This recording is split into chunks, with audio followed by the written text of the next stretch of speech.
Was I on?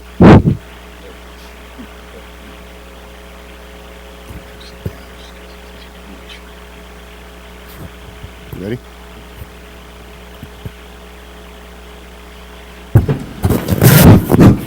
I guess so. Good morning, everybody. Welcome to the hearing for the Accessibility Committee discussion of the proposed regs. I'm Jay Wisnant, and we're going to get started here. Michael, would you go ahead and do the roll call? Roll call, and then following, am I on? Following roll call, then I have a read-in that I'll do. Okay. Jay Wisnant. Here. Eugene Lozano. Don Anderson. John Paul Scott. Here. Richard Scaff. Brad Wunluck. Michael Gibbons. Here. Janice Chen. Here. Daniel Kaiser. Here. Eric Jacobson. Angela Jamont.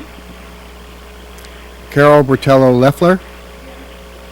Chris Adamson. We have a quorum. Okay. Thank you. Make sure that the recorder is started for the meeting.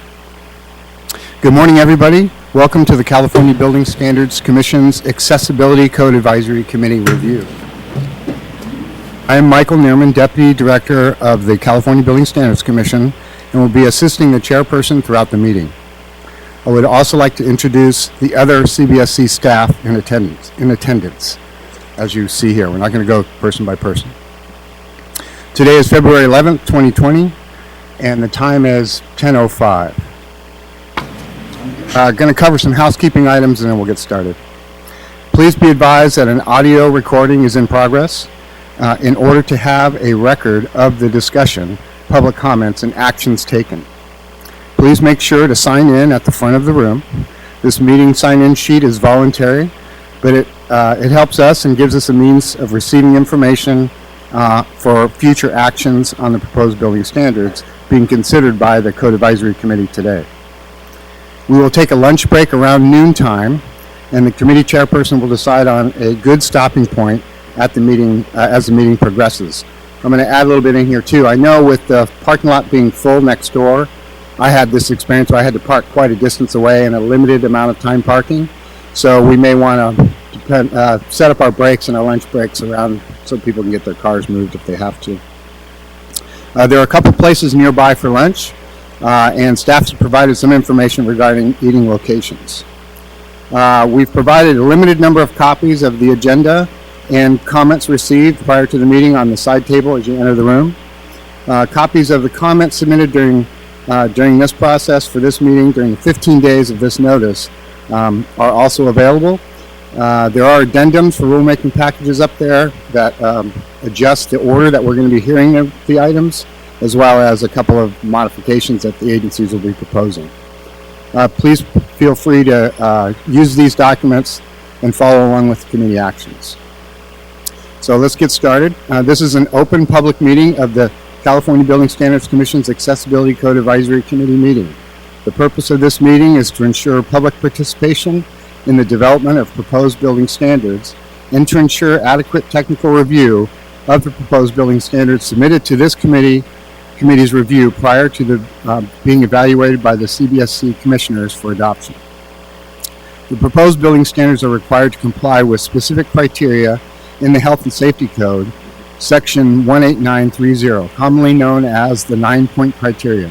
Those criteria are as follows. Number 1, the proposed building standard does not conflict with, overlap, or duplicate other building standards. Number 2, the proposed building standard is within the parameters established by enabling legislation and is not expressly within the exclusive jurisdiction of another agency. Number 3, the public interest requires the adoption of the proposed building standards. The public's interest includes, but is not limited to, health and safety, resource efficiency, fire safety, seismic safety, building and building systems performance, and consistency with environmental, public health, and accessibility statutes and regulations. Number 4, the proposed building standard is not unreasonable, arbitrary, unfair, or capricious in whole or in part. Number 5, the cost to the public is reasonable based on the overall benefit to be derived from the building standard. Number 6, the proposed building standard is not unnecessarily ambiguous or vague in whole or in part. Number 7, the applicable national specifications, published standards, and model codes have been incorporated therein as provided in this part where appropriate. If a national specification, published standard, or model code does not adequately address the goals of the state agency, a statement defining the inadequacy shall accompany the proposed building standard when submitted to the Commission. If there is no national specification, published standard, or model code that is relevant to the proposed building standard, the state agency shall prepare a statement informing the Commission and submit that statement with the proposed building standard. Number 8, the format of the proposed building standard is consistent with the adoption by the Commission. And number 9, the proposed building standard, if it promotes fire and panic safety as determined by the State Fire Marshal, has the written approval of the State Fire Marshal. Persons presenting at the Code Advisory Committee meeting who wish to comment orally or submit written comments must first complete the request to speak form that's at the front of the room for each item that they wish to comment on. We have provided these forms for you to fill in the pertinent information and provide to the staff table here. After completing the form and bringing it over to us, we will be sure it gets processed and given to the chair for action. Whether present at this meeting or on the telephone when speaking, please identify yourself, the organization you represent, if applicable, your recommendation, and your rationale for your recommendation. Recommendations are restricted to approve, approve as amend, disapprove, or further study. For positions to approve as amend, disapprove, or return for further study, the commenter must identify which one of the 9-point criteria the proposed code change has failed to satisfy and provide your rationale. Comments must be restricted to one or more of the required 9-point criteria. I'm now going to turn the meeting over to Chairperson Wisnat, who is the presiding officer of this Accessibility Code Advisory Committee meeting. In the absence of the chairperson, a vice chair shall assume the responsibilities. With that, I think one of the first actions would be to select a vice chair so that they can take over if there's some need for you to leave. And then the following information, I believe, is for you to read. You have a copy of that?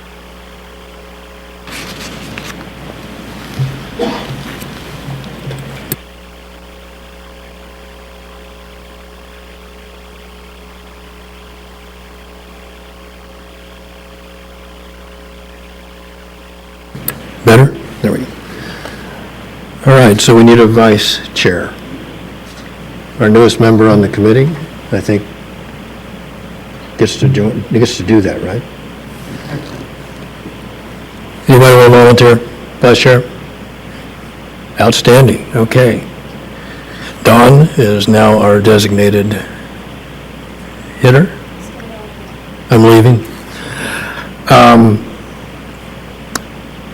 I'm going to read some information here. I'm going to turn the meeting, get started with the meeting, I should say.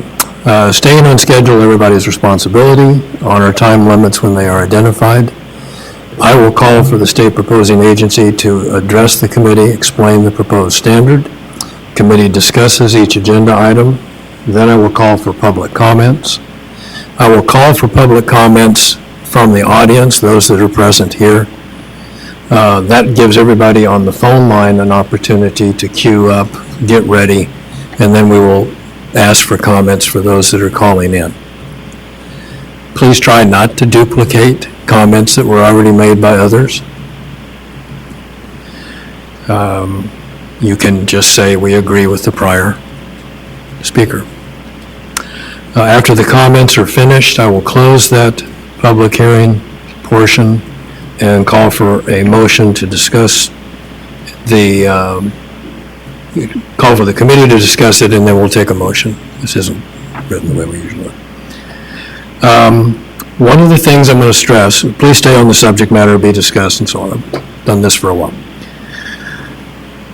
we can only take an action on the things that have been presented to us by the staff. So when we start doing sidebars and we start having conversations about, well, this doesn't go far enough, this doesn't do that, what about this? That's not within our purview. And that's how we wind up spending an awful lot of time, frankly. So not only from the public's point of view, but, our committee, has gone through this enough that we know how not to get off track. So there are Advisory Committee meeting procedures references called BSCRD-10, and those are available for anybody that wants to look at them. If you're interested, see Michael. Otherwise, we're going to get started. The meeting is in order, and the meeting is taking place. Sir, Michael, what did I forget? Yeah, Jay, as you know, John had mentioned it early on. If maybe I can go over real briefly, just kind of the lay of the land so everybody understands the papers that are in front of them and what we have. Within your binders, we have the proposals that were submitted to the agencies. Addition to that, you have the copies of the public comments that were emailed to you earlier. We have hard copies that are in the front of the room. If you need additional copies, there's some there. Try to share among yourselves so we have enough for public to utilize as well. There is also a listing that was submitted to us by the Division of State Architect that groups their items so that they would like to, they'll probably request this as they come up, but they'd like to use that to help you process their package. And then I think at the beginning of the process, we have a request from HCD for taking an item out of order. Other than that, if there's questions about location of items or any other information, staff tables where you go. Thank you. Thank you, Michael. Okay, anything else from the committee before we get started? All right, HCD, would you like to present your item? Get started? Good morning, my name is Tom Martin. I'm with the Department of Housing, State Housing Law Program. I'm a district representative too. With me today is Emily Weathers, a Codes and Standard Administrator too. I will be presenting the package on 11A. It's a fairly small package. We would ask the commission if we could take item number 1 and move it to the end of this. It is a definition that we're co-adopting with DSA, and I would like them to be able to give you much more information on it than we would be able to. Okay, so with the pleasure of the committee, we're going to move the first item to the back of HCD's agenda so that DSA can participate in that conversation. No objections? Okay. HCD? This is, like I said, it's a very small package. We can proceed however the chair would like to. We can go number by number. There's only 6 items total, so. Go ahead and take number 2, item 2, curb ramps.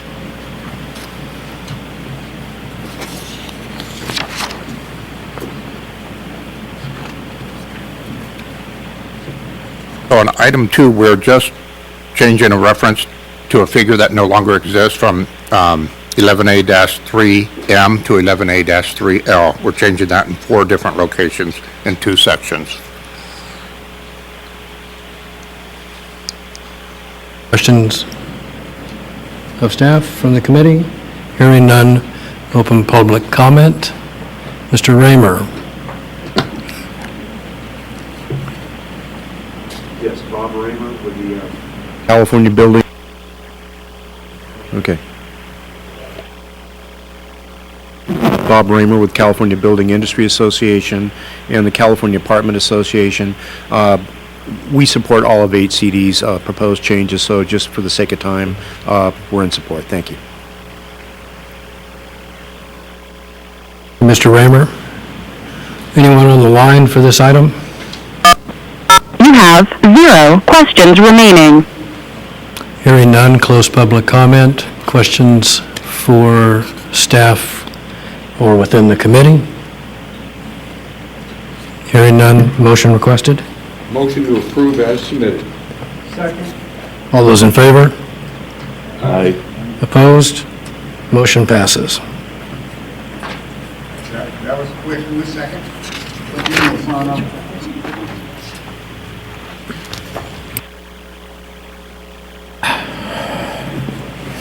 Number 3, sir. Item 3, we're just changing a reference to the model code section. The model code renumbered that section from 1008 to 1010. So we're just providing a correct reference there. Thank you. Open to public comment. Hearing none. Anybody on the line? You have 0 questions remaining. Close public comment. Questions of staff? Hearing none. Motion? to approve as submitted. Kaiser. Second. Second. All in favor? Aye. Opposed? Hearing none. Motion passes. Let's keep this going, folks. I mean, this is rock and roll, lock and load. All right, number 4. Item number 4, we're proposing to replace the term workspace with work surface. Work surface is a term that we use in other parts of 11A.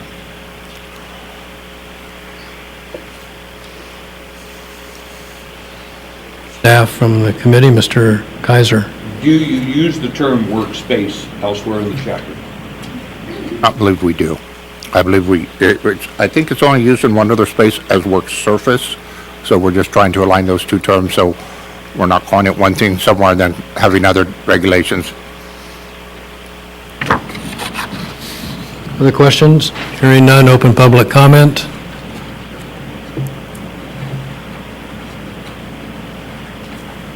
Anybody on the line? You have 0 questions remaining. Close public comment. Questions? Motion? Motion to submit, or to approve as submitted. Second. All in favor? Aye. Opposed? Hearing none, motion passes. 5? Item 5, there's quite a few proposals in this item. It all has to do with the transfer type shower.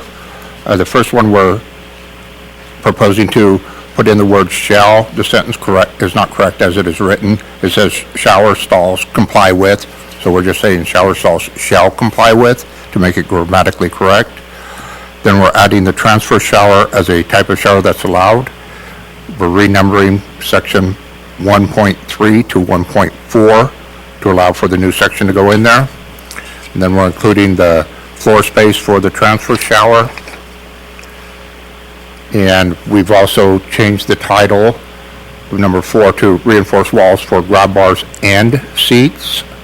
And then we give where the reinforcement needs to be for the seats. And the shower controls for a transfer type shower. And this will align with Chapter 11B, the FHA Design Manual and the Fair Housing Act. The Fair Housing Act Design Manual and the Americans with Disabilities Act standards. Thank you. Questions for staff? Mr. Kaiser? Just one. There were a couple of commenters on this particular section. Do you have any reply to their questions? We just got the comments fairly recently. I have read the comments. Most of them seemed okay with it. They did have some concerns that people may need a reasonable accommodation if they do end up with that type of shower. We are trying to align with what's existing already in 11B and federal regulations. So it is an option that some people in the disabled access community do prefer. Obviously, not everybody's going to prefer it, but it would be nice to have it as an option. Thank you. Thank you. Yes, Don? Why did you indicate in your language, measured at the center points of opposing sides? Do you think that's ambiguous? Can you provide some more clarity on why that was included? Which part are you talking about? I'm sorry? 1.3, transfer type showers shall measure 36 by 36 clear inside dimensions, measured at the center points of opposing sides. I believe that language is just mirroring the language that's in 11B. So a follow-up question would be, is that because of any obstructions like soap holders or other extrusions from a tub enclosure that may come from the manufacturer? Why the center point of opposing sides? I don't see aligning with DSA's language as a complete answer. I don't know that I can answer that question right at the moment. And then typically, our language speaks dimension and then the minimum or maximum, and then also what that dimension's referencing. Your proposed text says, "and shall have a 36-inch wide minimum entry on the face of the shower stall." That seems ambiguous and confusing language. Typically, we would read 36 inches minimum clearance at entry, and then indicate where that dimension's taken from. So I only have comments on those two sections, which I think are ambiguous and unclear on how exactly the dimensions are struck and measured from. And then on section 3, last sentence, it says, measured from the control wall. Do you mean measured in alignment with the control wall or from the control wall? Because you're talking about the floor space outside. So your proposed additive text actually mirrors the text above, except for the fact that it's measured from the control wall. So I just wanted clarity on where you're striking those dimensions, from the control wall or from aligning with the control wall outside of the shower. And those are my comments. We will definitely take a look at that again and see if we can work on that language before going before the commission. Ms. Anderson? Any other comments for staff, questions for staff? Hearing none, open public comment. Anyone in the audience that wants to speak to this?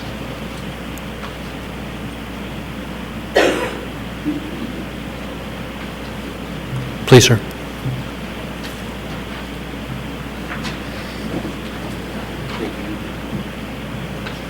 Thank you, Chair and members. My name is Tony Gonzalez. I represent Electrify America. I just want to be clear, this is item 5. Okay. Electrify America has submitted a letter to the commission. I hope it's in your packet. We have a number of comments. I don't want to read the letter, but if I can summarize some of the issues that we have raised, I would appreciate the indulgence of the members of the commission for a few minutes. Start with issue number 1, distinct facilities for different charging levels. DSA proposes to revise section 11B 228.3.2. Excuse me, sir. What item are you speaking to? Number 5. We're still on 4. Oh, I'm sorry. I thought we were on agenda item 5 already. HCD's package, number 4. That's DSA stuff. Okay, I'll get I'm back. pretty sure that's Thank you. My apologies. not a problem. There's a lot of stuff.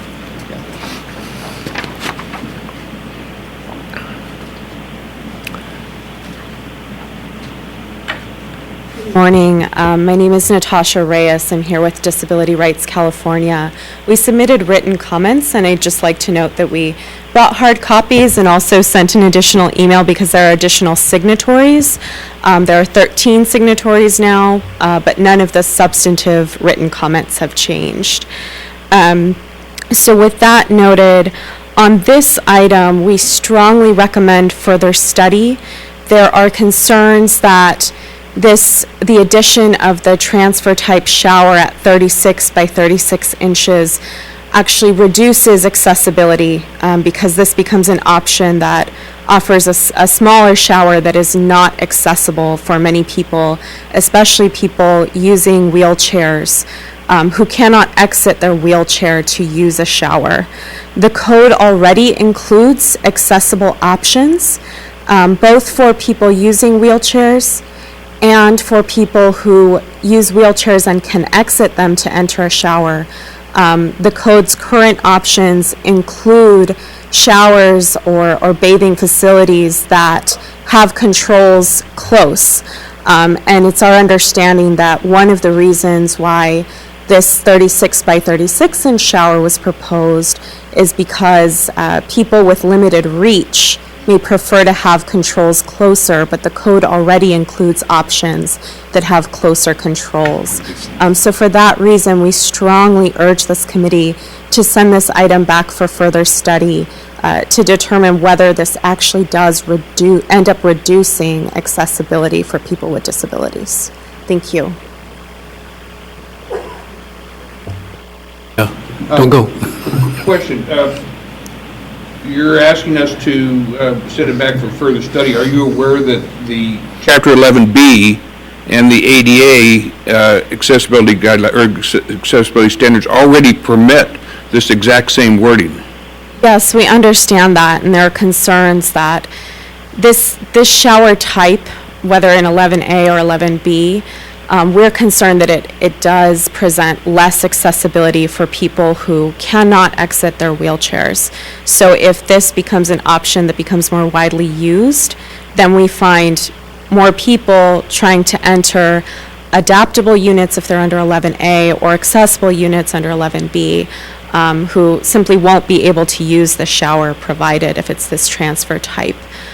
So it's a different agency that reviews 11B, and we may bring this up probably during the next code cycle, but at this point, because it's being suggested for 11A, we do want to highlight that although it is an option under FHA, the current code, the current options in the code do provide greater accessibility.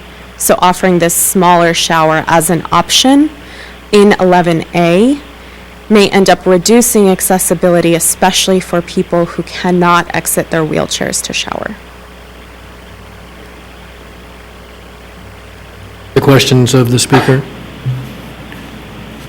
Thank you very much. Public comment from the audience. Anybody else? Stoyan?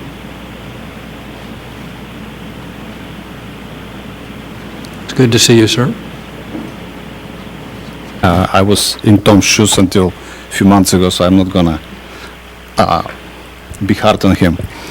I wasn't going to comment anything, but the comment just came up.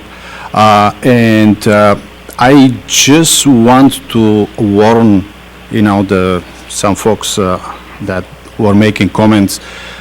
We sometimes forget that we have adaptable and accessible dwelling units, and in many areas, unfortunately, the adaptable units are more accessible than the accessible units. So I'm not going to take side and say which way we should go, but there should be a difference between, adaptable and accessible, because the intent for these two dwelling units is different. In regards to the showers, 36 by 36 is a transfer shower. For many years in California, it was 42 by 48. Well, the original idea for 42 by 48 was fixed dimensions, 42 by 48.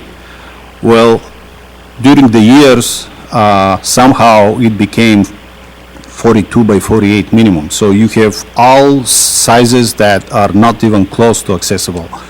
And when I was with HCD, I was blaming these folks that were asking me tons of comments, but I realize now when I reach the real world that it's really a problem, because if you have some kind of a size that is not really accessible, you can't reach the controls, you can't transfer. So 36 by 36, it's not a standalone section. It needs to be evaluated together with 42 by 48 shower. So if we say 36 by 36 is not accessible, what else we have? Because 42 by 48 minimum is not an accessible item. The second thing that I want to mention, and I will help Tom if he needs my help. I discussed it with him a little bit in Emily yesterday, but the clear floor space yes, DSA has 36 by 48 clear floor space for the transfer shower, but they also have 36 by 48 for all other showers. In regards to HCD, when we adopted the different shower sizes, when we added the roll-in shower and the alternative roll-in shower, we screwed up on the clear floor space and we kept it the same, although it should be modified. And for many years, HCD management didn't have the guts to modify Chapter 11A, so it stayed there. So now, when HCD is proposing some changes, I would suggest if the clear floor spaces are evaluated too. So if it's 36 by 48, well, why it's 36 by 48? And if we want to adopt it as 36 by 48, so let's evaluate the other two showers. Are we going to keep them 30 by 48?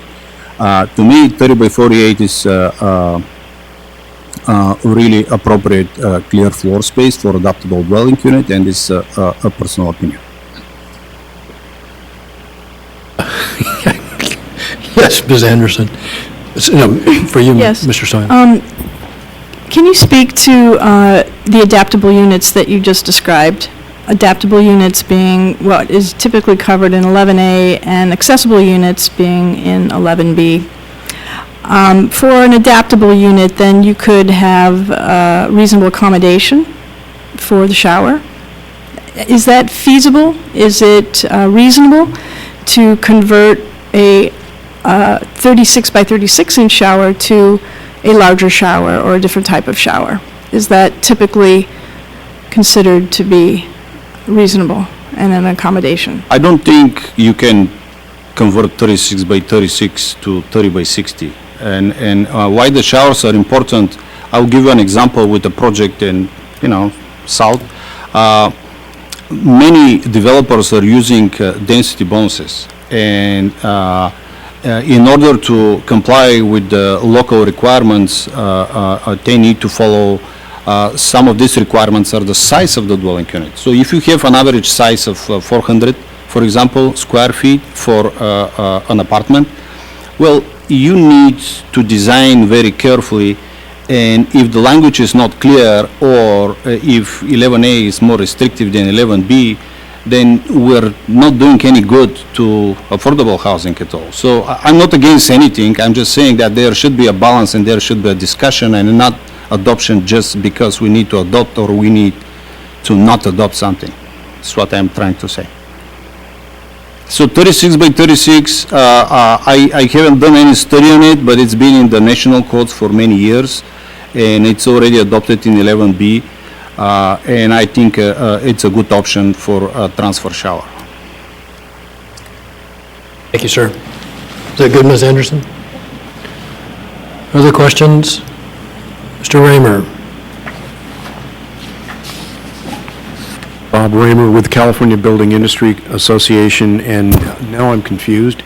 Am I correct in this is currently in 11B and in fair housing, correct? Okay, we're fine with this. Thank you. Thank you, Mr. Raymer. Any other comments from the audience that is present? Otherwise, online, please.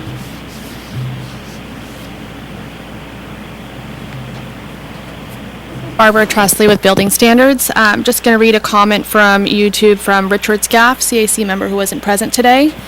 He did comment that he does not support the 36 by 36 shower for the same reasons we sent it back last time. What research did HCD do to determine the use?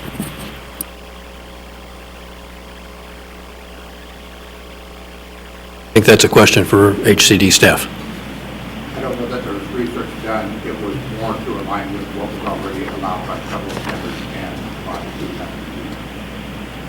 We're trying to align with the standards, especially so that developers aren't trying to build when both 11A and 11B apply to a project. It gets kind of difficult to try to apply different standards to the same project. This is Emily Withers with HCD Assistant. all right. This option, this also provides an option that currently doesn't exist in 11A, and that's one of the reasons that we are placing it into 11A. Currently, the option doesn't exist. Thank you. Any other comments on the line? You have 3 questions remaining. I'm in opposition to this proposal of the 36 by 36 shower. Can you state your name, please, ma'am? This is Connie Arnold. Can you hear me? Yes, ma'am. Just needed your name. Okay. Yes, it's Connie Arnold, and I'm opposed to the 36 by 36 shower for housing, or to put it into 11A as an option. Basically, anyone can use the larger shower. They really can. And it's just falsehood to say that you can't use the larger shower. I'm an electric wheelchair user, and I also travel, and putting a 36 by 36 size shower as an option would actually reduce access, because of course builders will tend to put in whatever the least they have to provide. So I would ask that this 36 by 36 shower proposal require a study group to determine how to make the larger stall more accessible. Let's see. Certainly it's hard sometimes to reach the handheld controls and sometimes in the larger shower, but that doesn't mean reducing the size of the shower. And while somebody mentioned about the 42 by 48 shower, I always found those to be much more accessible. And so, as a disability rights advocate, I'd like to see this go back for further study. And I also don't think we should be comparing anything to whatever reduced standards are in the ADA, the Americans with Disabilities Act. And so really, I think we need to also focus on where the controls are placed in the larger showers. So that would be very important to look at. I'm sure that the building and housing industries would like us to like to have the 36 by 36 shower so that they can put in a smaller shower that would cost them less and provide reduced access. But you have to keep in mind also that the seniors are aging, and seniors make up a large part of the people that travel also, and they also need access. And so basically on the HCD item 5 section 1133.8.6, hopefully you'll please turn that proposal back for further study. Thank you, ma'am. Further comment online, please? You have 2 questions remaining. Hello, this is Holland DeLille. Can you hear me? Ms. DeLille, yes. Hello? Yes, we can hear you. Okay, thank you. This is very a great concern. If the item was sent back last year for further study, where is that study? What does it say? Whom did it involve? Why haven't we heard about it being conducted? So those of us who are known advocates and have been coming before you for decades could be involved. So that's a concern. Evidently a decision is being made without sufficient evidence to make that decision, without sufficient information. One of the pieces of information we need to know is the person or persons that had a problem with using the roll-in larger stall, that the people that had a problem with reaching the controls, was that a compliance issue? Was it in fact that the shower stalls were not built correctly? Because the code does say that the controls do have to be close to the bench. So perhaps if you had done a study as required, we could find out if it was a compliance issue or really an issue of design. I'm going to switch phones here. If you could bear with me for a minute. Hello, can you still hear me? Yes, thank you. Hello? Yes. Can I be heard? Yes. Hello? Hello? Yes, we can hear you. Oh, okay. Thank you so much. I appreciate your patience. This is difficult, as you know, with the technology not quite being there. So anyway, is this a compliance issue or is this a design issue? And if it's a design issue, why aren't we talking about making sure that the larger stall that accommodates everybody can get into it? Why don't we make sure that it accommodates people who need to be close to the controls? So really, this is a design issue. Going to the smaller stall, which I certainly couldn't use, and most of the people I know many people who use power chairs and manual chairs could not use the 36 by 36 stall. So why are you dividing the community into those that can be accommodated and those that will not be accommodated? That's just not necessary. You don't need to divide the community and say, well, we're going to make sure that some people can take a shower, and we know that some people won't be able to take a shower, but that's just the way it is. That's not good code writing. That's just not professional. What you need to do is go back for further study and find out what the real issues are. Is it an issue of compliance or is it an issue of design? If it's an issue of design, then let's change the design and placement of the controls in the larger stalls. That way we can make sure that everybody is accommodated and not just a small portion of the disability community. So I really urge you to think about sending it back for further study. And I know it's not supposed to be a cost issue, but one can't help but wonder if the people putting this forward are thinking about cost. And one of the mistakes they might be making is that they're computing the cost as the entire cost, square footage cost of the shower, instead of only the extra square footage. When you compute the extra square footage, you should make sure you're not including the cost of the plumbing, the electricity, the fixtures, etc. It's only the little few extra square feet that have to be considered.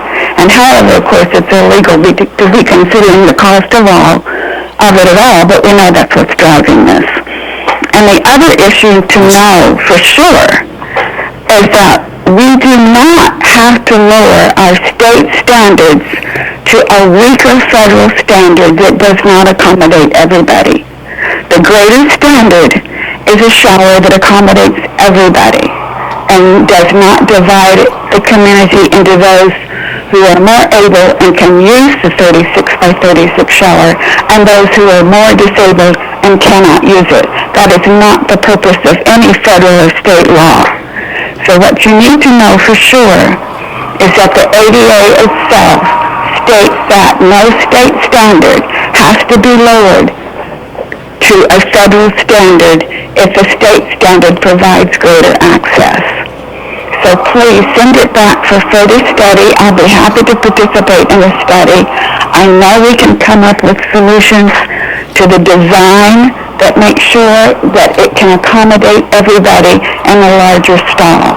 Please don't create this hurtful, harmful division within the disability community of those who have greater ability and can use the smaller stall, and those of us who have lesser ability and cannot use the smaller stall.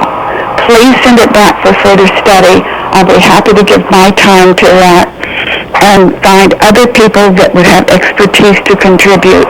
Please, let's not hurt people in the disability community by allowing a smaller stall that would close people like me and many others from being able to take a shower. Please send it back for further study. Thank you. Thank you, Ms. DeLille. Thank you, Ms. DeLille. Anybody else on the line? You have one question remaining. Hello, Joe. It's Richard Scaff. Staff. I finally been on. Thank you. I'm really concerned, Joe, and members of the advisory committee. I'm concerned because, as Ms. DeLille has stated, and I believe a couple of others have stated, I was the one that proposed it being sent back last year for further study. And Ms. DeLille makes a very important point. What study was done? What is H&CD bringing to this advisory group to show us the need that they determined based on it being sent back last year? The fact is, with a 42 by 48 inch shower, or a 30 by 60, I think it is, or 36 by 60, the replacement for a tub, both of those allow multiple maneuvering, within the shower stall unit itself. Something the 36 inch by 36 inch shower does not do. That is problematic, and that's why it was sent back. And we keep hearing from both H&CD and DSA about, well, this or other items are part of the national standards. And as Ms. DeLille also stated, we in California have always had more restrictive, more accessible features in the built environment. And our guidelines, our code requirements for access, were one of the first in the country. We were the leadership in it, and we came up with a 42 by 48 inch shower because it does provide the most manipulation to get into the shower and get back out of any other design. And the controls, if it's designed correctly, are for both the handheld and the weather on-off and temperature control are supposed to be within reach range of the person seated in the shower, on the pull-down shower seat. So for anybody to suggest a 36 by 36 inch shower will be better for some people holds no rationale. There is no rationale supporting that I know of. So I'm going to propose, I'm going to make a motion that this be sent, and I can't vote. Can I make a motion, Jay? Hello? Mr. Scaff, I believe you can suggest that we would make a motion, but I believe the rules would say that the present quorum has to take the actual motion. But I would ask that a motion be made to have this sent back for further study with an actual, if they want to bring this back this next time, to bring it back with their research that supports why 36 by 36 is important. Thank you, sir. Thank you, Jim. Anybody else on the line? You have 0 questions remaining. Any other comments from the audience? I want to make a request real quick. If people can please speak into their microphones, they're having a hard time on YouTube hearing the volume. Thank you. I have a, hearing none, Stoyan, question, comment, what? Come to the mic.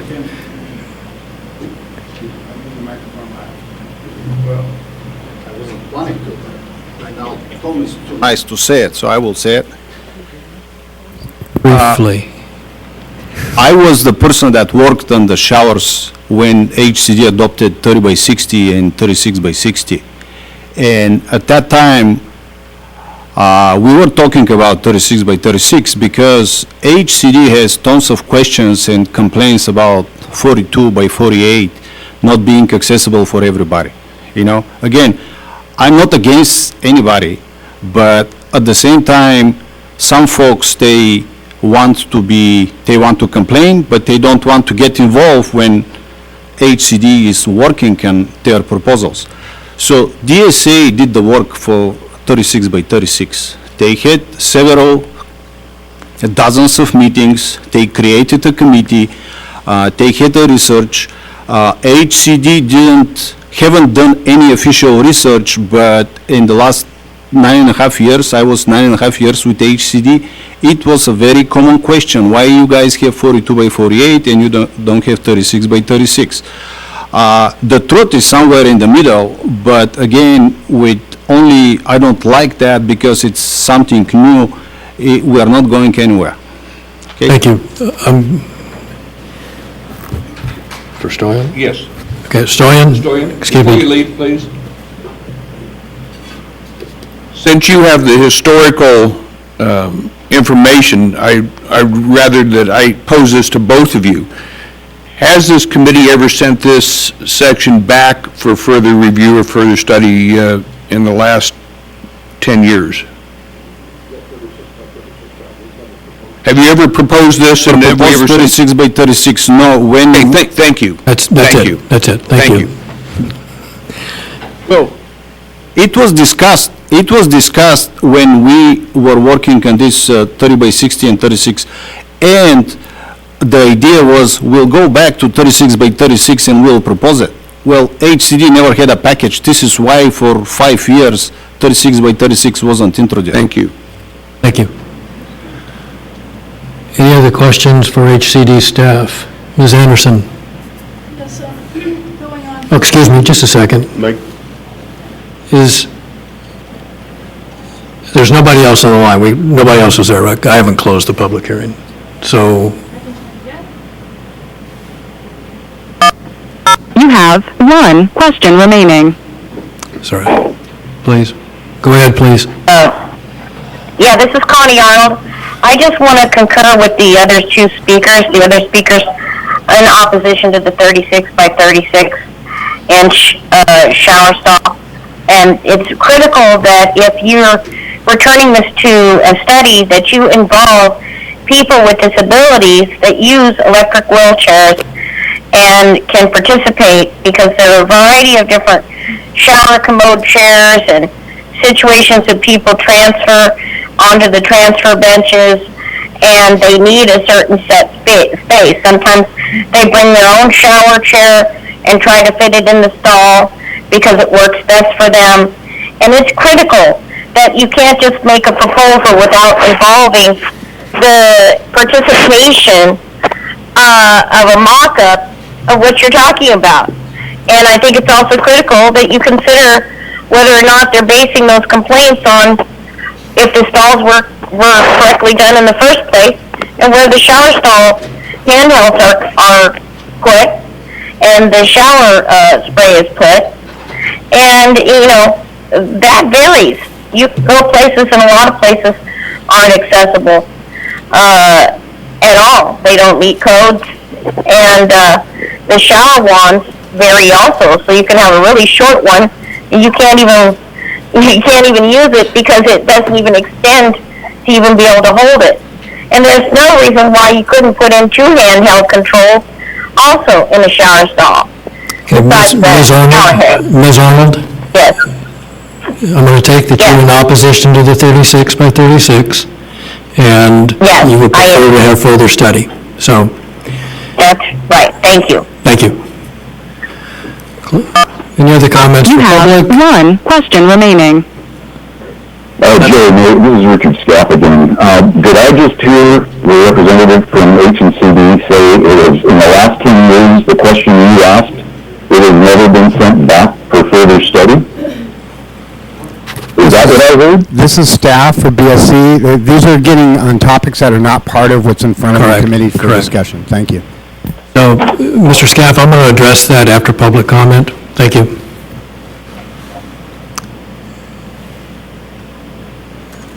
No other comments?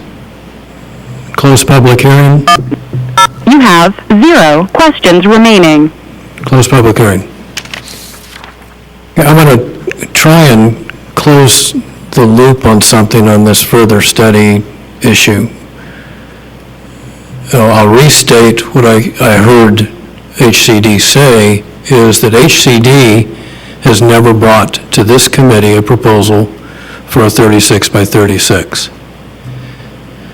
DSA, in the prior code cycle, brought forward the 36 by 36, which was discussed, and ultimately was placed in the code.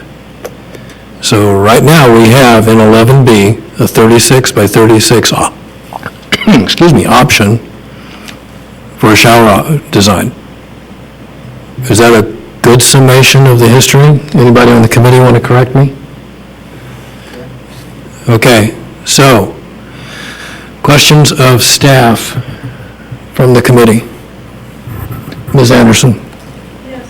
Further on, number 4 of 1134.6, you're talking about reinforcement at walls. Is that correct? And your proposed language is actually giving the location of the seat. Although seats are not required, this is giving the location of the seat, and then it is also giving the reinforcement. Is that is there anywhere else in 11A where the shower seat location is prescribed or specified? We're not requiring the seat, we're requiring the reinforcement for a future seat is all.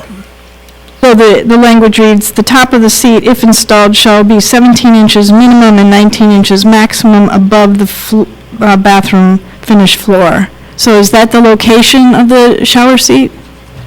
If installed.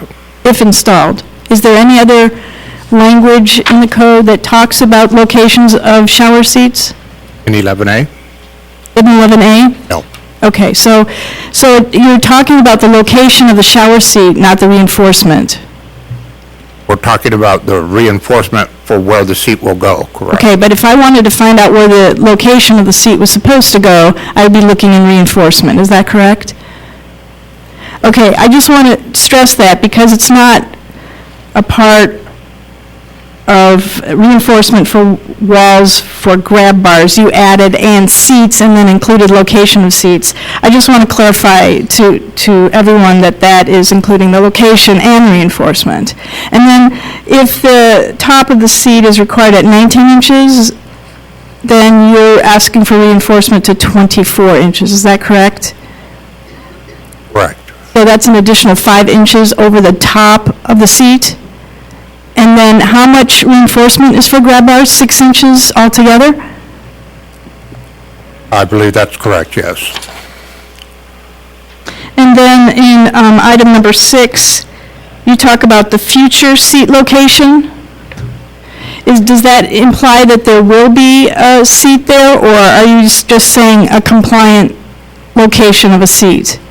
We're just stating that the seat is not presently going to be there. Okay, so, and then the shower spray unit, what is that? Does that include the rail, the handheld, and all the grips and guides that would be a part of that, or just the handheld? Where are you at? I'm sorry, which section? The same section, in transfer shower type stalls, the controls, faucets, and shower spray unit. What is included in that unit?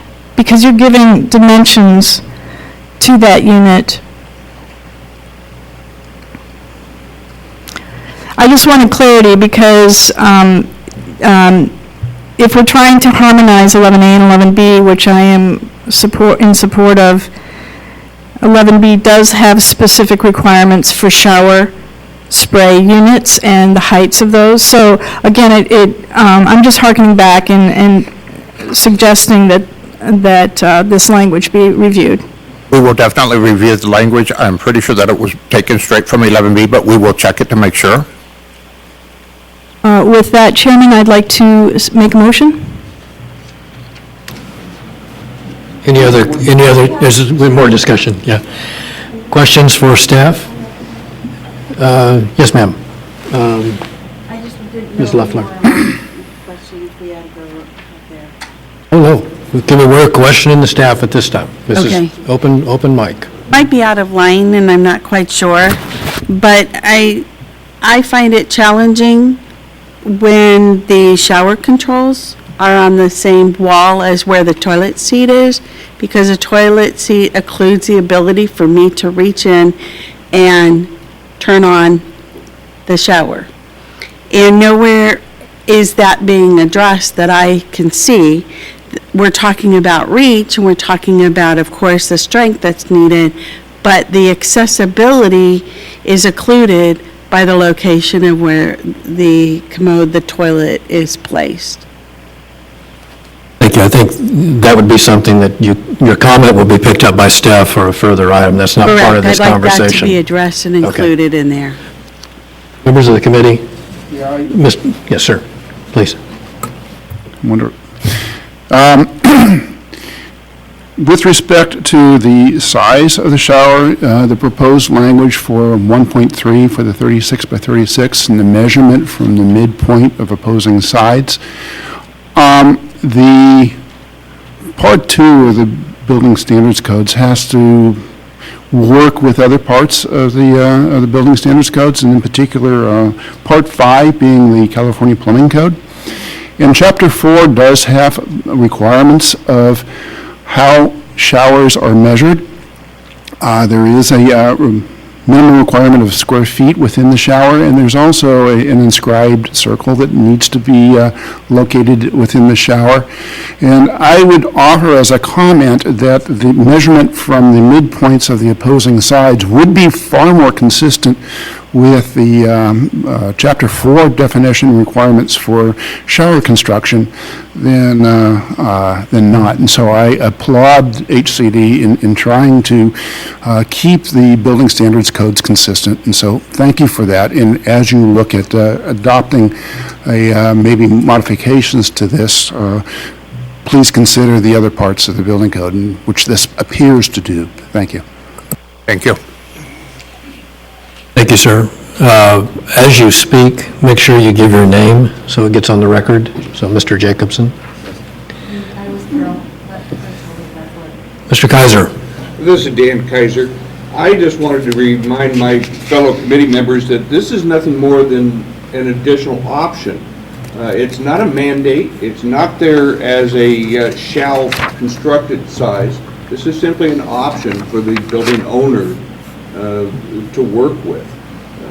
And so, that's all. I mean, other than that... Thank you. Comments? Mr. Gibbons? Mike Gibbons. As you know, we adopted this 36 by 36 in the last code adoption cycle into 11B. And one of the reasons for that was because previously ADA, they wouldn't accept it, the 42 by 48 inch shower, because they considered it unsafe. Therefore, it wasn't allowed to be as far as certification was allowed. And at one point, way in the back, I was on the committee then too, we decided not to adopt the 36 by 36 inch shower stall design, even though it was approved. It's in the FHA, it's in the ADA, it has been since the 1991 standards. It went through a slew of public commentary before it was put in. There's never been anything said bad about it since it's been put in there that I'm aware of, other than what's being talked about right now. So, as far as the commentary on that, the issue-by-issue analysis in response to commentary in the Federal Register when they were talking about the 36 by 36 inch shower was specifically for safety reasons. And so by not having that option in the code right now, not having that option in this also disallows certain factions of the disabled community to be able to use that option that they feel much safer to use. Because the controls are directly across, and when they're leaning forward to pick up the controls, they will not fall out of their chair. So I believe this is this isn't a decrease in disabled access. It's bringing us back to where we should have been a long time ago, and just addressing it that way. Thank you. Thank you, sir. Other comments? Mr. Lozano? I am not going to try to repeat what the commenters from the public have said, though I still have the same concerns as I did when we met last time, and was not in support, and still not in support of the 36 inch by 36 inch. But I think we also need to keep in mind that there's such a housing shortage And that means also there's a shortage for people with disabilities who need accessible or adaptable units. And this being an option means you're giving an option to a developer, a building owner, to put in a smaller shower to get a smaller footprint of a bathroom, so they get smaller units. And that option is an option to basically eliminate many people who do need a lower stall. And we have to face the realities. I don't have the numbers, but I think we've all read or have heard on the radio or TV that obesity is increasing in this nation across all age ranges. And obesity is considered a disability, and there's also other issues that go along with it often. But when you got, a person who maybe is going to get one of these living facilities that the option, the developer decided 36 inch, they may say, well, I can't fit in there. I don't have enough space to move around in. Our population has changed since the late 80s and 90s. More different kinds of disabilities than we anticipated or knew of at the time, including the obesity. So I felt, and I'm hearing a lot of needs for clarification, maybe talking about looking at designing things differently, rather than continue down a path to harmonize, which I'm a strong supporter of harmonizing regulations than having differences, but this is one of the exceptions. I feel like, let's not go further down this path. Let's look at it and let's do a real, as we were asking last time, some of us, objective, independent research work to be done on this, and survey, an independent survey of members of the disability community, those who use wheelchairs, those who are ambulatory and have some functional limitations, to see what it will work. Because we had talked about roll-in showers, if properly constructed, could be used. Now, by all parties. There is the concern about if you have a walker or a wheelchair in close vicinity to the spray of a shower, perhaps maybe that should be looked at, the way the spray is oriented. So I'm just simply saying, this is not a quick dunk, say, let's go ahead and go along with it. When there's questions about clarification needed in the wording, and also there are people who haven't been brought into the full discussion and involvement. Thank you. Thank you.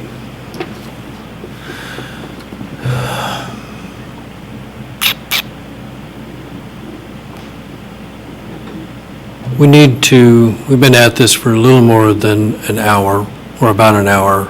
Our stenographer is getting tired.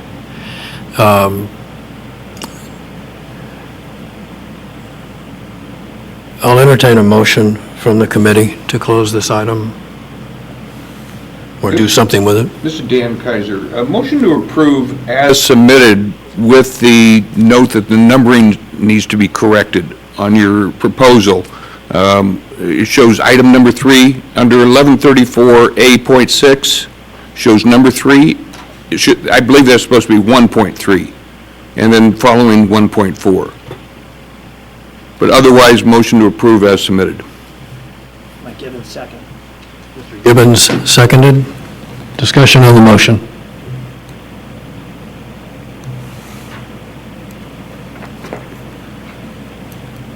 I'm going to make a comment to HCD regarding the motion as part of the discussion. that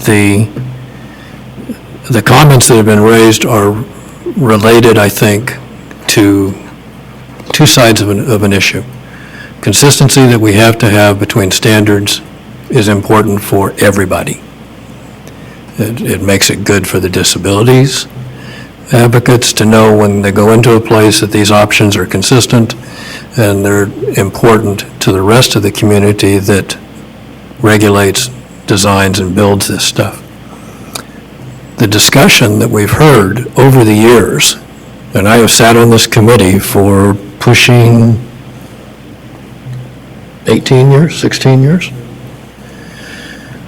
has been consistently focused on this shower issue as having multiple positions that everybody wants to have.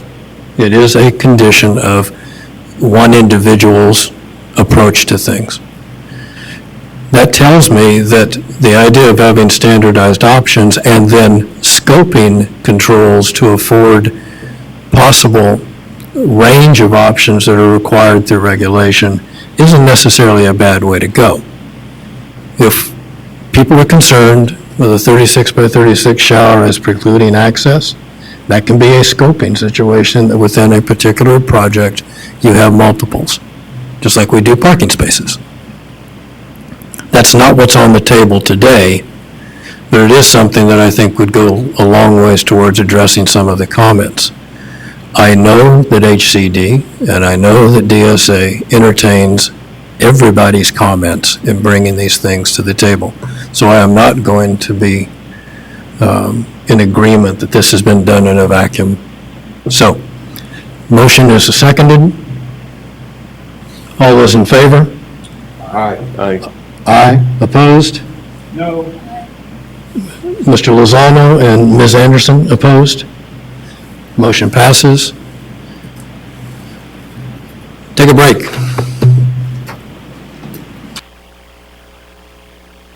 Those of you who are parked on the street, don't forget to check your meters.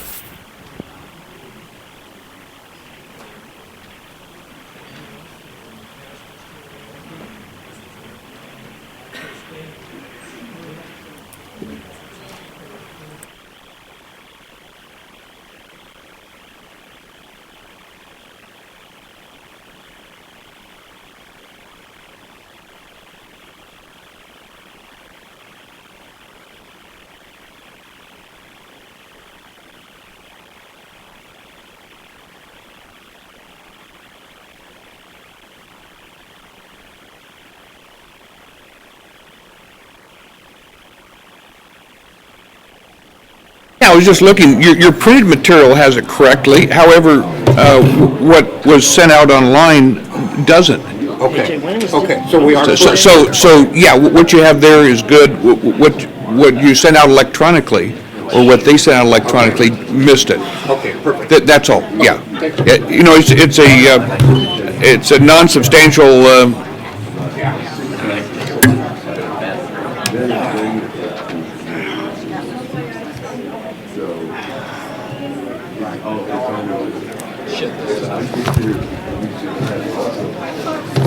Hey, you know something? We've got a problem, because if we come back, we're going to have 40 minutes till noon to do the 11A housing, number one, item one. That's going to, with DSA and everybody's, I think, going to be taking shots at that. all we have left is the electric, or is this, electric control height. But then we're going to go back to item one. But that's simply tied in with 11B anyway. I didn't bring up anything about the first one because I'm going to be bringing it all up in DSA because that was what we talked about, all the rationale and everything. I didn't think it was proper to talk about it. So do you want to postpone action? We could simply defer it. We can't do this. Okay. Can't have this conversation. No, understood. Okay. No, we can talk about when we look at things. Yeah. You know, So we reconvene, let's talk about the. We can defer. We can defer this until 11B. 11B is finished. Right.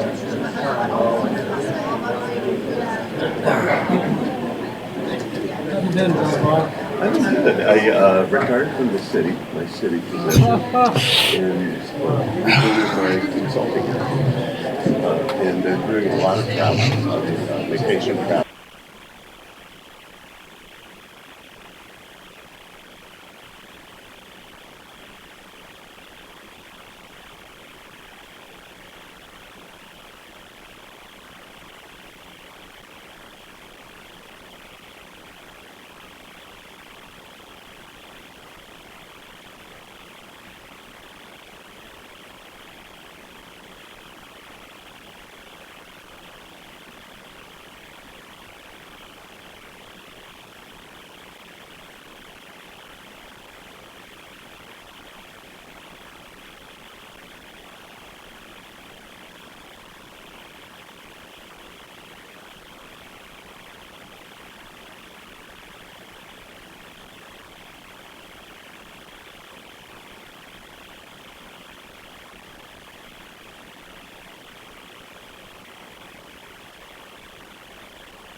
Okay, everybody, let's reconvene.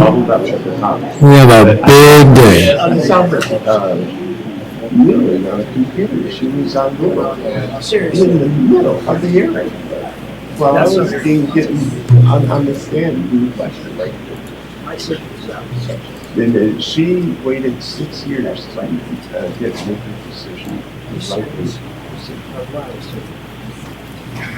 Like you're talking about.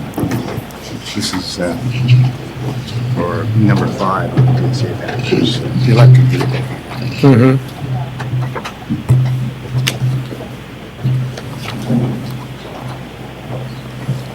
Okay, we got the committee back yet?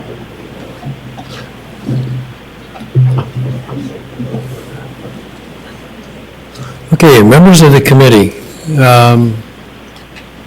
we are going to be sensitive to time for lunch as well as the topics. I understand HCD, as we've talked about, is we're going to take item 1 now as an explanation. We got one more item. I'm sorry, thank you. We'll get, I think we're going to get through that quick. I hope. And then you intend to request DSA to give you some introduction as well.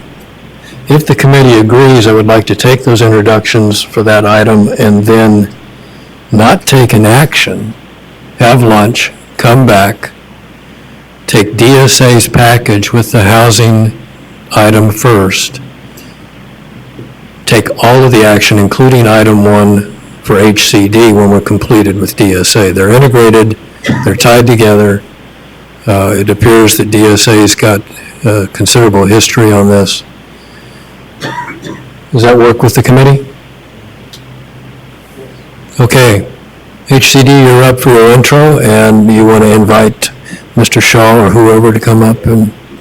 We do have one more item, item 6. Keep forgetting, I'm trying to go right over that. Item number 6, please. Thank you. Thank you. So item number 6 affects the section on receptacle heights and switch and control heights. What we're proposing to do is change the number to 25.5 inches for the allowable obstruction. The FHA design manual says 24 inches, but it also says that it allows an 1.5 inches for overhang for the countertop. We just say 24.5 inches, which is your standard base cabinet. We don't say anything about the overhang, but since we say 24 inches, that is an exact measurement. So we just want to align with what is actually happening out there in the industry and with the design manual. Thank you. Questions for staff? Ms. Anderson? So you're aligning with Fairfield? You're aligning with the design manual? Right. And the design manual does have a 24-inch max dimension, is that correct? It has a 24 max dimension, and then it does say with 1.5 inches allowed for the overhang for the countertop. What's the 24-inch dimension for? I'm sorry, what was that? What does the 24-inch dimension indicate? What is it measuring? The depth of the base cabinet. Is the depth of the base cabinet measured or mentioned in any of your language? I'm not sure what you're asking. So I could have a flush cabinet with your language, correct? A cabinet that had flush countertop, you mean? No overhang? Correct, at 25 inches. The cabinet and the edge of the counter both could measure 25.5. Is that correct with your language? Would that meet the HUD design manual? I'm not quite sure how to answer that, but the intent is to have the base cabinet, a standard base cabinet of 24 inches, and then allow 1.5 inches for the overhang of the countertop. Right, so what I'm trying to describe are 2 tolerances that are described in the design manual. One is for the base cabinet with a maximum of 24 inches.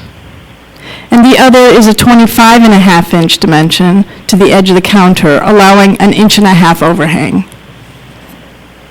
So those tolerances are not described in this language that you're proposing. You only have one, and that's the 25.5. Correct. It doesn't describe an 1.5 overhang, and it doesn't describe a 24-inch standard cabinet. Correct. Correct. So the question then is, can you have a cabinet that has a flush face to the edge of the counter, all at 25.5? And does that meet the housing guidelines that you said you were harmonizing to? It could be interpreted that way, I guess. It does, you're saying? I'm saying the language could be interpreted to allow a base cabinet and a flush countertop to all be 25.5 inches. I see, okay. Does the housing section in 11A, does it refer to any other standards for side reach tolerances? Maximum side reach to controls? Are there any other sections in 11A that mention side reach or forward reach? There are reach ranges sections, yes, that are for common use area, I believe. Yeah. Correct. So this 25.5 inches is applicable where in a private non-transient housing? These reach ranges are applicable to within the dwelling unit itself. Within the dwelling unit itself. And is that just at kitchens, or is it at all locations? Is it in bathrooms, kitchens, and it's talking about switching control heights? It's throughout the entire unit, correct? Correct. Okay. No further questions right now. Thank you, Ms. Anderson. Anybody else on the committee? Hearing none. Questions, comments from the audience? Open public hearing. Anybody on the line? You have 0 questions remaining. Close public hearing. Questions of staff from the committee? Hearing none, entertain a motion.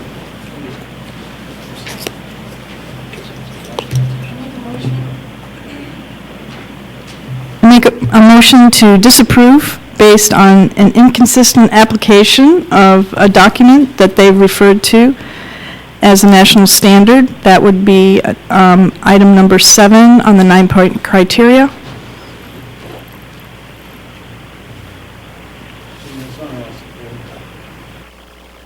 Second by Jean. Discussion on the motion. Mr. Kaiser. This is Dan Kaiser. I will be voting against the motion because of the intent of the code. The intent of the code is to restrict the reach limitations. And regardless of the depth of the base cabinet, whether it's 20 inches, 24, or 25.5, the reach requirements that are set forth here and under the Fair Housing Act design manual is 25.5. So I'm comfortable with this. Thank you, Mr. Kaiser. Ms. Anderson? Yes, the section in 1136A.2 is referred to 1138.8.3. If the reach is over a physical barrier or obstruction, and switches and controls shall be located within reach ranges specified in section 1138.8.3. What is the side reach in that section? I'm sorry, what section was that? The one that's referred to in the text, 1138A.3.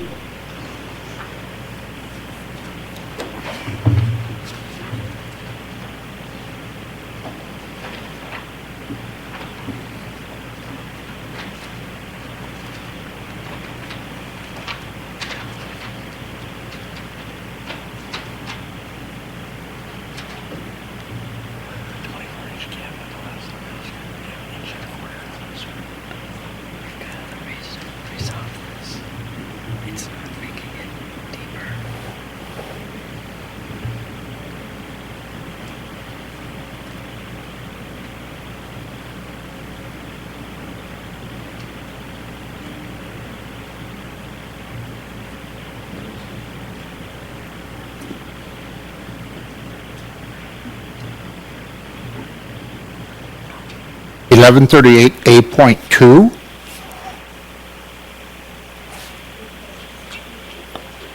It's the section that's referred to in the text.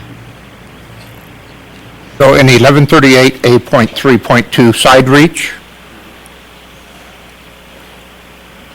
1138A.3, reach ranges. And then side reach is 3.2.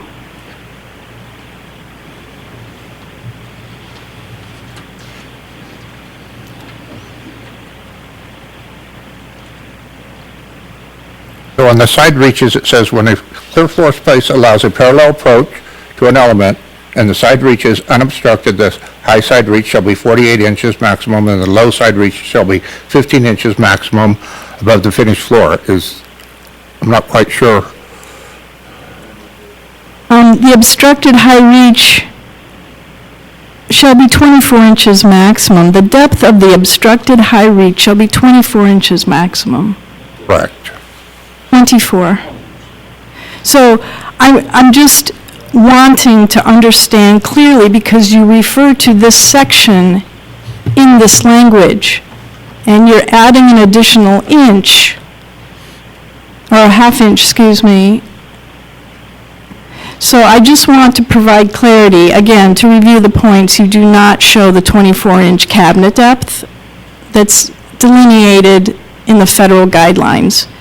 You do not describe the 1.5 inches, which is delineated in the federal guidelines.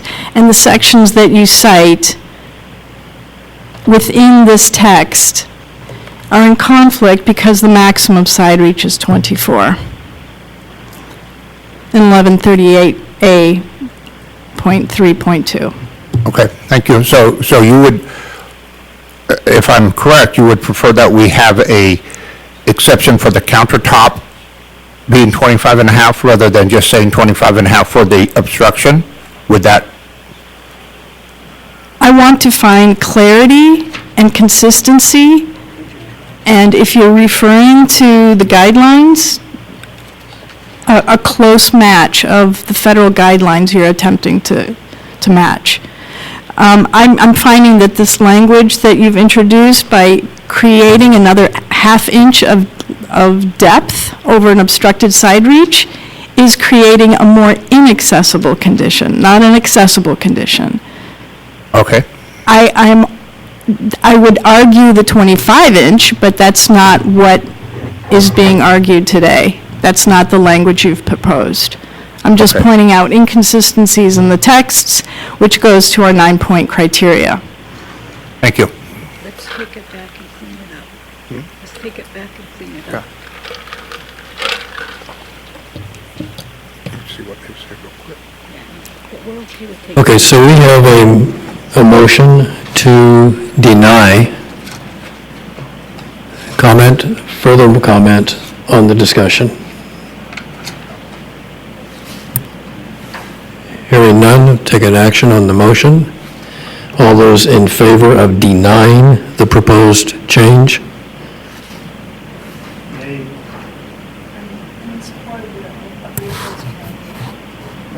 I support the motion. Yeah, so motion to approve. Those in favor? Okay, those opposed? Aye. Aye. Motion fails. I would like to call the vote, please, for all the members. Okay. Ms. Anderson? Aye, in favor of disapproval.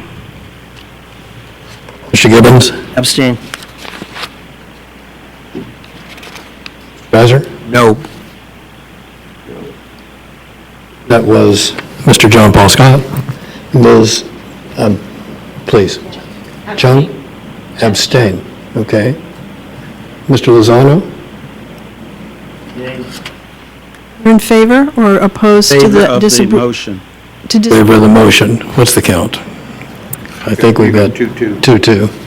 Chair votes to deny the motion, so it's a 3-2. Motion fails. This is Dan Kaiser. Excuse me. This is Dan Kaiser. Motion to approve as submitted. I'll second the motion to keep it moving. Discussion on the motion? I'm seconding the motion because I would agree with Mr. Kaiser that the intent is to get the obstruction covered, not necessarily the depth. I think if Ms. Anderson's comments are correct and you have inconsistent language within the section, that is something that you can deal with editorially. But the 25.5-inch reach range is the obstruction issue that we're dealing with. There's a motion and a second. Discussion? Additional discussion, just for clarification. The language, keep in mind that 1136 is within the dwelling unit. And so this extension is only permitted within the dwelling unit. The section that's being referred to as 1138 is common use areas. So those are apples and oranges. One doesn't affect the other. We're still in common use areas, we're limited to that maximum 24-inch in all cases.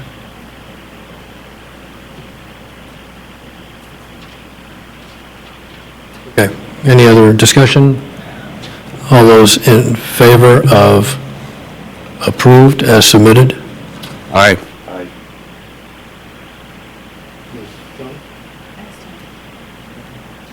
Bono? Abstain. Evans? Abstain. I'm not for approval of the second motion. Chair is in favor. Motion passes to approve as submitted. I think I got the count right. Okay. This is going to get a little more complicated, it looks like,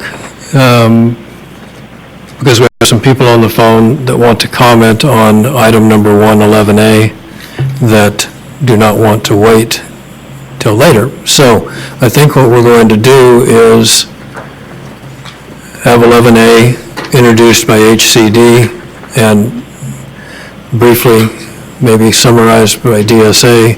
I'm going to open the public hearing to take comment, brief comment, because we do have to be respectful of everybody else's schedule as well. It is 12, coming up on 12. So, item number 1, HCD's package. Staff. Item number 1 is the definition for public housing. We are co-adopting this with DSA, and DSA has a lot more background information on this, and it does affect other sections that they will be proposing, so we'd like to have DSA answer any questions that you might have on this. Thank you, sir. DSA staff. My name is Susan Moe, Senior Architect. Oh, like this? Okay, how's that? Better? There we go. Okay. Mo better. Ready? My name is Susan Moe. I'm a Senior Architect and Certified Access Specialist with Division of the State Architect in the Headquarters Office and Access Code and Policy. What you see before you in the definition of public housing has gone through some pretty serious research and vetting. We've had discussions with the Access Code Collaborative and members of the Access Code Collaborative, including building officials, Bob Raymer from the CBIA, Natasha Reyes and Dara Schur from Disability Rights California.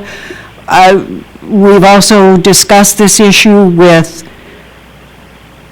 the U.S. Department of Justice, with representatives from there. And what we determined, especially in light of the issue that the City of and County of Los Angeles and what they're dealing with the lawsuit related to housing that has not been in compliance in excess of 25 years. It was housing that did not comply with the Fair Housing Guidelines in the Act. It did not comply with HUD 504 regulations. It did not comply with the 1991 ADAG with the guidelines. So what we took a look at, and in doing this research, we determined that there was a lot of confusion out there.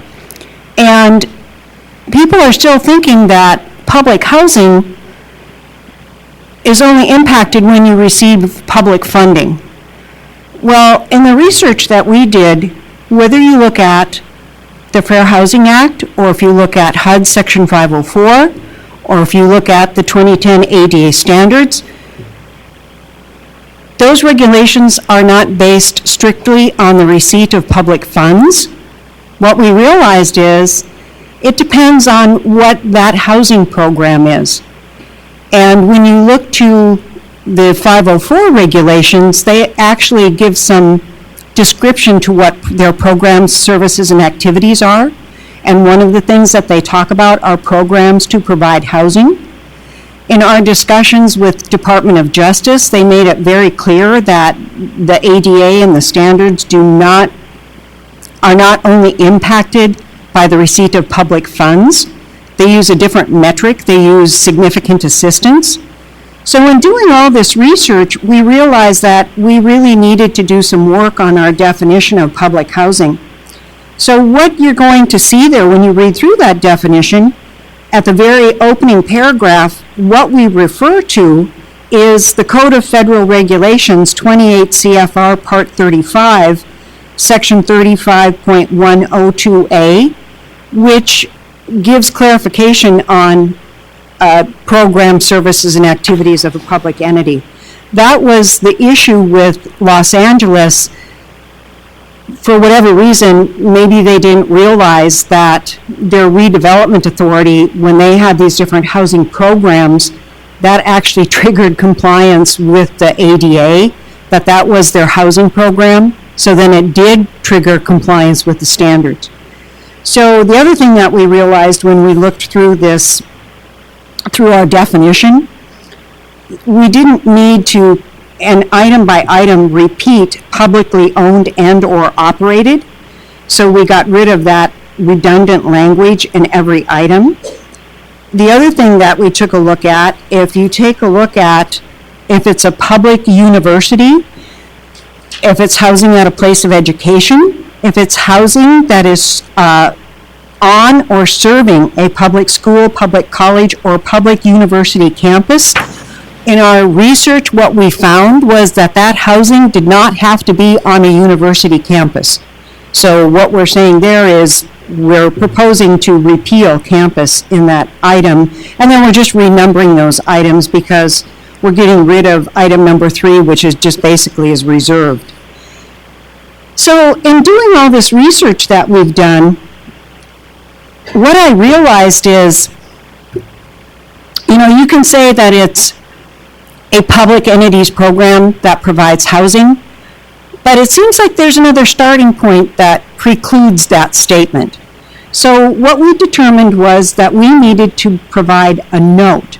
So because there was all these questions, is a density bonus a program to provide housing? What if someone gets a grant to provide for energy efficiency? They're going to put solar panels on their apartment building. So what we realized in doing all of our research, that we needed to provide a little bit of clarity on that so people would know, okay, is this actually a program to provide housing, or is it a program to provide for energy efficiency? So what we're addressing in our note is just listing a few of the items, what might be considered a program that provide housing and what is not. The other thing that we have developed, in addition to our advisory manual, where we've really expanded on the advisory related to housing, we're also developing a guidance document, and this has also been reviewed by HCD, CBIA, the people who are on the Access Code Collaborative, because we want to have a guidance document that focuses more on the regulations related to housing programs. So that's what we're referring to in the note that you see that is included in our definition for housing. What we also did was we wanted to be sure that we were on the right track with DGS Legal, and we presented this definition to DGS Legal and got their approval for moving forward with it. So with that, I'll be happy to entertain any questions or comments that you have. And Tom, if there's anything that you would like to add? Well, I think you covered it all pretty well. You're welcome. Thank you, ma'am. Okay, questions for staff from the committee? Ms. Anderson? She was. I'm sure you'll get a lot of questions, and Susan, thank you for that introduction. Well spoken, well spoken. You said that the wording owned, operated, or constructed, or altered became redundant, and it was struck out of the listing that you have in the language 1 through 5. But in the redundancy, that means that it's been repeated. But if you strike it out of the main paragraph, then it is no longer appears anywhere. So my concern is that it isn't redundant if it isn't ever cited. So my suggestion is that you keep owner, operated, or constructed, or altered in the main body of the original text and delete it from the redundant occurrences in the listing below. Because if you take out the words owned and operated, that significantly changes the scope of this definition. Do you want me to answer Please respond to that, Okay. because I think So it'll... if you look at what we're proposing, what we're saying there is housing facilities constructed or altered by, for, or on behalf of a public entity, or constructed or altered as part of a public entity's program to provide housing pursuant to the federal regulations. So really, that owned and operated, that is actually picked up in what is the public entity's housing program. They might own it, they might operate it, they might not. So by having that language in there, what we were finding when people looked at that, they would say, oh, we're getting low-income housing tax credits through the treasurer's office. That housing isn't going to be owned or operated by a public entity. Just doesn't apply. So that's why when we took a look at that, we then realized that's a public entity's program to provide housing. It won't be owned or operated by a public entity, but it is still that program to provide low-income housing tax credits. So we realized that that created actually an issue. And then we wanted to be sure, if you look at what's in the Code of Federal Regulations, it makes it very clear. It applies to all services, programs, and activities provided or made available by public entities, whether they own it, whether they operate it, whether they give a grant, however they operate there, or however they enter into agreements potentially with a private entity to provide housing. I understand, and thank you for that. So your rationale talks about redundancy, but you're just eliminating that language altogether, so it's not a redundancy at all. It's just eliminating those words, correct? Words that potentially cause an issue when someone reads through this definition. So is your rationale of redundancy going and speaking to on or on behalf of? Well, I think it's two things. For one thing, as I said, we're just housing facilities constructed or altered by, for, on behalf of a public entity or as part of their program. The redundancy then comes about by repeating that in each one of those items. So we're actually tackling two things there. We're getting rid of that language that is causing an issue, and then we're redundant because we don't have to, it didn't need to be repeated in every one of those items. Well, it could be problematic. I think that the words owned and operated or constructed or altered provides additional clarity, because without those words, it would read housing facilities constructed or altered. And so it would limit that scoping. So furthermore, you didn't list in here the Section 504 succinct definition in Section 35.102. You only say program. Why did you eliminate services and activities from that? Actually, you need to take a look at the Housing and Urban Development, their Part 8, And if you take a look at that, in their definitions, it's 8.3, and that defines what the program or activity means. So there's a definition in the HUD regulations. What we're looking at is aligning with the 2010 ADA standards. Yes, potentially there are other HUD 504 regulations, including the deeming notice that you would have to take a look at. But what we're working with is our model code that is the 2010 ADA standards. Is the model code actually in the reference standards, chapter 35?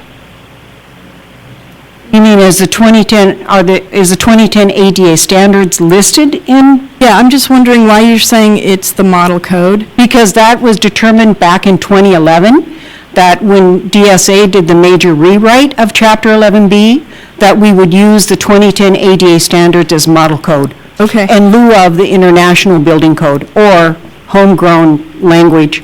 Understood. I just assumed that the model code was always referenced in the reference standards in chapter 35, and ADAG is not listed Without there. clarifying, I'd have to take a look at Chapter 35. Appreciate it. So then you're saying that your sentence reading, or constructed or altered as a part of public entities' programs is sufficient and not the wording programs, services, and activities, as Section 504 delineates in that cited section.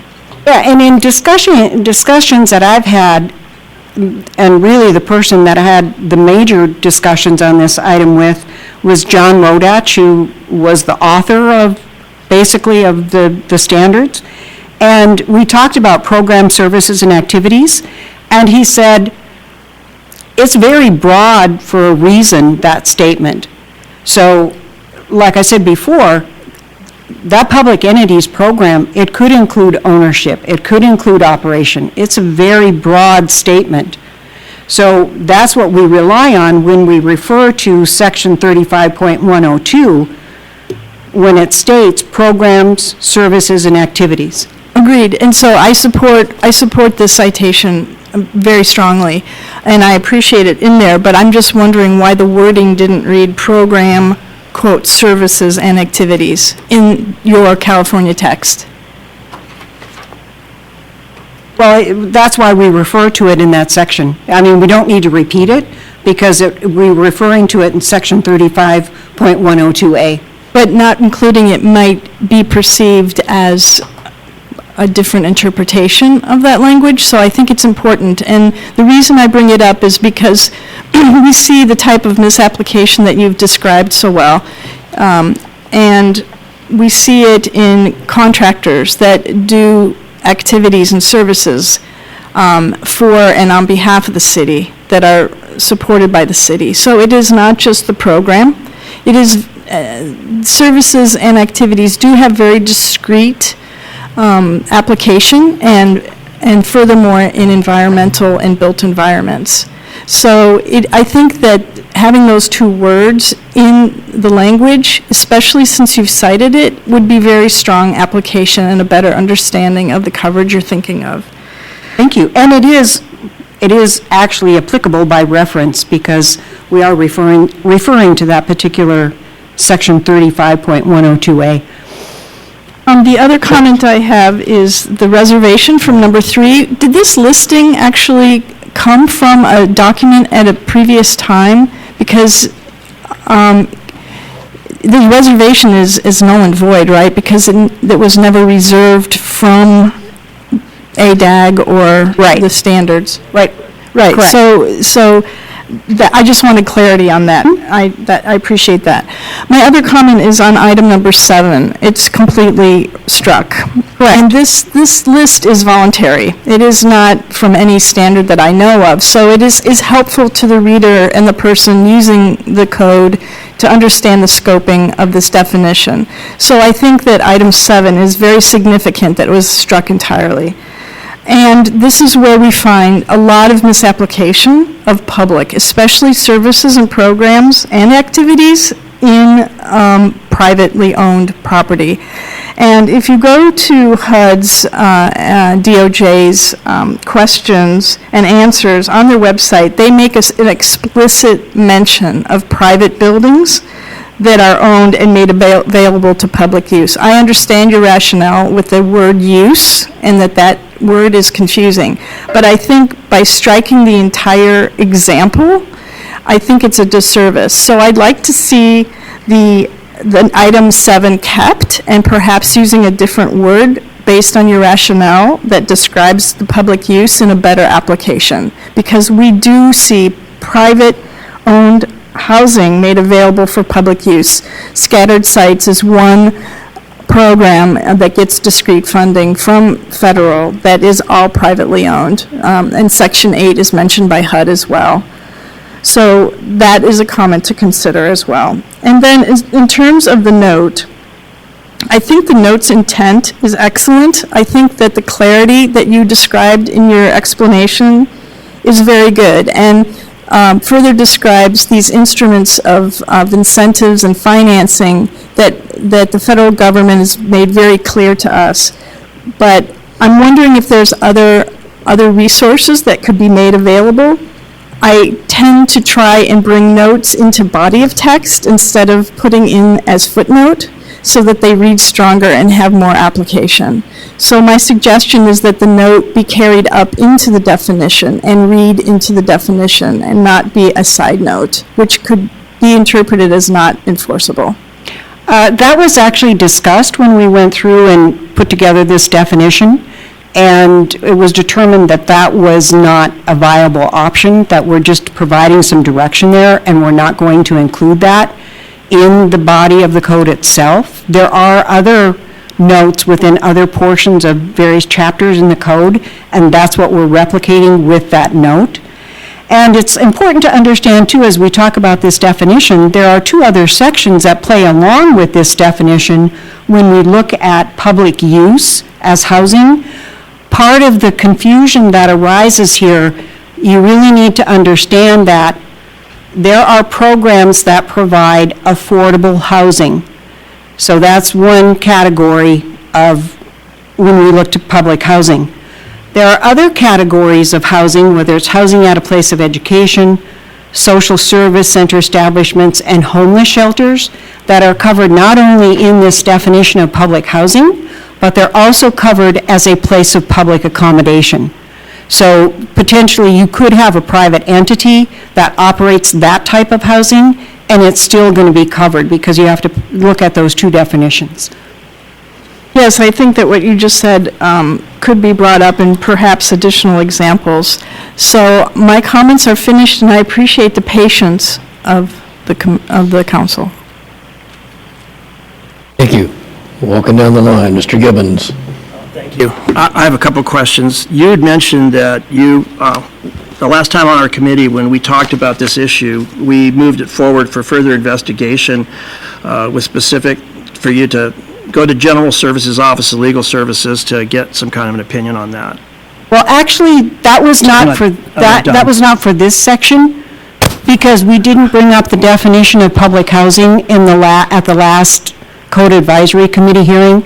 That's actually 1.9.1.3. So that's when the committee asked that we take that to Department of General Services, to Legal Counsel. We just took that additional step when, even though that wasn't recommended, because obviously this wasn't brought to the committee before, we took that additional step for this definition, and we did that for section 1.9.1.3.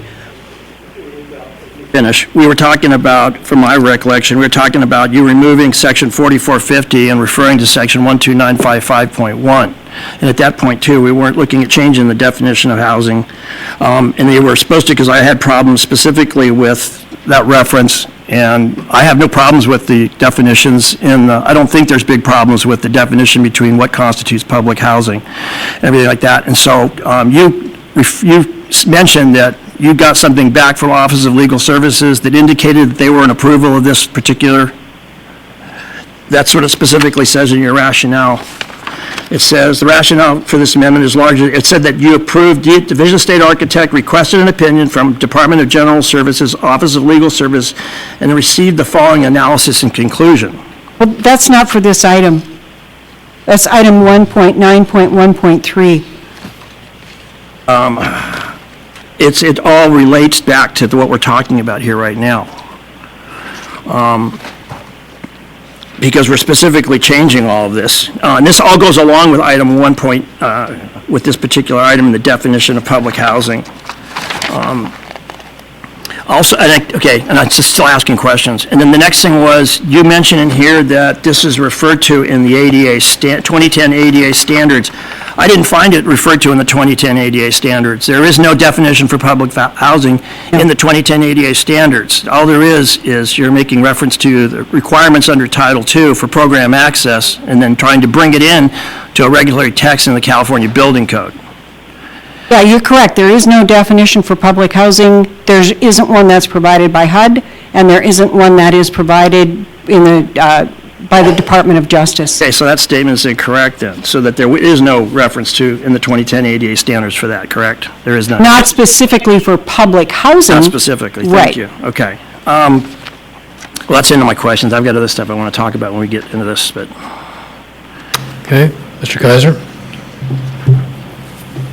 I think my comments are trying to, right now it seems a little convoluted. I understand getting rid of the owned and operated. Then you turn right around and use the term constructed or altered twice in the same sentence. I don't think either one of them are necessary, to be perfectly honest with you.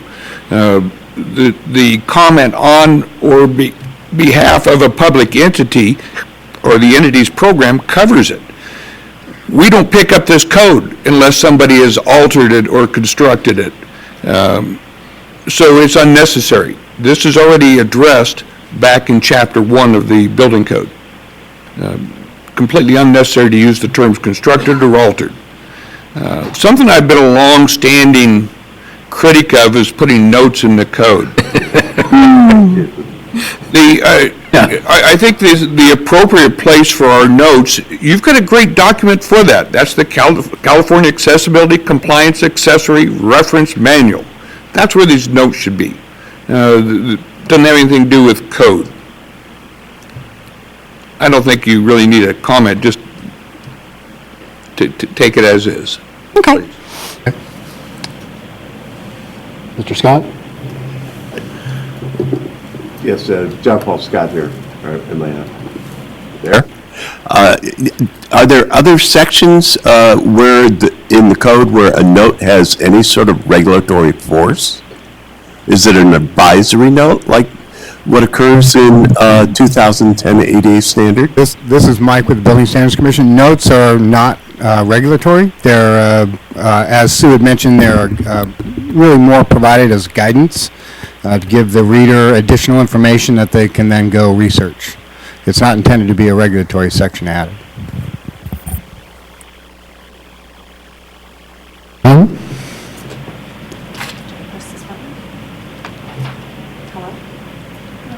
Yes, hi. I second Dan Kaiser's comments, and additionally with the note, if it does not have any regulatory bearing, I would suggest that that be included in the code and commentary sections. Thanks. Okay, this is Eric Jacobson from Oshpod. We do use some advisory notes in other parts of the Building Standards Code, and we found that it's helpful to the code user because we have so many different code application notices and policy intent notices and other kinds of guides that to cut to the chase, if the note is very, very short, we do use the term advisory note so that it helps the code user know that it doesn't have regulatory effect, but we have found it helpful. Thank you. Other comments for staff from the committee? Okay, hearing none, we're going to open public hearing.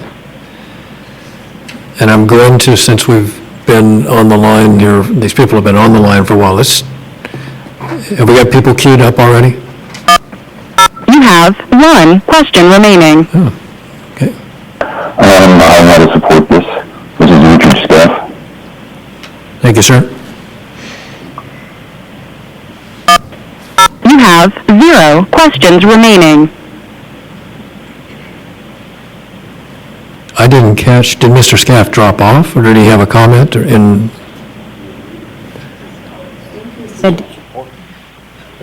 I'm sorry, I didn't hear it, so I was hoping somebody did.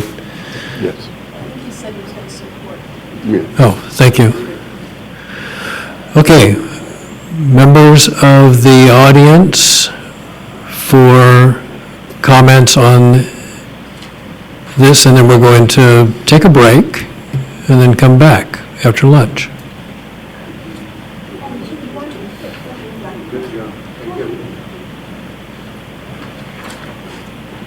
Yeah, Morning that's- again. We're appearing as twins. I say, this is, we really need a picture of this, staff. This is, we're not going to see this often. Never seen it.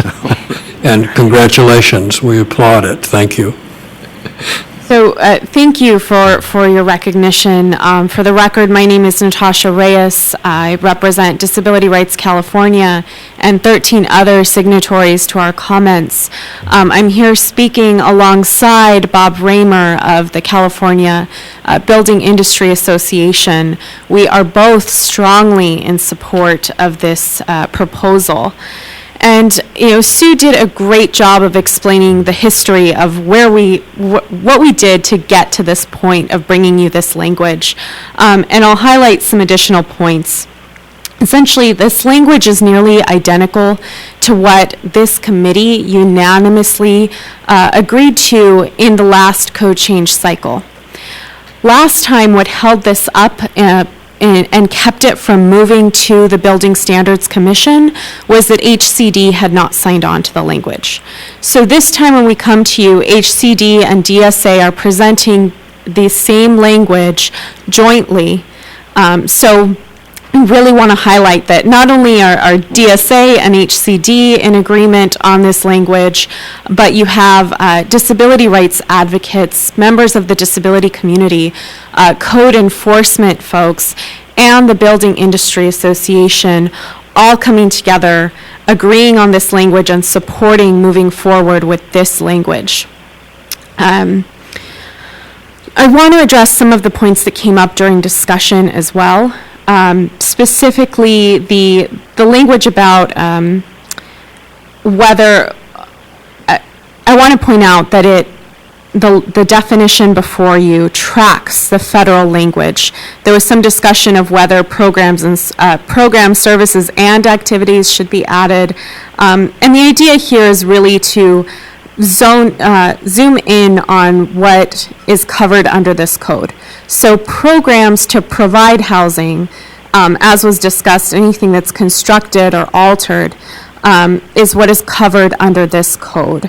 Services and activities are further included in the ADA, but this code is really focused on programs to provide housing. So that's why that word programs is what you see in the text. But there is a reference to the federal regulation that has the full definition for that clarity.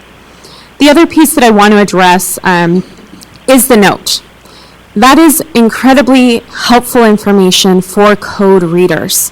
It is something that the Access Code Collaborative, which, as I said, represents disability advocates, code enforcement, and builders, that's something that the Access Code Collaborative talked about at length and has been reviewing for years. And this language in the note, it's helpful and it's appropriate as a note. We want to make that clear because it would be impossible to list a full list of programs that are or are not included. As we know, there are programs that run for a temporary time. There are new programs that come up.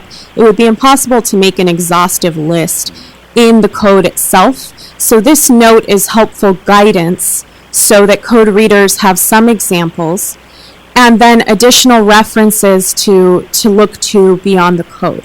So that's why it's appropriate as a note as opposed to in the actual text of the proposal, of the code. But it is important to maintain this note because it provides such helpful information.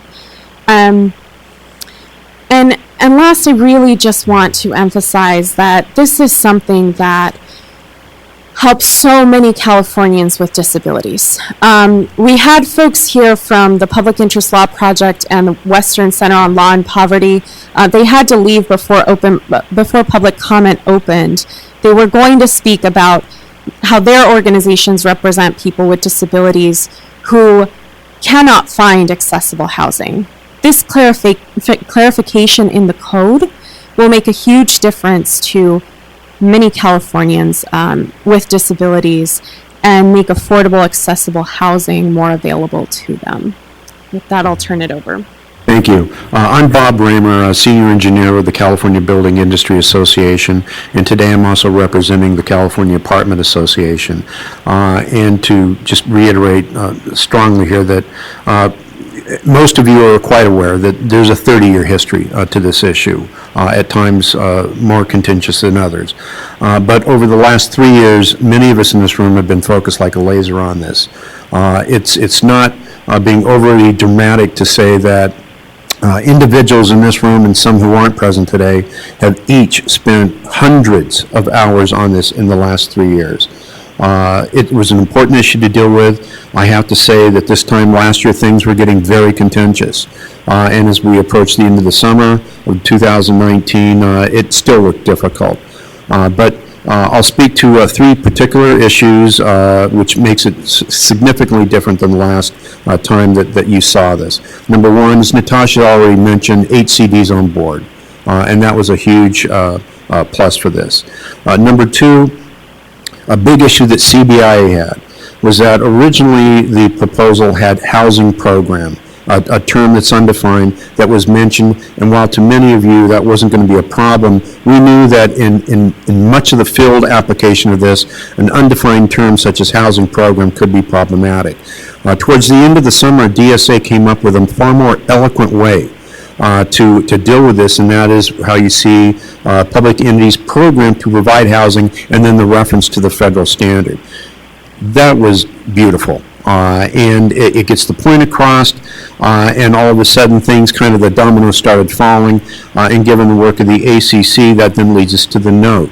As Natasha's already mentioned, the note is by no means exhaustive. It's not meant to be.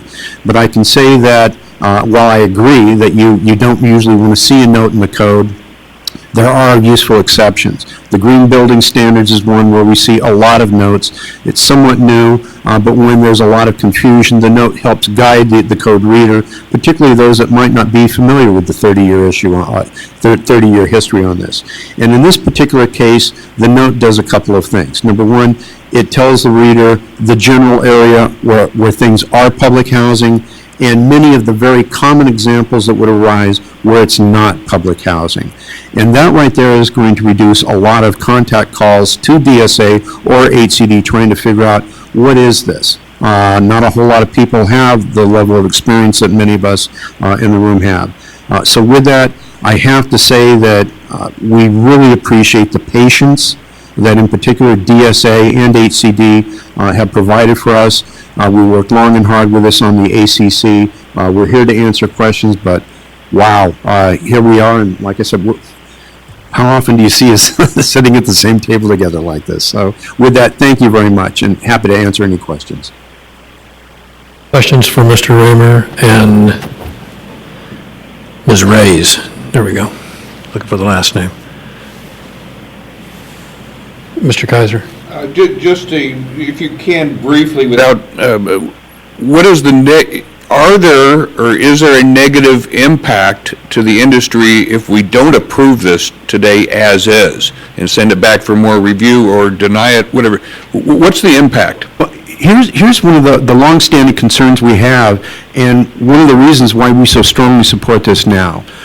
The reference to just simply housing program leads one to wonder, and let's look at the fact of the matter is we were very afraid that single-family homes that were going to be offered for sale to individual private buyers, production housing in California, normally we'll do 45 to 50,000 of those a year in California. And we were afraid that, number one, energy efficiency programs structural upgrades, fire safety programs, a big issue for the last 2 years, that the provision of public incentive funding or regulatory assistance could in some way be considered a public fund and may trigger, the 5% rule. And what happens here is the language that Sue spoke to earlier now clarifies that you're using that to go to the federal language, and more importantly, the note specifically spells out where you go and where you don't go. And those two combined, those two things work very well together. There's a very good synergistic effect here, where a casual code user is going to be able to read all in one place, this is where it is and this is where it's not. And for single-family homes, that was our biggest concern. We were worried that all of a sudden there was going to be a lot of question out there that leads to litigation. That would be horrible. But what DSA's done is they've effectively addressed that. And the Access Code Collaborative debated this ad nauseum, and they came to the same conclusion, that all combined, I know that you've got sort of three different things in front of you, but they combined to finally get this going. So with that. And I'd like to add one small point to that. One thing that Ms. Moe did mention is the lawsuit in Los Angeles, and that really stemmed from over 20 years of non-compliance with federal requirements. These amendments to the code clarify that federal law. There's a direct reference to the federal law and what compliance means for builders reading this code. So the idea here is really to avoid like what happened in LA and correct longstanding confusion. I mean, there are some single-family dwellings, although it's rare, there are some single-family dwellings where these regs would apply. Few and far between, but this provides very clear guidance on where it is and where it's not. Thank you. Ms. Anderson? So,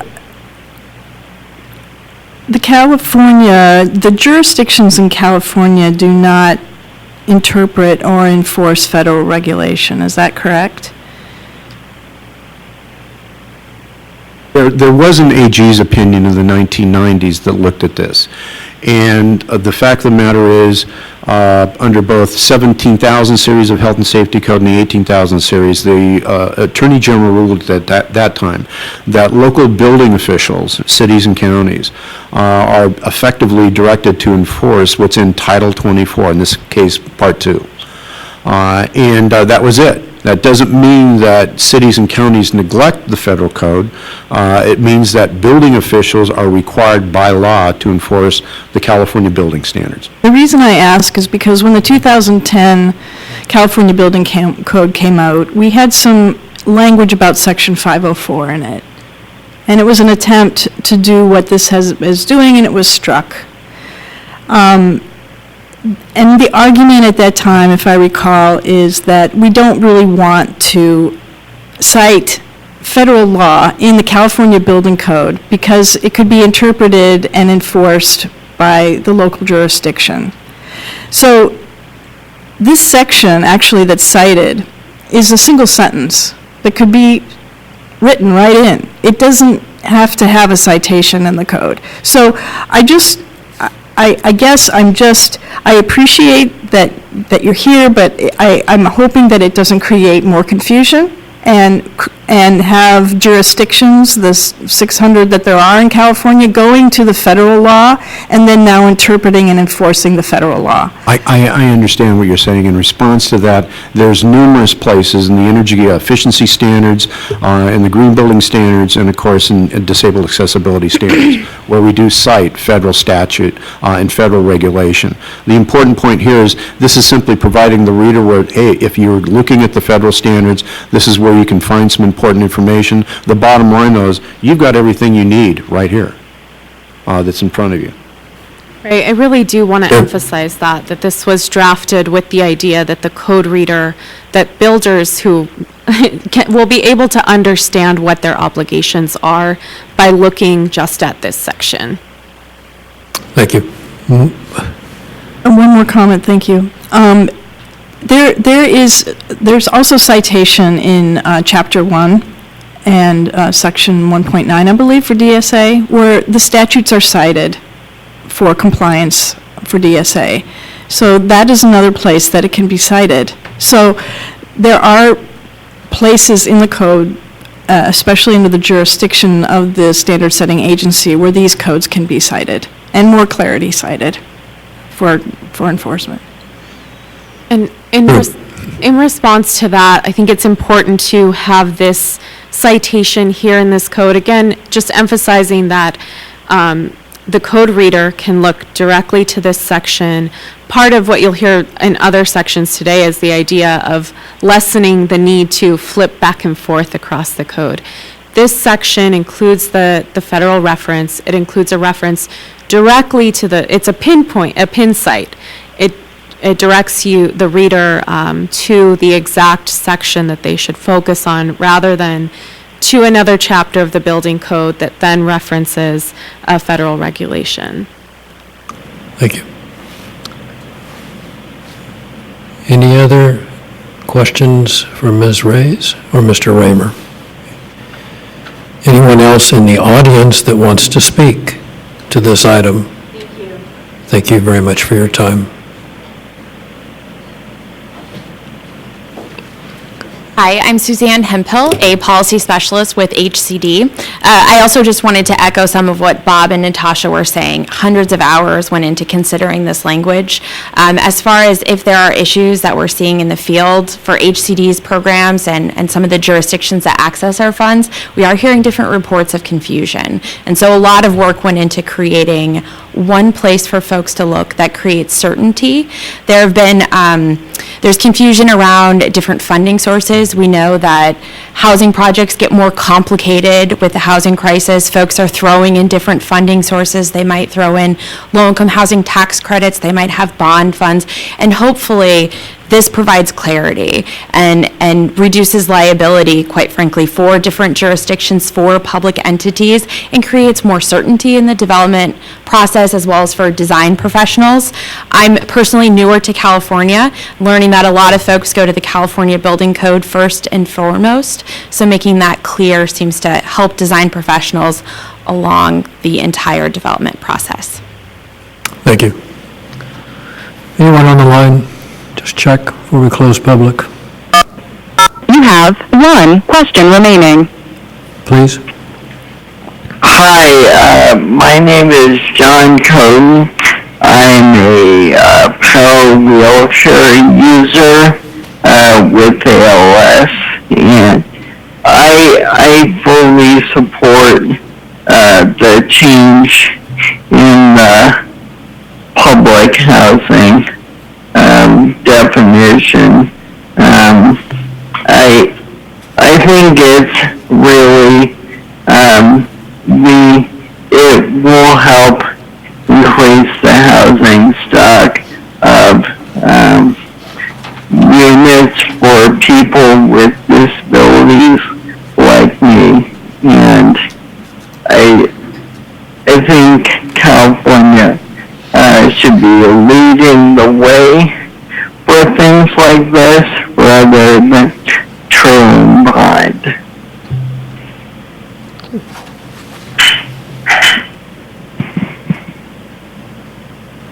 Thank you very much for your comments, sir. Anybody else? Any other comments? Hearing none. 0 questions remaining. Close public comment. With the committee's approval, we're going to take a break. We're not going to adjourn. And we'll be back at, given the distance and everything, 1:15. That work okay? 1 o'clock better? I just want to ensure that people have time if they go across or they get food to get the food and get back. That's all. So 45 minutes is close, but less than that, probably not. Yeah, I think so. It's 1:15, and we will reconvene. Thank you so much.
We're gonna reconvene in about 2 minutes as soon as Mr. Scott joins us, and DSA staff, you're all welcome to come to the table. That's where you're at. And HCD, we're gonna vote on one of your items real quick, so don't go away.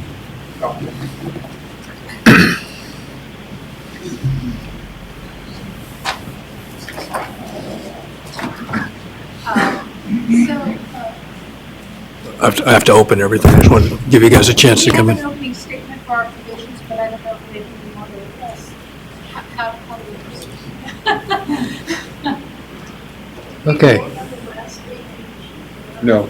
No, remember, we're going to push that off. So hang fire for just a second. Ready? Sure. All right, everybody's here? Here we go. So what we had talked about... Oh, Jen, I'm sorry, thank you. What we had said was that we had taken sort of the testimony from staff and the position on the 11A definition, which corresponds to item 2.09, excuse me, for DSA. What I'm going to do, with again the committee's approval, is open DSA's hearing, go specifically to item 2.09. I don't know if you're going to need to amplify anything you've already said from DSA's point of view. If not, then we can have further discussion, open that up for public comment, take an action from our side on that, then go back to 11A, item 1, take an action on that. You're done? Can we go with you? And they come back to the rest of DSA's package for the next time period. So,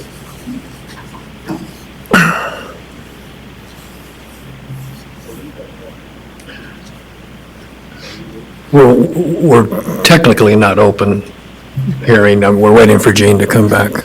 I don't think you would call us open. We have a quorum. I was just being... Go ahead. All right. Welcome back, everybody. Starting back up here. Note that Mr. Lozano is not with us right now, so we will catch him back up when we come in, but he'll have heard most of this already. The process that we're going to go through is for open DSA's side of the presentation, go through item 2.09 in DSA's package, and then take an action. So, DSA staff, it is your floor for now. Item 2.09 first. I'd like to make an opening statement. Good afternoon, members of the Code Advisory Committee meeting. I am Ida Clare, Acting State Architect and Principal Architect at the Division of the State Architect. I'm joined here today with Susan Moe, Senior Architect, and Derek Shaw, Senior Architect. Thank you for the opportunity to present the regulatory amendments related to accessibility for the 2019 intervening supplement of the California Building Code. DSA remains fully committed to the development of accessibility regulations that serve the needs of the disability community.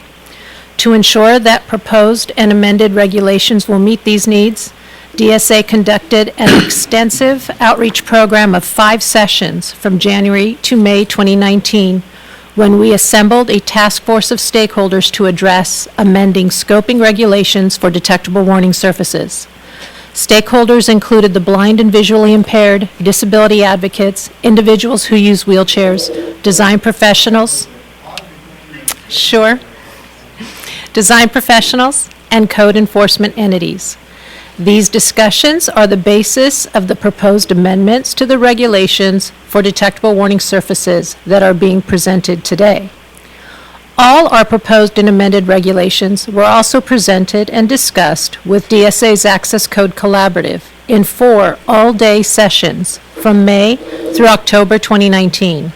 The ACC is comprised of 13 individuals as a representative group of stakeholders whose purpose it is to ensure DSA is considering a wide range of views and perspectives in developing CBC regulations addressing accessibility. The ACC members volunteer a considerable amount of time to meet with each other and DSA, and DSA extends our gratitude for their commitment to ensuring the regulations are responsive to the concerns of all stakeholders. While working meetings of the ACC are not open for public participation, for transparency of the rulemaking process, the public is able to listen to ACC meetings via teleconference. In addition, all ACC meeting transcripts and information on the ongoing activities of the ACC are available on the ACC webpage on the DSA website.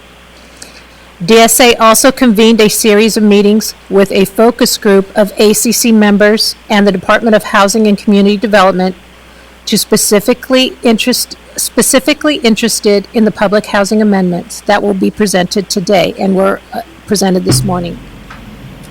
These individuals volunteered additional time to further discussions in order to achieve regulatory language that was in alignment with federal and state statutory requirements and provide the necessary clarity to ensure the regulations are applied consistently and appropriately. Concurrently with ACC discussions, DSA conducted its required outreach to the public on the proposed accessibility amendments. These meetings were held on July 9th and September 19th. Comments and feedback on the proposed amendments at these public stakeholder forums were brought back to the ACC for further discussion. DSA continues to foster and encourage an environment of cooperation and mutual respect through the discussions and strive for a better understanding of the needs of the disability community while acknowledging all stakeholder concerns. The proposed new and amended regulations being presented to you today were garnered from code change proposals submitted by various stakeholders or identified by DSA staff as necessitating change for clarity and consistency of code application. This is especially relevant for both the process of incorporating all the applicable Fair Housing Act requirements relevant for public housing from Chapter 11A to 11B, and the need to clarify the scoping requirements for the application of detectable warning surfaces. Our decision to undertake this effort, long requested by stakeholders, has received broad-based support. It is our hope that the resulting amendments have achieved the intended goal of clarity and consistency. DSA welcomes the comments from the Code Advisory Committee and is prepared to present for discussion the building standards related to accessibility that are proposed for the 2019 Intervening Code Supplement. Instead of presenting the code change proposals in the order indicated on the initial express terms, for the sake of clarity, DSA requests to present related proposals in groups. In addition, we request to ask for an opportunity to respond to stakeholder comments if needed to ensure understanding of the amendments and address public concerns. We will, however, proceed at the committee's direction. Thank you. Thank you.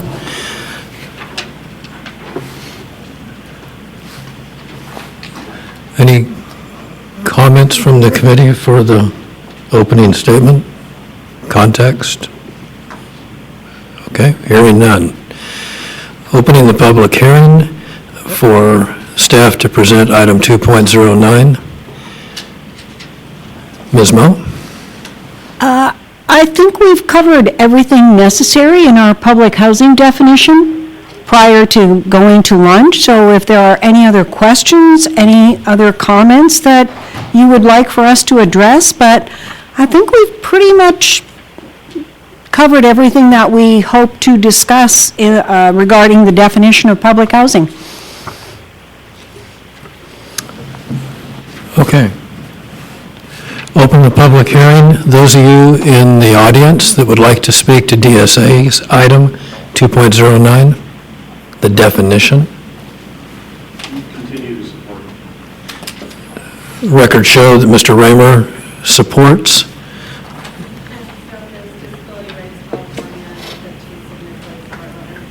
And record show that Ms. Ray's representing her group's supports as well. Public comment on the phone, please. You have 0 questions remaining. That's unheard of. Okay, close public hearing. Comments from the committee to staff. Mr. Kaiser. I almost wish I wouldn't have taken a lunch break because I dwelled on this too long. And there's a thorn in my side now after thinking about it too long. I think the simple way to put it is, HCD, why are you adopting this? I see your rationale under the statement of reasons. And that's what confused me tremendously, is looking at this list of public housing, trying to figure out how it even relates to HCD access, and it doesn't. There's not a single thing in here that has anything to do with Chapter 11A, the FHA, or anything to do with state housing law. Now, with that said, all the arguments that were made by both groups, very valid. This is absolutely a necessary definition that needs to move forward, and I really appreciate the effort that have been put into it. But HCD doesn't have a dog in this fight. I think you probably could clean this up by simply removing HCD1 access from the definition. That's what bothers me. Code users are going to look at this and say, hey, this applies to Chapter 11A. No, it doesn't. Not a single thing in here does. In your statement of rationale, you said that you mentioned the definition under Chapter 11A, but there's no, at least I couldn't find it, there's no scoping, no technical requirements, anything in Chapter 11A addressing public housing. So I think we'll sit back, now that I've rambled, why are you even adopting this? The whole reason for us to co-adopt it was because there is so much confusion out there as to when 11A or 11B or both apply to projects. And I think that's not a good answer in my mind, because if it is public housing, then we will look at Chapter 11B. If it has 3 or more dwelling units, we're also going to look at Chapter 11A. But they don't they're not synonymous with each other. Well, one doesn't override the other. In other words, just because it's 3 or more dwellings, maybe built solely with public funds, we're not going to look at Chapter 11A at all. So to me, as a code user, you've made this confusing by trying to adopt this. I hear your confusion, and I had shared some of that in coming to the building code. I also wanted to add that HCD does fund significant housing programs across the state and have a large portfolio.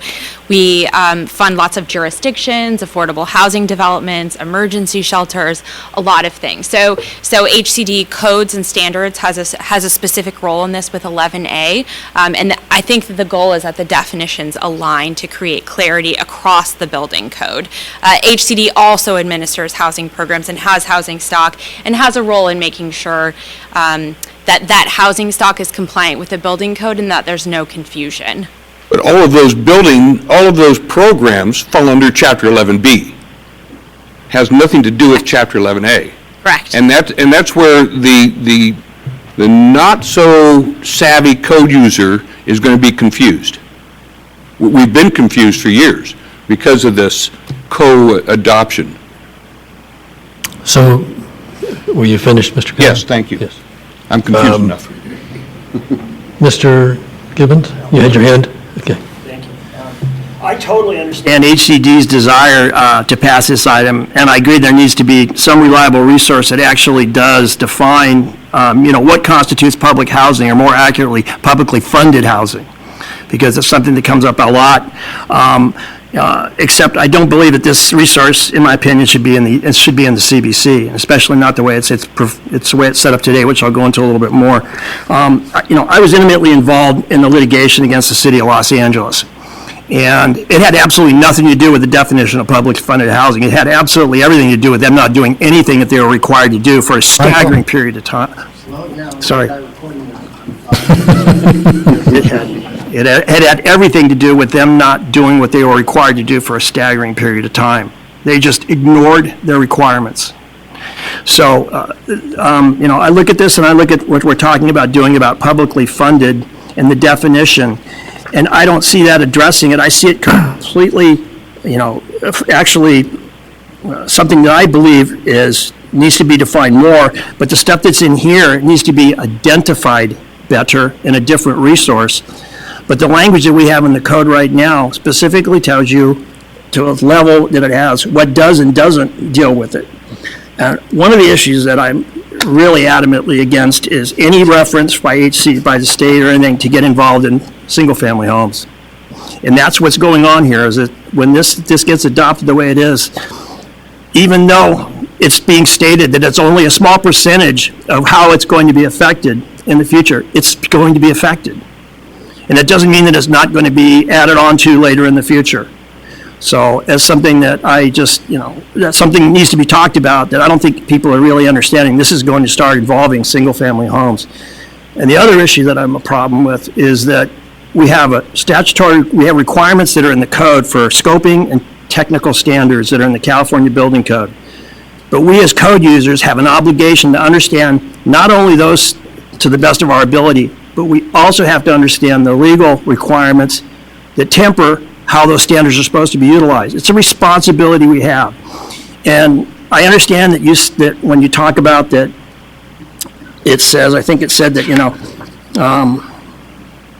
there would be, hopefully that if this passed, there would be one location in the code where you could go to and it would give you all the answers. But it was also stated immediately thereafter and qualified by two different people that spoke that it wouldn't answer all the questions.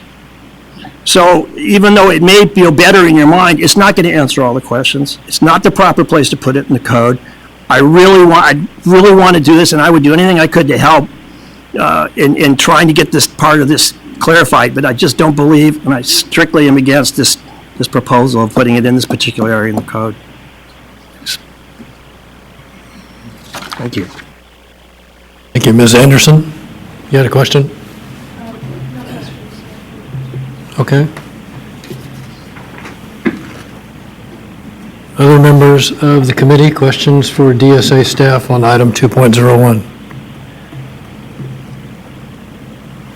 Okay.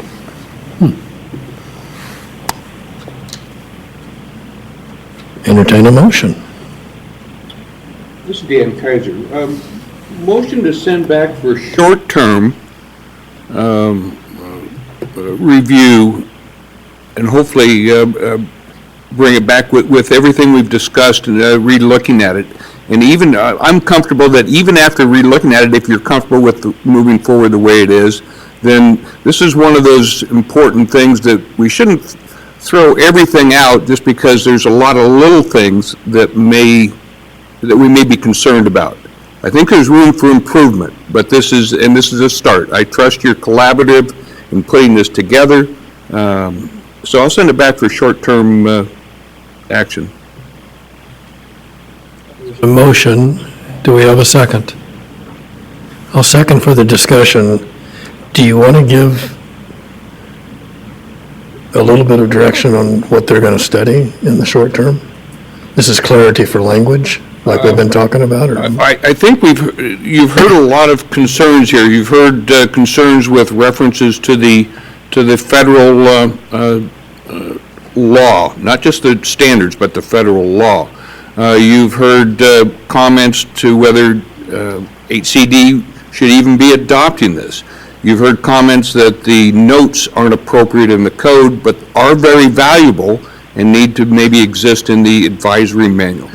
Those are, I think, my three or four main points. Those are the areas that I heard around me here. Discussion on the motion? Oh, another point? Another point. One more point, go back and forth on Government Code 4459, but with the extent of the change that this would represent, I think is what would not be allowed by Government Code Section 4459. Because it's not something that was in the ADA. Okay. So another comment for part of the short-term study motion.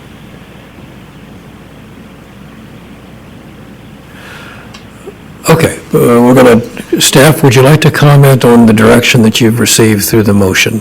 I just want to reiterate, if at all possible, the consideration. I understand the direction that we have received. A little bit, just a reminder of a little bit of history. Last year, this was postponed because HCD didn't adopt. This year, they are adopting, and now it's still further study. We were requested to get a legal opinion. We did, and we've involved many attorneys in the discussion, including the U.S. Department of Justice. So I guess in starting to further study, it's not that we are opposed to that by any means, and we will take that direction. It's a lack of understanding, I think. Go ahead, Dan. No, I appreciate that. But again, like I say, one of my major concerns is why HCD Access is adopting this. Now, your legal research that you did the discussion ever come up that a FHA entity was trying to adopt this definition? And I'm guessing that it wasn't part of that discussion. You say a FHA entity, are you talking about a public housing authority? 11A for our purposes here in California. We have a motion on the floor. I think there's direction that's been given. Discussion on the motion. On the motion. I would support this motion. As an accessibility specialist and someone who's worked in a jurisdiction, and an architect, it's been very difficult, and I'm saying these words with careful measure, it's been very difficult to work with HCD and DSA together. My hope and desire would be that there's more collaboration in the state, in these two departments, especially around accessibility. Part of how we got here with this definition and other conversations around it is because of the way the state has methodology, it has assigned standard-setting agencies that haven't been in good collaboration. So, and my hope, in rather just further study, which I think is really important, my hope is that both of the departments come together on this issue and make a public declaration of what this is. The federal government has extensive education, bulletins, advisements, and guidance on how to apply the law. We are not seeing that from the state in this area, and that's why we see the risk involved in its application and the misapplication of it. So I understand what the intent is with the small definition called public housing, but this is not the root of the problem. The root of the problem is that this needs to have a larger, broader discussion in the state of California about how we handle public housing. And it really is bringing the expertise of these two departments together and forming a public education campaign, both for the jurisdictions, designers, and other people on how to apply these laws. That's just my personal comment on this. Thank you. So, motion to send back for short-term further study, taking into account the comments that have been made both for 11A discussion and for today's 2.09. As the seconder on the motion, I'll make two comments. Number one, it does represent a huge shift in collaboration and joining together, industry support. You're absolutely right. We've been on this situation for years and years, and much of it because of turf issues between DSA and HCD. That is what it is. We're getting better at that, it seems, by virtue, in my mind, of the way the definition applies. So I'm encouraged by that. Secondly, I would not want, frankly, to not have this continue forward because of the momentum, because of the collaboration, because of the agreement. So frankly, a short-term further study, you guys will tweak it, and it's going to continue to go forward. Hopefully with the advocacy and support and the demonstration of collaboration between the two departments that Ms. Anderson's referring to. I think this needs to move forward. And I'm just recognizing that frankly DSA is going to take this and do what they want to with it anyway. So take into account what's happened and do with it best you can, but this needs to move forward. We've had a bunch of legal opinion on it. It sounds like it is justified legally, and I think it's appropriate. So that was my chance. Call the question. All those in favor of the motion? Aye. Oops. Clarification. When we say short-term, are we saying before the 45-day comment period? Yeah, let me clarify. A number of cycles back, the concept was to allow the agencies to, if it was something that they felt they could handle between the CAC and the public comment 45-day period, that they could tweak the language and then put it out to 45-day, and that was considered a short-term further study. The reality is, in regulation, there is no such thing as a short-term further study.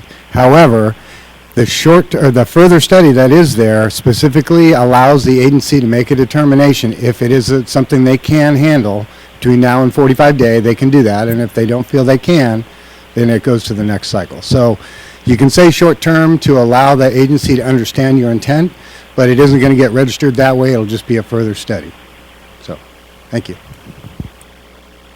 At the same time, just clarification from staff, the fact that we vote for further study doesn't mean that they would push it off into the next code cycle. They can still take it to 45-day language. Yes, exactly. And in fact, it's a recommendation, so the agency doesn't have to take the recommendation. Right, thank you. Okay. Okay, that's, any other questions? All those in favor of the motion to send back to DSA for further study, say aye. Aye. Aye. Opposed? No. Mr. Gibbons and, I'm changing, I want short-term study. okay. Mr. Gibbons is opposed. Motion passes. So 11A, let's see, I guess we actually have to take an action on 11A for further study too. So to close out HCD's agenda, a motion to address item 1 on HCD. Motion for further study for reasons already stated. Second. All those in favor of the motion? Aye. Opposed? Mr. Gibbons has abstained. Motion passes. So 11A, you will be in further study mode also, which has the same effect. Okay? Thank you, sir. Appreciate your presentation. Okay, let's see. Amen. DSA, you had presented us with a grouping of the items that came in. Next item, or the item that is on the list, is 1.01, if I'm reading this correctly. It's pretty much everything on the front page of the list.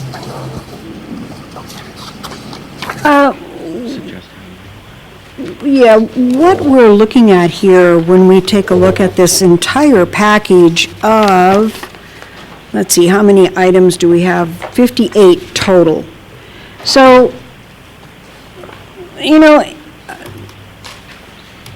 during the rulemaking cycle in 2012, and when I came to the Division of the State Architect in 2011, I realized how important housing is to persons with disabilities because of friends that I have and the impact that it's had on their life. So I decided at that time that my main focus on codes and regulations was going to be doing everything I possibly could to educate myself on all the various regulations that are related to housing. Dawn a little bit ago made comment about, well, we should do outreach and we should do education. I developed a training program that we delivered in person. It was a 2-day session. One day was a training session specific to public housing. The second day was a training session for transient lodging, social service center establishments, and housing in a place of education. I did that for a total of 3 years in various locations up and down the state. When this whole lawsuit came about with the city of Los Angeles, we had discussions with LCM Architecture because they are the group from Chicago who are actually working on that lawsuit, and they were tasked with putting together training. So they talked to Storian and myself, and they said, well, we would like to work with you, and could we see whatever training materials you have for public housing? So I said, yeah, I was happy to share that with them. So sent them our PowerPoint presentation, heard back from LCM Architects. They said, this is outstanding. They said, we would like to use your PowerPoint presentation as a basis for the training that we are going to provide for related to the Los Angeles lawsuit. So in going through this whole thing, and the reason that I bring this up and the amount of research and what we've done to really put a handle on what this whole housing issue is, because I kept hearing from people, it's too confusing, we can't understand it. So I thought, okay, let me take a look at this. So I developed a series of flow charts for each of the federal regulations, the Fair Housing Accessibility Guidelines, HUD 504 regulations, also for the ADA standards. I put together another flow chart for DSA's regulations, for HCD regulations, because I realized I needed to understand how all these parts and pieces came together. So after doing all that, and doing this training up and down the state, talking to code users, and hearing what their concerns were, this whole package that we're putting together today before you is a culmination of all that effort and hearing from the Access Code Collaborative, building officials, architects, design professionals. What they consistently asked for was clarity on what is public housing, and they also asked if it were possible that rather than looking at Chapter 11B and then from Chapter 11B, looking to Division 4 in Chapter 11A and the site and practicality test in 11A, could it all not be included in one chapter, in 11B? So this has been several years in the making, this package that you see before you. So really what we're proposing is what you've already heard, our definition for public housing. We're looking at modifications. We're repealing the last sentence in the public use definition. We're also looking at clarification in 1.9.1.3 for DSA's authority for promulgating regulations for public housing.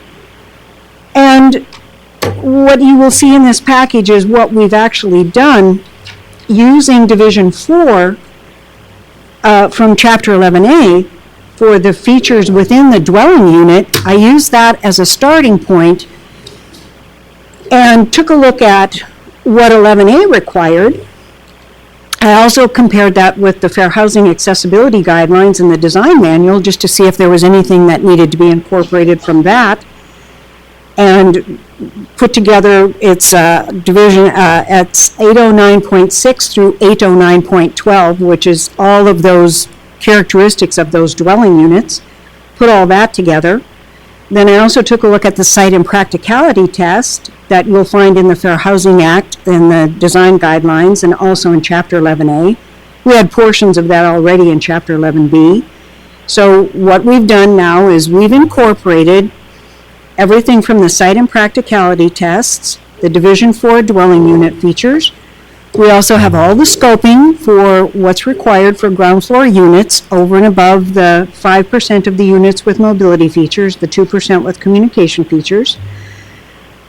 And there were a couple of things when we took a look at what was in Chapter 11A, Division 4, and we thought, well, you know, those are some of the items that we don't want to incorporate in this section in Chapter 11B.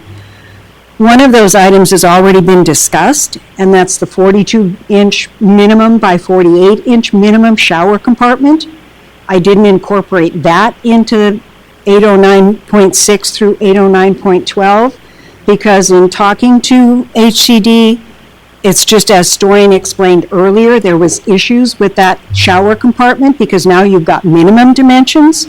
And he said they heard quite a few complaints because it ended up that the controls and they weren't in a good location where somebody could actually use that shower.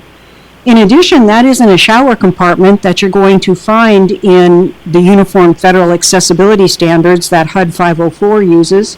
You aren't going to find that type of a shower in the 2010 ADA standards, and you won't find it in the Fair Housing Act Design Manual. What you will find in the design manual is a 36 by 36 inch minimum shower compartment.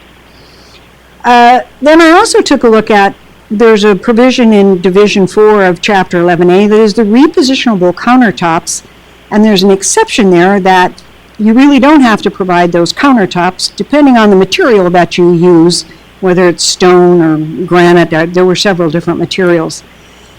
So you won't find that incorporated into Chapter 11B. And the other item that you will not find incorporated into Chapter 11B is the provision that allows for two 15-inch breadboards in lieu of a countertop that has a forward approach with knee and toe clearance. Even though we don't promulgate Chapter 11A, in discussing that provision with Storian from HCD and just hearing from the general public, they said they couldn't understand, well, if you put in a breadboard, does it have to be attached? Can somebody just take a cutting board and put it on the armrest on their mobility device? Well, obviously, if it's going to be regulated by the code, it has to be attached. So anyway, that was a provision that we took a look at, and we said that's not going to be incorporated into 11B. There is, however, a provision in the Fair Housing Accessibility Guidelines, and it does require that you have to have an electrical outlet 3 feet away from a sidewall so that that electrical outlet is actually accessible. So that provision you will find in what we're proposing for Chapter 11B. So those are sort of the high points, what we're looking at here. And then some of these sections that are included, all we're doing in some of these sections is just getting rid of a reference to Division 4 in Chapter 11A, and instead changing that reference to Section 809.6 through 809.12 in Chapter 11B. So basically, should this whole package be adopted by the Building Standards Commission, when somebody looks to figuring out what they need to do for public housing, when they look to Chapter 11B, it's going to pick up the scoping provisions and go beyond what's required in the Fair Housing Accessibility Guidelines. It will include all of what's required by the 2010 ADA standards. The only thing that would not be included in here is if you go to the deeming notice where HUD in 2014 said you can now use the 2010 ADA standards, but for, I think it's 11 exceptions. And there are a couple of those exceptions that aren't even in Chapter 11B because we didn't adopt those as part of, from the ADA standards. So for somebody who has a housing project, they're getting federal financial assistance under a HUD program. They could take a look at Chapter 11B. They could take a look at that deeming notice and see if there are any of those items in the deeming notice that they have to be concerned about. But what we're hearing and the support that we're hearing from the building officials and from designers, that this would make their life much easier if they could just go to Chapter 11B for public housing projects. So with that, if there are any particular sections that you would like to discuss, any comments that you have that you want to, any questions for us, we're happy to entertain that. And with that, Thank you, Ms. Moe.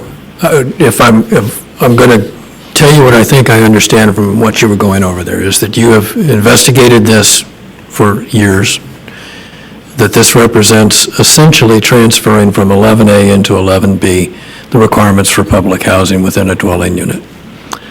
And the 58 items or so in here are going to range from highly editorial referencing to possibly some with content. We cannot, at least we have not typically taken a blanket action on items. So we're going to do this one by one. Okay. Not that I like it that way, but we open each item and we take the public comment and we go forward there. We can't bundle these things, unfortunately. Yeah, no problem. So unless the committee wants to do something differently, I suggest we just take the list that they've given us, they've ordered it. We'll go through all of these housing items here. The first item on here is 1.01. Excuse me. Yes, sir. In the past, we have had situations where there were a significant number of items that were all related, and the committee would ask if there are comments submitted for any particular items. They would discuss those in detail, take action on those independently, and then the remaining items, if there were no concerns or comments, they could be taken in a block. So that's been done in the past, so just so you know, if you guys want to try to expedite some of the items that didn't get comment, that are simple editorial changes or simple changes, you are allowed to do that. You just have to give the listing or the range of numbers. You know, if this was 10 items, I would try that. 58, I think, is going to be a challenge. Well, and the ones, I think to Mike's statement, those items 11B 809.6 through 809.12, 11B 809.12, those are all those characteristics within the dwelling unit itself. But basically, this whole package is interrelated, the various items. That was the sense I got. And I will say, and part of the reason, again, Michael, why I would like to treat this almost one by one is that, you know, housing's not my strong suit. And I've got people here that are really, really expert at it. And so I would want to make sure that both the committee and the public has a chance to identify something that they've got to use. Okay. My phrase that Dan appropriated was, they have a dog in this fight. All right, Mr. Gibbons, question? By any chance, do you happen to have a list of those items that you have that are literally going to be substantive changes to the code and not just cross-referenced from the standards? Other than what I spoke about, the items that we didn't include, and then, you know, including that electrical outlet that's 3 foot from a sidewall. Such as the breadboard, anything that's substantively changing from just a re-reference from the code, from 11A into 11B? Yeah, the only substantive ones, like I mentioned, were what we didn't incorporate into 11B, and that was the 42 by 48 inch shower, the breadboards, and the repositionable countertops, and the exception for it. Because it's 5% of repositionable countertops that are required, but then you automatically get an exception depending on the materials that are put on those countertops. And what I heard from discussions with HCD, because it seems like that's a bit of an exhaustive list, there were issues with that because people were asking about other materials, and if the exception would apply to some other materials, that weren't listed in that section. But those are really, other than that, all I did with what was in 11A, I went through it section by section by section and used reference numbers that, and the numbering format consistent with Chapter 11B. And then I just clarified and wrote the language in such a way that, so that it was consistent, where it would say, whatever, 36 by 36 inch minimum, so I wanted to make the language consistent as well and make that terminology the same. But no, there is, other than those items, there's no substantive change from what we took from 11A.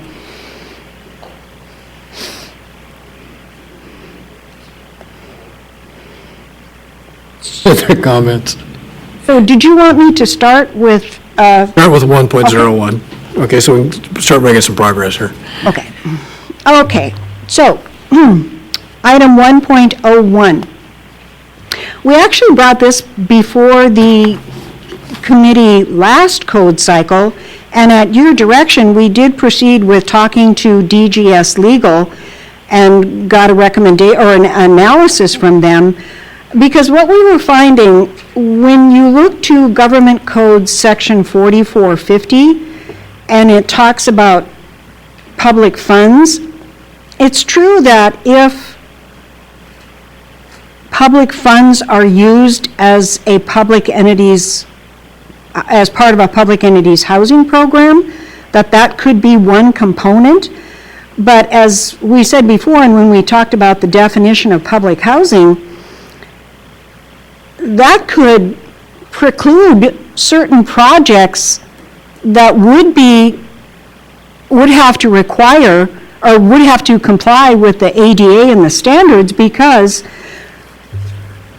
there are different methods that public housing authorities and Title II entities could use as part of their housing program.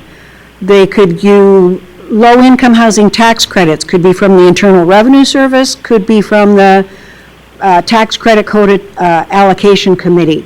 They could give a piece of surplus property at a reduced rate to a developer. Could be low-interest loans. There's any type of significant assistance that could be offered as part of a Title II, as part of their program.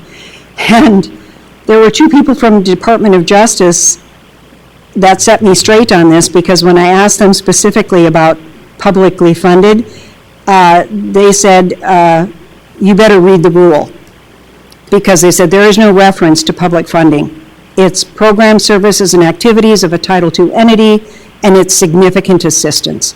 So that being the case, when we took a look at DSA's application, and really what we're looking at here is what is our authority to write the regulations for public housing, and you would find that in section 12-955.1C Government Code, and that's what we're doing here, is we're just clarifying DSA's authority for writing the regulations for public housing. So with that, if you have any questions, comments? Questions of staff from the committee? Mr. Kaiser? Dan Kaiser, twice today you've mentioned a phrase which is curious. You had mentioned substantial. Significant assistance. Significant. Where is that defined? You would find that term in the Americans with Disabilities Act. Where is it defined in our codes? It's not defined in our code, and it's not defined in the Americans with Disabilities Act. I mentioned that to... Let me just go on. So in that light, as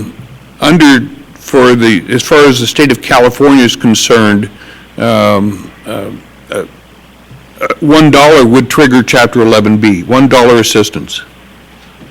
It could. In building a house. You have to look at it, is it in the context of a public entity's housing program? I don't know that you're going to find a housing program. I understand. I'm just saying is that you're leaving it wide open for a variety of interpretations because that's not defined. No, we don't use the term in the code either. No. But not yet.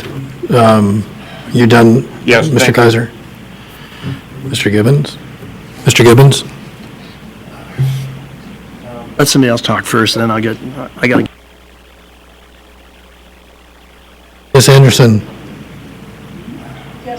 Item 1.01, you're referring back to our definition that we just took to further study. So I think that we should defer this with that, and anything that is linked to that definition should be considered for further study. Personally, I believe the reference in this section is a good one, and it's more appropriate than 4450. But the definition of public housing, I guess, actually, if we leave the definition that's there already without amendment, then it would probably be okay. So the only substantive change I see in this really is the alternate reference for 12.955, right? Yeah.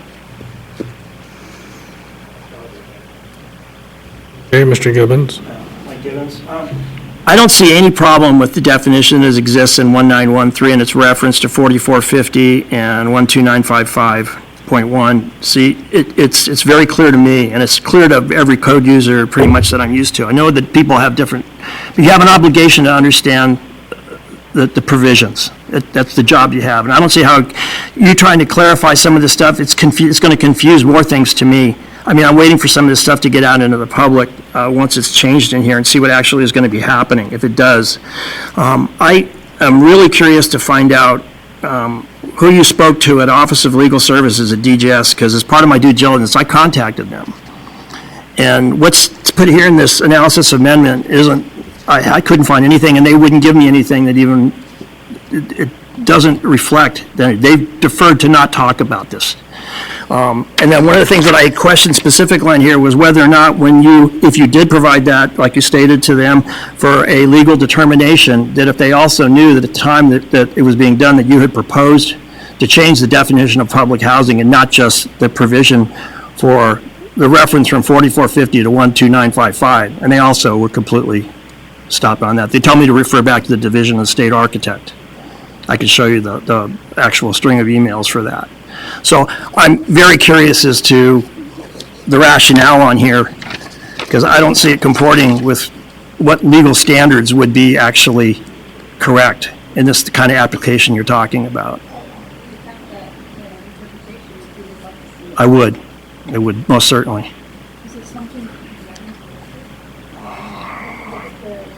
Chairman, and he can, we make copies?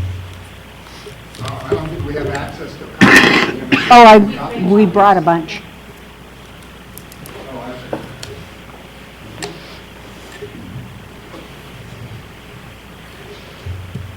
Due diligence.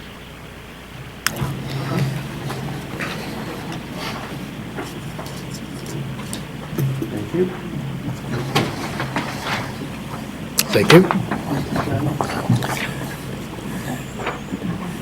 Okay, while the group is taking a look at this, Mr. Lozano, you had a question? I'd like to request for my access needs if it could be read into the record, so I could hear it orally. Of course.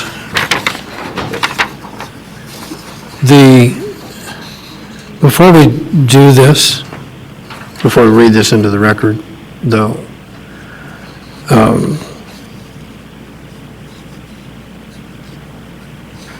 as the chair, I want to make sort of a comment to my brethren and sisters up here. There's a lot of staff time, a lot of industry time, and a lot of what appears to be legal time invested in this topic. And while we have to do our own due diligence up here as committee members and not just blithely act on things, at the same time, we have to, in some ways, expect that there are people out there that have been putting that time in and becoming the experts on this. And I won't say take a leap of faith, but certainly not belabor things. So I would encourage the committee to be, cognizant of how this works. You know, we get stuff out into the wild all the time. And in some cases, it works itself out. In some cases, we have to revise it. In some cases, it works just fine. And I have to say that everything I'm seeing is that this has got much more in-depth analysis than most of the information that we get up here on this committee. So I would encourage the committee members to consider that. Somebody that's got a better voice than mine for reading, would you all read this into the record so Gene can hear it better? Sure, Mike's needing to take a break, so before we get into a long read, we should probably give him a chance to rest for a few minutes. Okay, let's take 10 minutes, and Mike can take a break, and we can go from there. Thank you, 10-minute break.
have our.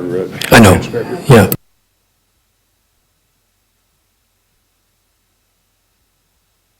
Still isn't on. We're still going to get going here in about 2 minutes. Are you informed that I can't be here tomorrow? No. I can't be here tomorrow.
Mr. Lozano, are you comfortable with, you've had the letter read to you? Yes, I'm very. Okay, thank you. Members of the public, if you wanted the letter, I'm assuming DSA will make it available to you as well. Is that okay, Michael? Don't have to read it. Okay, thank you. All right, so we're on 1.01. We've had the conversation. Questions for staff? Any other questions for staff before our open public hearing? Hearing none, open public hearing, item 1.01. From the audience? I'm going to make a note that Ms. Reyes sent a comment card in that says she is in favor of 1.01 only if 2.09 goes forward. That may invite us to consider a particular action for the vote that we would take on 1.01. So, anybody on the line? You have 0 questions remaining. Close public comment. Conversation, questions for staff?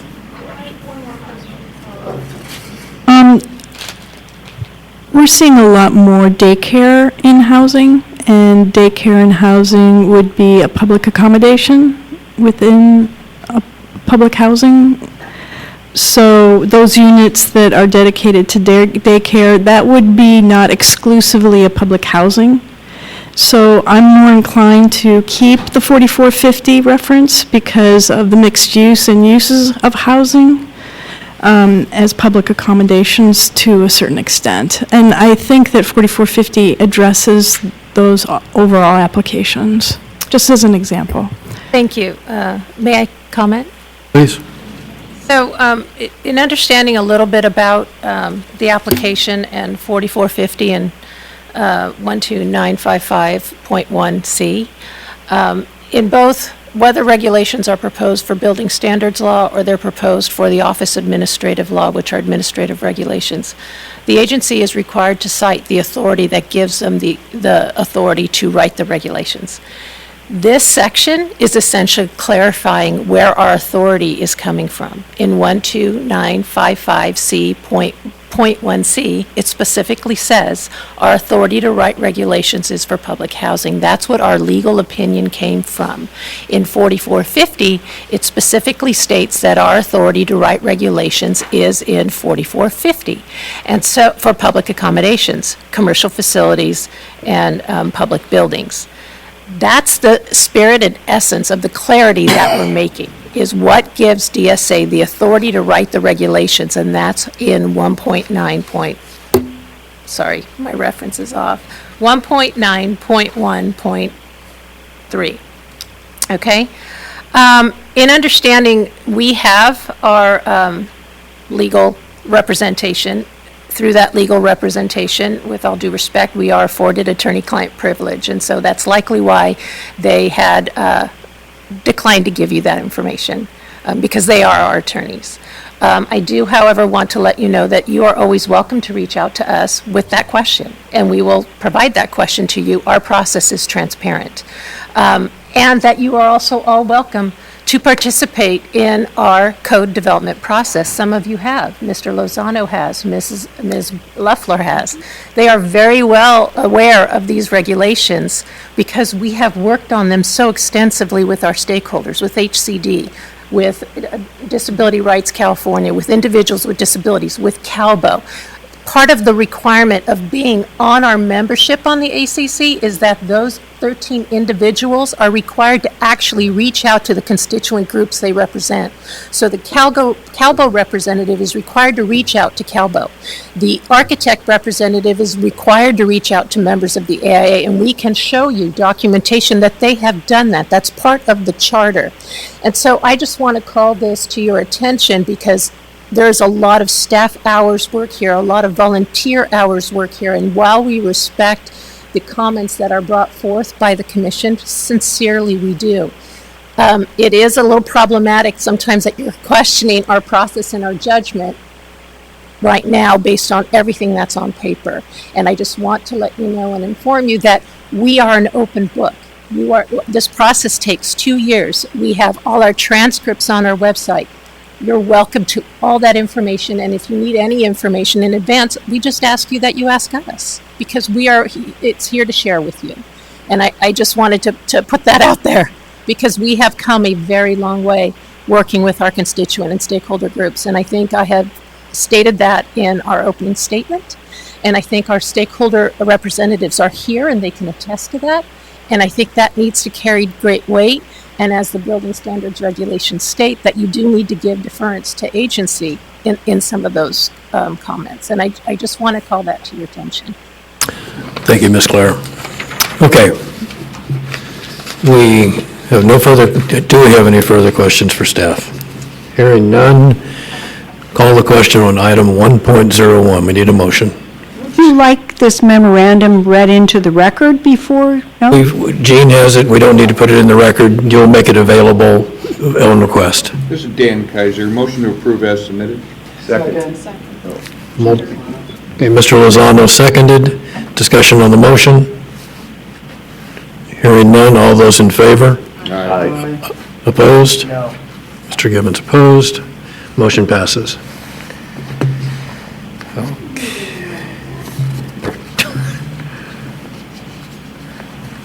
As submitted.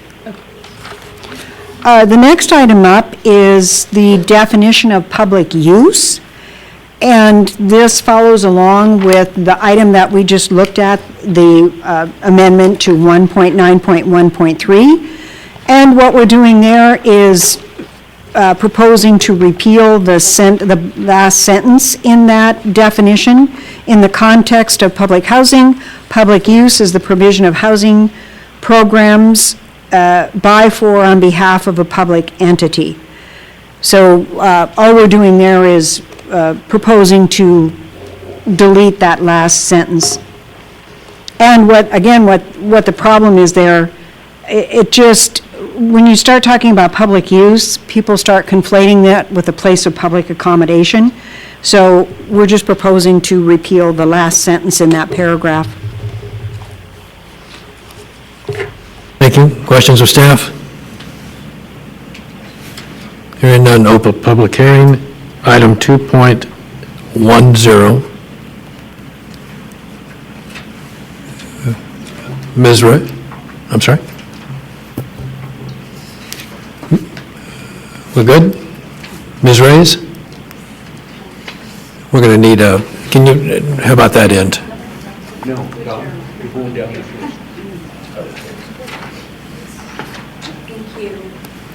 Natasha Reyes for Disability Rights California. I just wanted to speak in support of the amendments to this definition, but note that we specifically support this in conjunction with the proposed amendments to the public housing definition.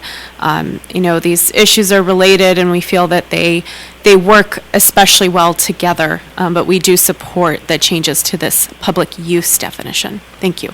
Thank you, Ms. Reyes. I made that point based on your comment card before when we took the action on 1.01.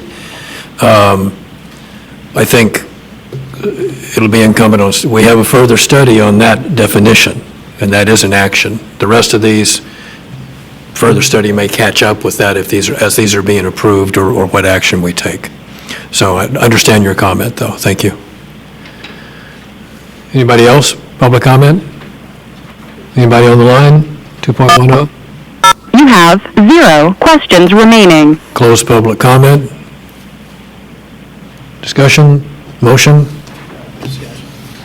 Okay, discussion? Yes, sir. Mike Gibbons, just want to clarify, it says, this is language which specifically explains a use. It says, in the context of public housing, public use is a provision of programs by, for or on behalf of a public entity.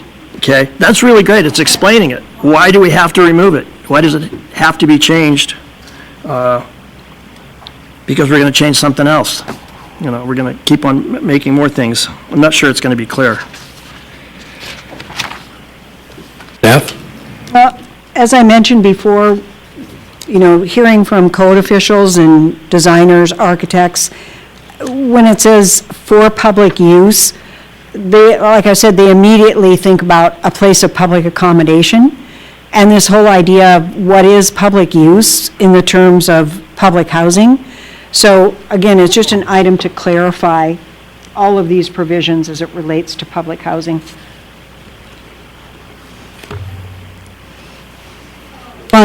Just to follow up on Dan's comment, thank you. I completely support that position, and actually Section 504, where we're getting this word public use, is actually from there. So I don't see the need for that removal. I really don't.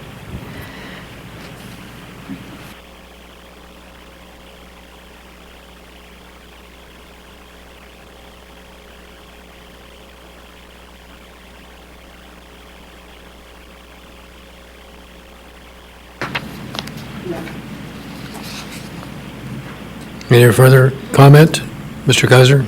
I'm comfortable with this because in the body of this definition is the term public housing program or public housing facility actually exists already. So I'm comfortable with this. Comments? Hearing none, motion? Kaiser, motion to approve as submitted. Mr. Lozano seconded. All those in favor? Aye. Opposed? No. Ms. Anderson and Mr. Gibbons was no. Next item. Ms. Anderson, you got this list, right? Okay. Next item is 11B02. And all we're doing in this particular item, 11B 203.8, we're proposing to strike the reference to Chapter 11A, Division 4, which is the features within the dwelling unit itself. And what we're replacing that with is sections 11B 809.6 through 11B 809.12.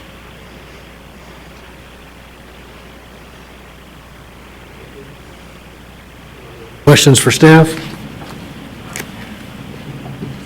Open public hearing. Anybody from the audience? Oops, I'm sorry, did I move too Sorry. quick, Ms. Anderson? Anderson, yes, quickly. Just for clarification, in residential facilities, common use areas that do not serve residential dwelling units required to comply with mobility features. So are you saying that that's a dwelling unit or a residential dwelling unit in residential facilities? Or adaptable features complying with these sections? PSA doesn't adopt the definition of dwelling unit. What we do adopt is residential dwelling unit. So basically what this means is, all of the units that have mobility features, if you're, let's say you've got a 2-story apartment complex, and you're not going to provide an elevator in that 2-story apartment complex, well then all those units with mobility features are going to have to be on the first floor, then you have a ground floor, so then all of those other units would have to comply with 11B 809.6 through 809.12. But on the second floor, you've got some common use facilities, and they don't serve those units that are down on the first floor, then those are not required to be accessible. And that language comes directly from the standards. So we're not proposing any change to what the standards already require or permit. But that being the case, let's say you had a laundry room up on the second floor. If you were going to do that, that laundry room would not have to be accessible. However, you would then have to provide a laundry room on the first floor that is accessible. And just as a question, that second floor is not elevator served to the... Right, it's not required to be Thank you. served by an elevator. I just want to clarify that our change to this regulation is really just in reference to the sections of what we're adding for clarity. It's not in making substantive change to what the requirement requires. This is one of those changes where you said it's really editorial. Okay, any other questions? Open public hearing. Close, Ms. Reyes?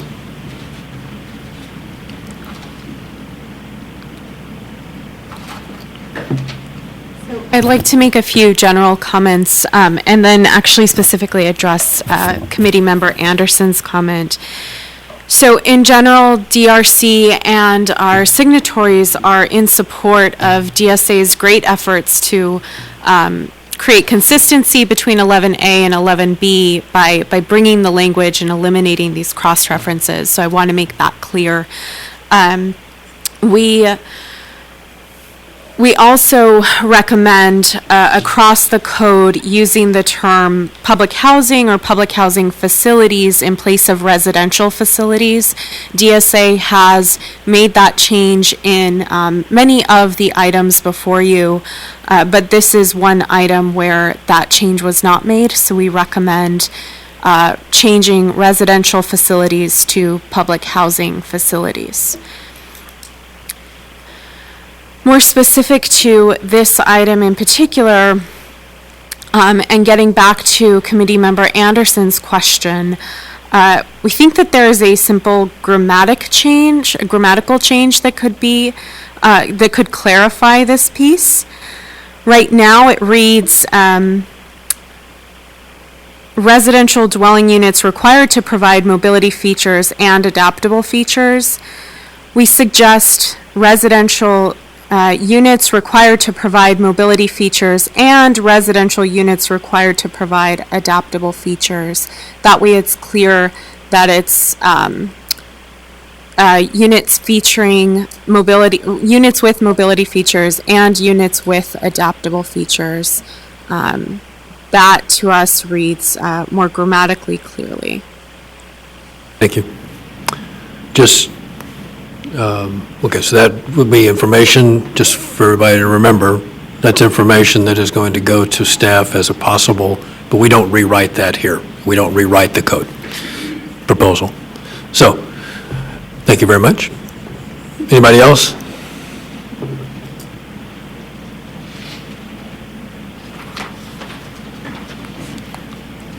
Desmond, maybe just make sure I'm here on the right number. 809.10, a couple sections in there.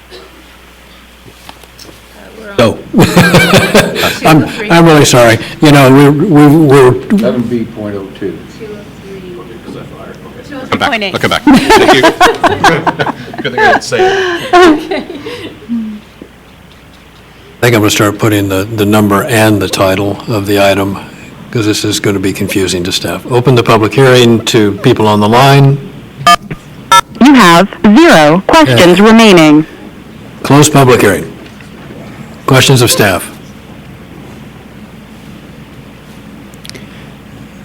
And Ms. Moe, you all got the sense of what Ms. Ray was talking about as far as the editorial discussion there, okay? Mr. Kaiser? Just to follow up on that, just for my own re-edification, the term residential facility and in resident, that's actually ADAS language, correct? For Correct. Federal language? Thank you. Correct. Thank you. Okay. Nothing else? Motion? Kaiser, motion to approve as submitted. Ms. Chung, second. All those in favor? Aye. Opposed? Hearing none. On to item B203. Looking at this particular item is pulling in language directly from the ADA standards in the exception number 3 that currently says reserved. And what we're proposing there is to incorporate the 2010 ADA standards language, where 2 or more outlets are provided in a kitchen above a length of countertop that is uninterrupted by a sink or appliance. One outlet shall not be required to comply with 11B 309.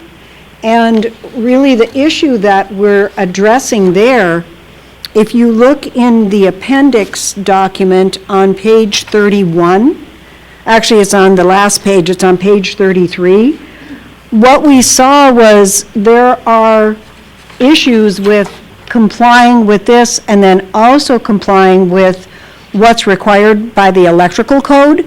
So if you take a look at the inside corner where you have outlets and the spacing is required to be 4 feet apart, there's no way that, you know, it's trying to make that work and make both of those outlets accessible. And what we realized is it was actually causing a conflict with the electrical code.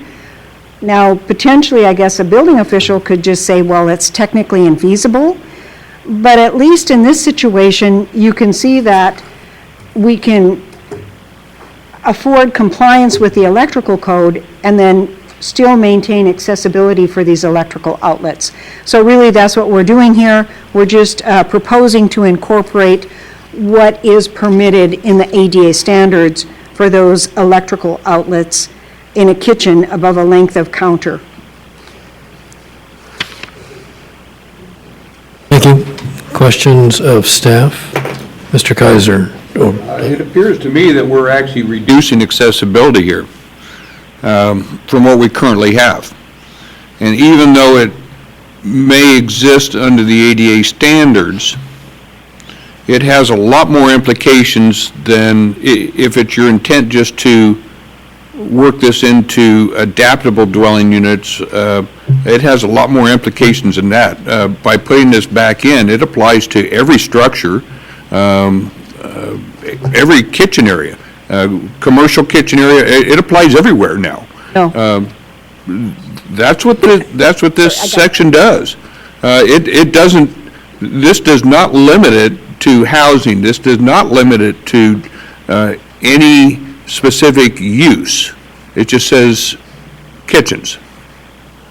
So I have a concern here because we're going, even though it may still meet ADA standards, we're reducing our standards here in California. Well, a couple items. First, whoa, time out. Oh, Just a sorry. second, please. I got ahead of myself. Anxious to respond, that's okay. Any other questions on that aspect of this thing for staff?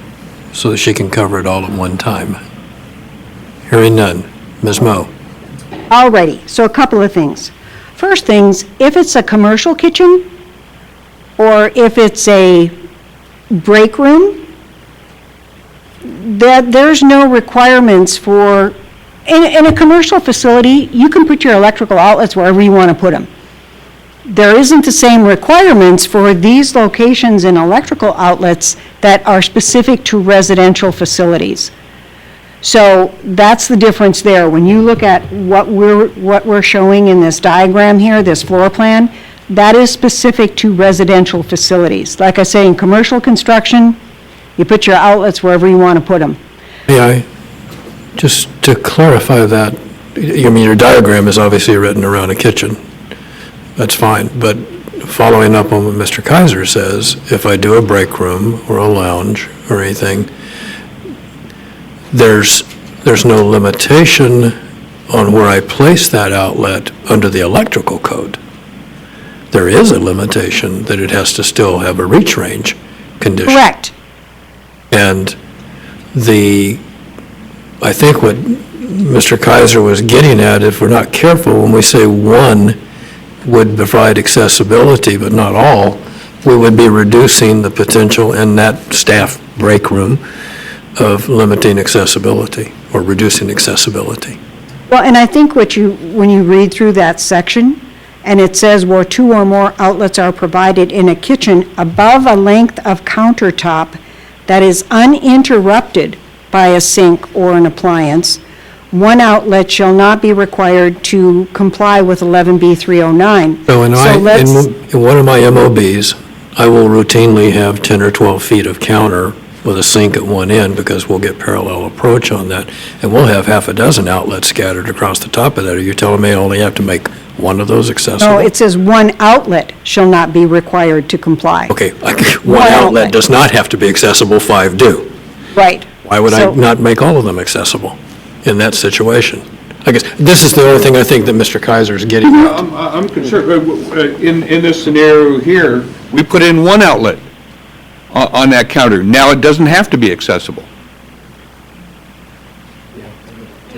So granted, these are hypotheticals and far extremes, but this has a bigger implication than simply putting back in, or putting in the code what may have existed under the federal standards, but is far less accessible in California. And you mentioned that what happens in the units that are accessible with adaptable features, this applies to the units with mobility features. As I said earlier, the units that are accessible with adaptable features, we've incorporated in the provision for an outlet that has to be 3 feet away from the inside corner and would have to be accessible. So in this situation, depending on how the electrical code, how that lays out, potentially in those units, you might have to add an additional outlet in order to get that accessible outlet that is 3 feet away from an inside corner. No question about that. But that's a scoping thing that you're taking from a dwelling unit definition in 8 and pointing them to here. The way that this is written, it is broadly constructed for any outlet as a part of a controls or as a part of this operating system here. So I just think this is overly broad, and if you wanted to recast this to say that only applies within a dwelling unit application where you get your one free outlet, that may be a way to address my concern, because I think this is a bust. Okay. Yes, I'm familiar with this situation pretty intimately, and I understand the need for clarification for this item number 3. The ANSI standard, the 2017 that came out, did address this and has language that is more suitable than this, in my opinion.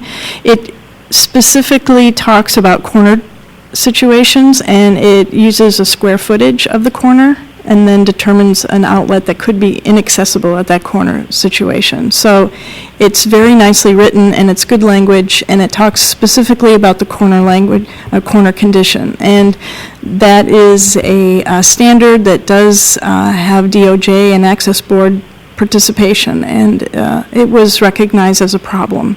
So I do see units that will have one outlet in them. Its kitchens are very small, countertops are very small, and with a galley, you could have 2 outlets and on a single space of countertop that are fully accessible for a parallel or side approach, and one of them doesn't have to be accessible. So that is the drawback on that. But if we limited it to a corner condition, then this would be an appropriate change, I believe.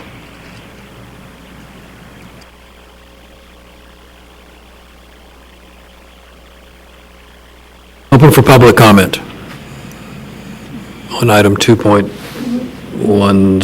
Make sure we're at 2.1. What? 11B on. Yeah. Public comment? Anybody from the audience? Online? You have 0 questions remaining. Okay, close public comment. Motion, discussion? Excuse me. Motion. I'd like to move this for clarify this language before the 45-day comment period. Moved and seconded for a further study, hopefully in short term, based on the language conversations that we've had. Discussion, Mr. Kaiser? Discussion on that. I'll be voting against that because I think this needs to go back to our stakeholders to, in our collaborative group, to look at this in depth, to see all of the pitfalls that we may be stepping into.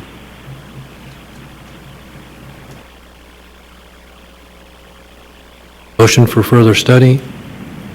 All those in favor? Aye. Opposed? Aye. Aye. That's a 3, 7, 4? I think it's still passed. We got 7, 4, 3, right? So, further study. Next item up is 11B04, and that is item 11B206.2.3. This is another one of those items where it's editorial. We're striking the reference to Chapter 11A, Division 4, and replacing that with sections 11B809.6 through 11B809.12.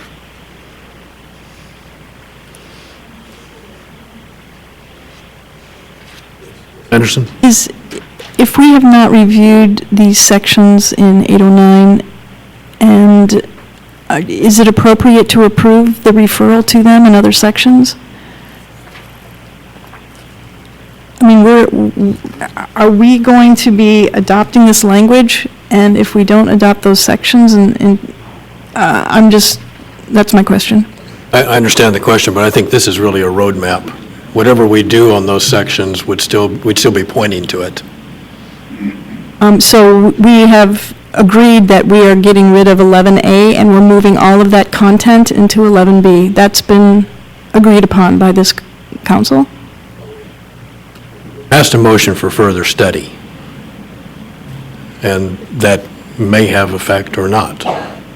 But I think I would encourage the committee to address each of these items, and without reorganizing the agenda again, we might as well take them in order. They're either going to get further studied or approved.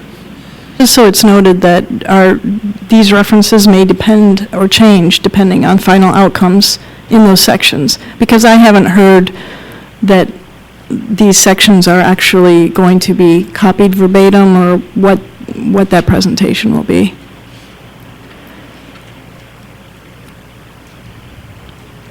I understand. Okay. Let's see, where are we at? Any other discussion? Questions for staff? Open for public comment?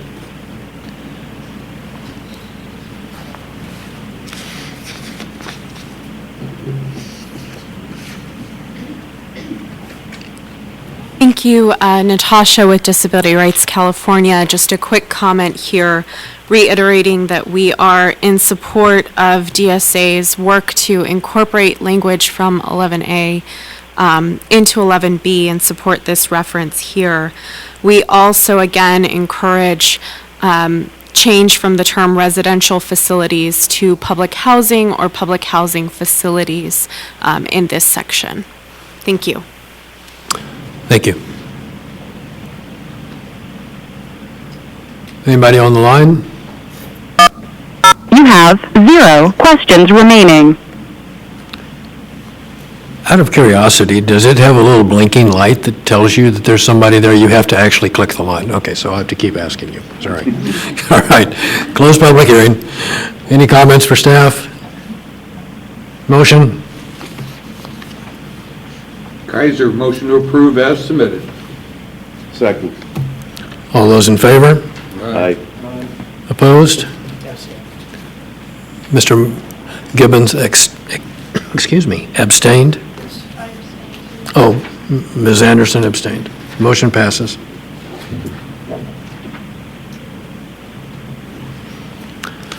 Ms. Moe?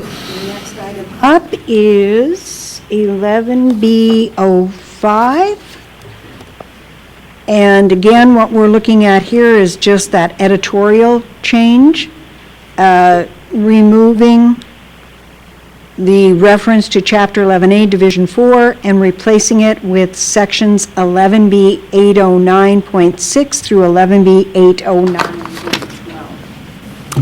Thank you.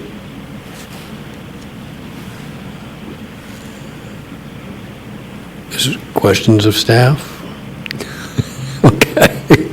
Open public comment. Anybody on the line?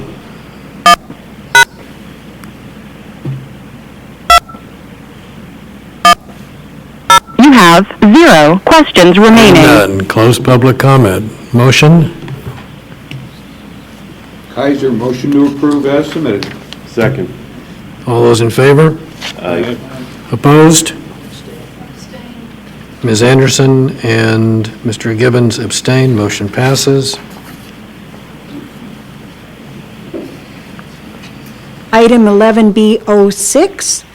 What we're looking at here, we're adding item number 2 under the exceptions.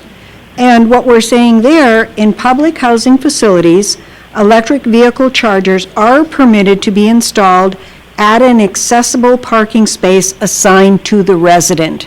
Because what we're looking at there, we don't want to have a resident who has an accessible parking space assigned to them, and let's say they have an electric vehicle, that they have to go elsewhere to charge up their vehicle, and then, hoping that an electric vehicle charging station is available that's accessible. This way, they could accomplish both their parking and charging their electric vehicle in one location, in their accessible parking stall. Thank you.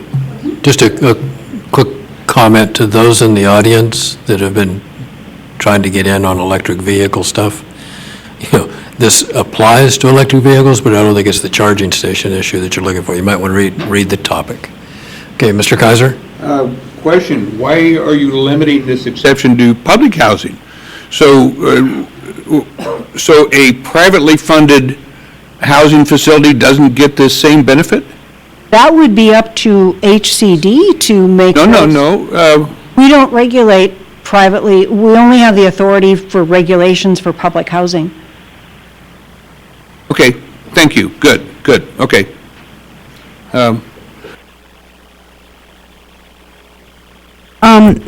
Ms. Anderson, yeah, I thought that charging stations, spaces for charging stations weren't considered to be parking. That would be correct, but this is specific that this parking space is not open to the general public. This parking space is assigned to a resident, so not everybody and anybody could go park in that accessible parking space. Okay, It's only the considering that- resident that could park there, and then this would give them the opportunity to also charge their vehicle there. Okay, so, These are not parking spaces open to just to anyone, common spaces. so if I have an electric car in that public facility and I want to charge it, how do I do that? And we do have, there are some other provisions that we're looking at that would address electric vehicle charging stations at public housing facilities that are not assigned to a resident. This one, we're specifically looking at a parking space and an electric vehicle charging station that is assigned to a resident. And where is the assignment in regulation? How does a jurisdiction having authority understand assignment and non-assignment? Point of order, I'm a little unsure of the reason for the question. I'm asking the question because I'm trying to establish if this electrical vehicle charging station that's at an assigned space will have the privilege of getting the charging and others will not at the public housing. But Can I address this a issue? different topic. This is for, So we have in other regulations, we have in other areas of the code, we have regulations for electric vehicle charging stations that are Correct. open for visitors and open to the public. This is addressing a specific issue. It is not restricting any other type that's being occurred, but ultimately, in a residential facility, the owner gets to decide whether they assign spaces, whether they unassign spaces. That's in 11A as well.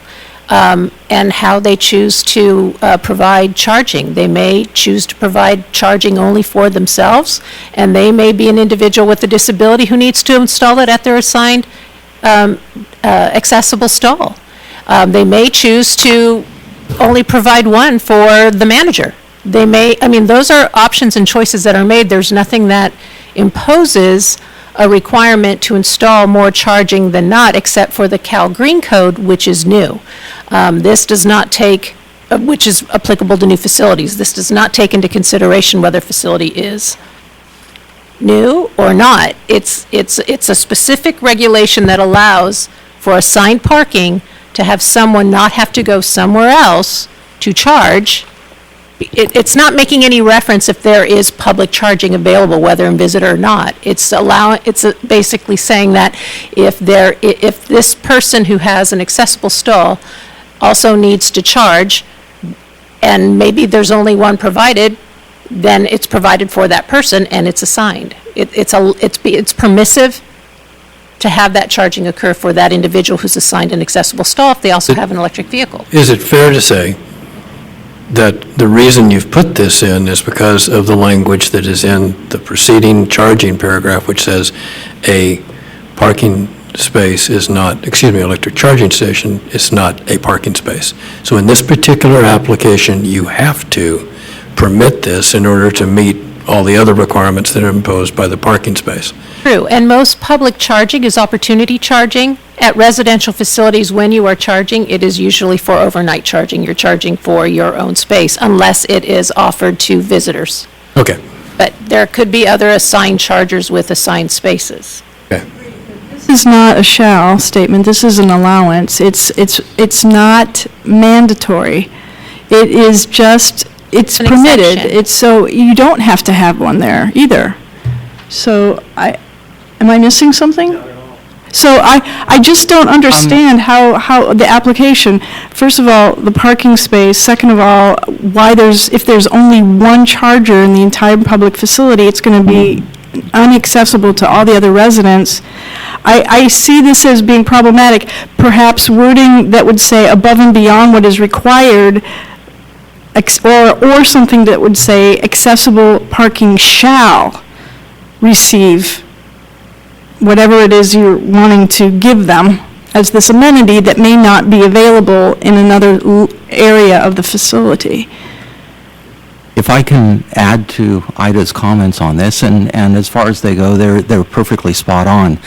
Additionally, it's important to understand that California state law, as part of their effort to promote the use of electric vehicles, has passed state law that requires that a resident be allowed to at their own expense, install electric vehicle charging stations at their parking facility.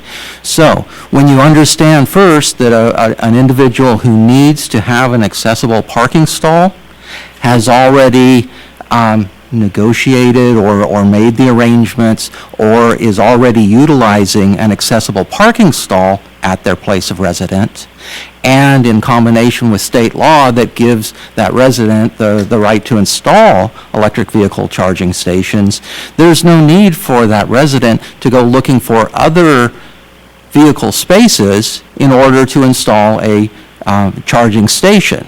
They already have the facility there that works for them as an individual in their accessible parking stall.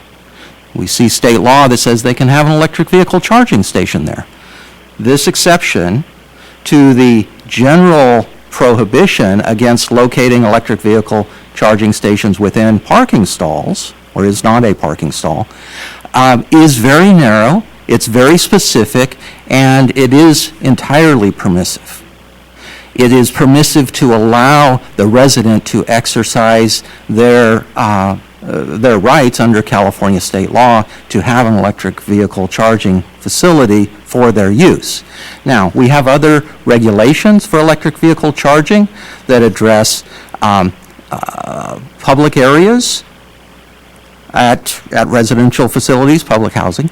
We have regulations that would address common areas within public housing facilities, but the individual parking stall that is working for and is accessible to the person who needs that accessible parking stall is probably the very best location that that same individual can receive charging. Okay? If the owner would like to install a series of electric vehicle charging stations in a common area or in a area that's available to the public, visitors or so on, to the public housing facility, then they may do so. This does not affect that potential decision, but it simply gives the individual tenant the opportunity to have electric vehicle charging. At their accessible parking space. But it's still not mandatory. It's still not required. Not required by the code that it be done, but if they try to do it and you don't erase the previous paragraph, it wouldn't be permitted. So that's the downside to it, because it's a parking space. The parking space is required, and then we say we can't put a charging station in a parking space. The intent I appreciate. But it's not, it doesn't change anything. It doesn't become discriminatory. It's still the individual. Mr. Gibbons. Okay, he's already said it. The law allows, it provides anybody, it doesn't discriminate between disabled or non-disabled in the provision of being able to put a unit in their space. But this law does discriminate because it provides a specific benefit to a disabled person it doesn't provide to anybody else.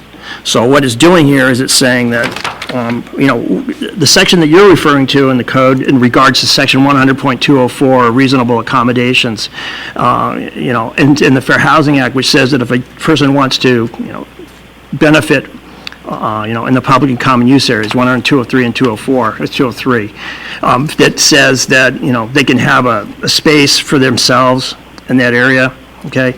It didn't need to be in the code anyway, it was already in the regulation, and all this is doing is just saying, again, that the disabled person can ask for an accommodation, and there's just, it's putting something in here, and you've got it in here that says here too, this code change proposal provides for a resident to use their parking space without having the inconvenience of charging their vehicle at one location and having to move the vehicle to park. I mean, it's a specific benefit for a disabled person you're not giving to anybody else. So, just to clarify, we write regulations for accessibility. We don't write regulations for all the other parking stalls. I understand We that. have a regulation here that prohibits that from happening. In order to allow what you said, even under reasonable accommodation and not be in violation of the code, we have to write an exception that is permissive, and that's what the structure is happening here. We're not discussing about parity or equity with other residents. That's not discussed in the code if they want to install them in parking. This is not even taking into consideration. It's not excluding other residents from having electric vehicle charging. That decision is made when they install electric vehicle chargers by the owner. This is only related to accessibility, and it's making permissive a reasonable accommodation request. The state law already makes permissive for the individuals who are not disabled to request and have installed an electric vehicle charging station at their own parking space at their residence. Okay, so that addresses the part of the question about what about everybody else? They've already got that benefit under state law. In order to provide parity and the equivalent benefit for people with disabilities, this exception is necessary.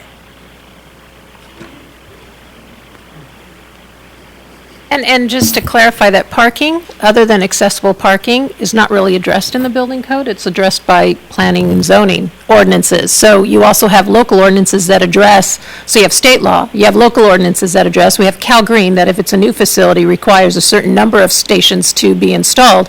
We only write regulations for accessibility. This is actually addressing an exception to a specific requirement for individuals with disabilities. It's not discriminatory to others, because we don't have the ability to regulate the others.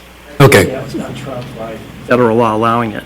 It could be, but we are not debating how we structure stuff. This regulation has been put in front of us. We're going to act on what we want to do with it. So, open public hearing. Anybody from the audience? Online? I don't think I already. You have one question remaining.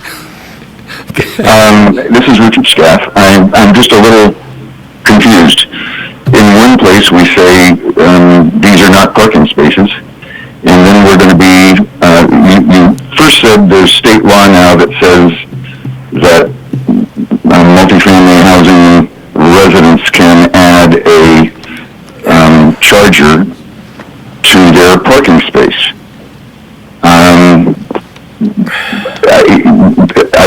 This brings up that old argument that when you go to a location and put your car in park and turn off the key if your vehicle has a key, and you go outside and you plug it in, you have parked your car and you are charging it while it's parked.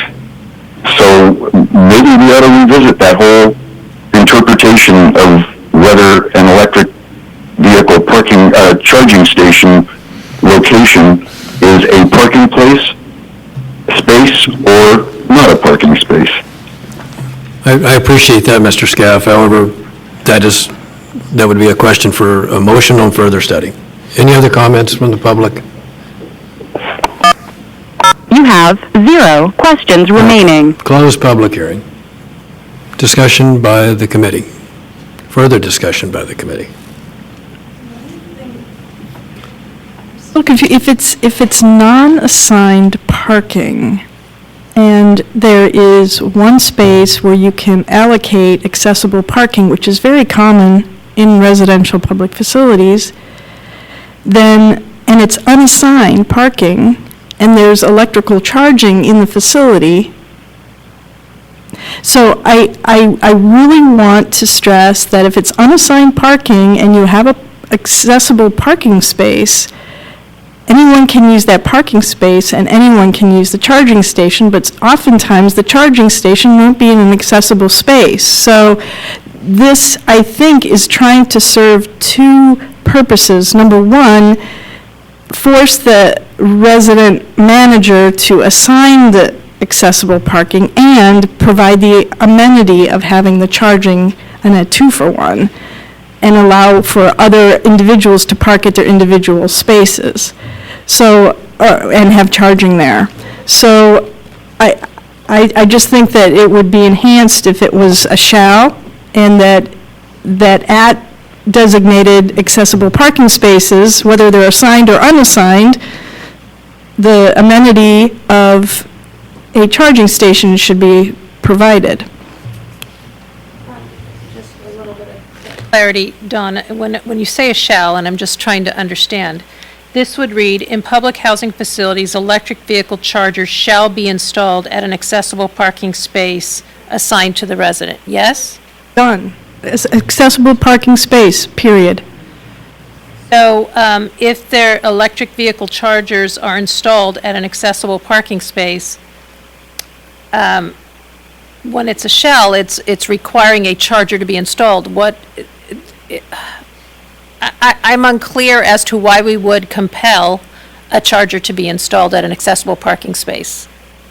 Because the accessible parking space may be the only space in the garage that's actually accessible because of height clearances or other accessible route restrictions. That's what we find a lot in public housing. And so, For clarification, perhaps will help. The requirements for EV chargers are the infrastructure requirements. So currently what's required is based on the number of stalls you have, there's a certain percentage that have to be prepared for future expansion into electric vehicle charging. There are no mandated required, you must put in an EV charger. It's an option of the building owner once they occupy the building. If they want to fill those chargers up with actual EVSEs, they can do that. If not, then they don't. So let's not presuppose that there's a requirement for an EV charger to be installed, whether it's in an accessible stall or not. That's not the way the code's currently written. Mr. Kaiser. And I'm also comfortable with this because of a forthcoming, in fact, the very next item on the agenda, the actual requirement to provide upon request certain features. So I'm very comfortable with this as it's written. We're going to move this along. Need a motion. We've talked about it enough. I so move for the approval of item 11B.06. Second. Discussion on the motion? Hearing none, all those in favor of the motion to approve as submitted? Aye. Opposed? Abstain, Mr. Gibbons? Is resident defined?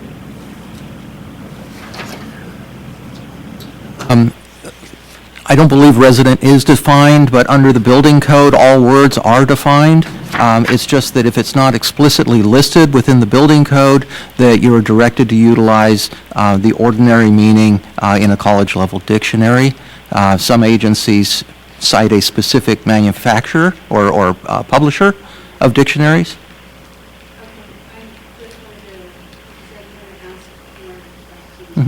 Yeah. Item. Item 11B.07. This one is, again, we're removing the reference to, this is the existing note where it says when assigned parking is provided, Chapter 11A indicates designated accessible parking for the adaptable residential dwelling unit shall be provided on requests of residents with disabilities on the same terms and with a full range of choices. That would be off-street parking, carport, or garage that are available to other residents. And really all we're doing is removing that reference to Chapter 11A and just saying when accessible parking spaces are assigned to residents, additional accessible parking shall be provided upon request of residents with disabilities on the same terms and with a full range of choices, that again being off-street parking, carport, or garage that are available to other residents. So we're just getting rid of that reference to Chapter 11A. Thank you. And for clarification, that also applies to EV services if somebody requested it. Yeah. Thank you. Okay, other questions for staff real quick? Hearing none, open public comment.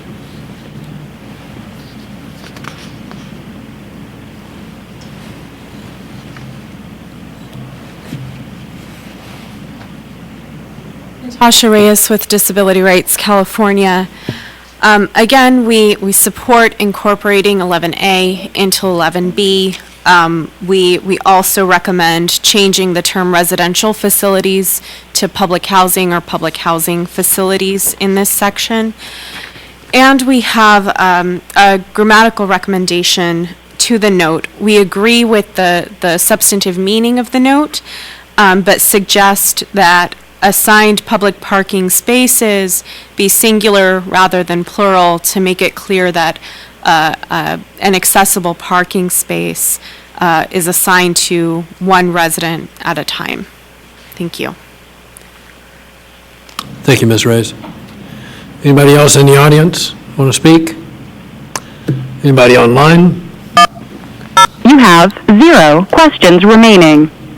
Hearing none, close public comment. Questions for staff from the committee? Ms. Anderson? My first comment is, if they're not assigned, then do they have the same privilege to amenity?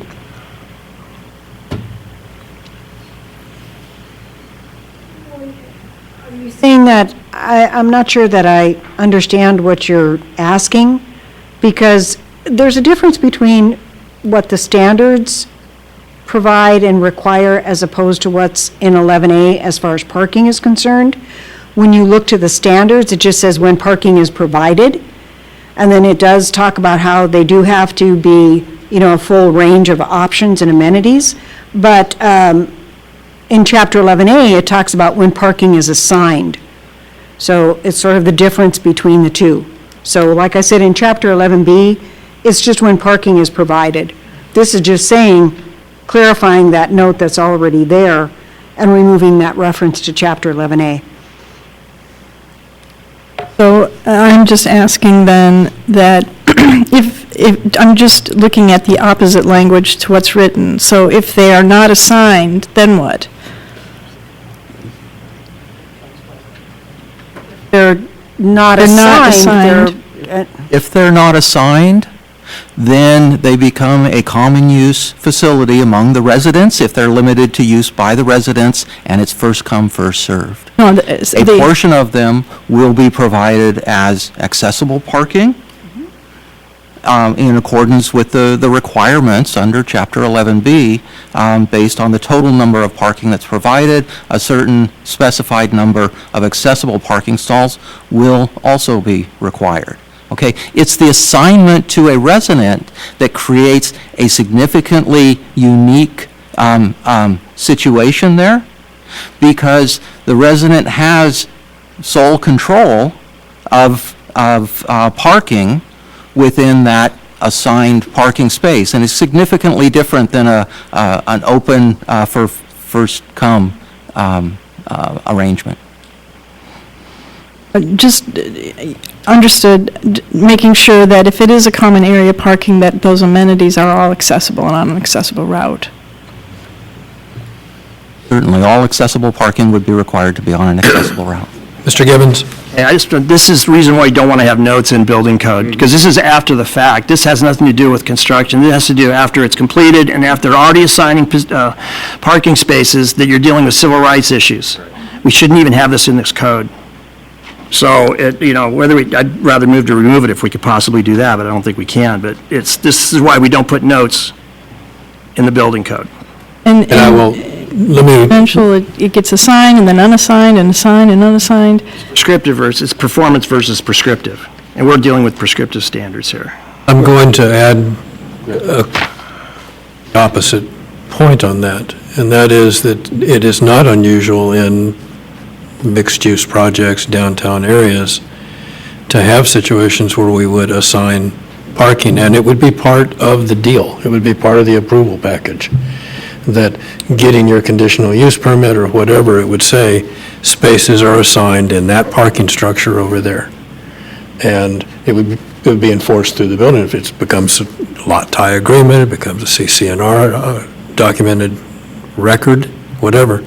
And so it's not the same as the chart, and it does happen, not necessarily infrequently, but it does happen that we would have, as part of the original package, assigned parking with unique amenities to it. So I would see this as being important, that once the building official understands that those things are assigned, that he can then require the same assignment of benefit for accessibility in those conditions. Kaiser. Just to follow up, I think it's important to remember that the reason this is a note, it's not code. This is actually a federal law. This is a civil rights issue, and I think our accessibility manual is the appropriate place for this, just to remind people that there is a federal law out there that says, upon request, you must provide reasonable accommodations. That's all this is. Let's get it out of the building code.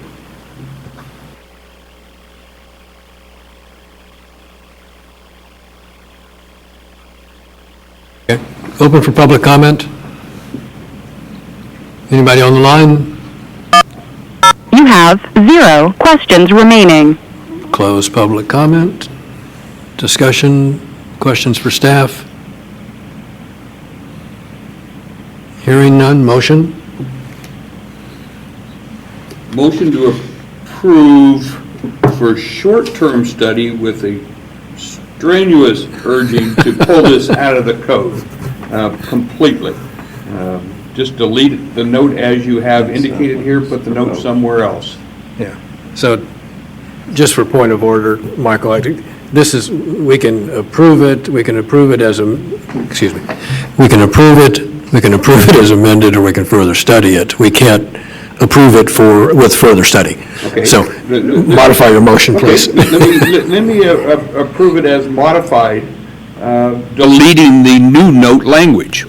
Simple as that. The old note is deleted, the new note is now deleted also.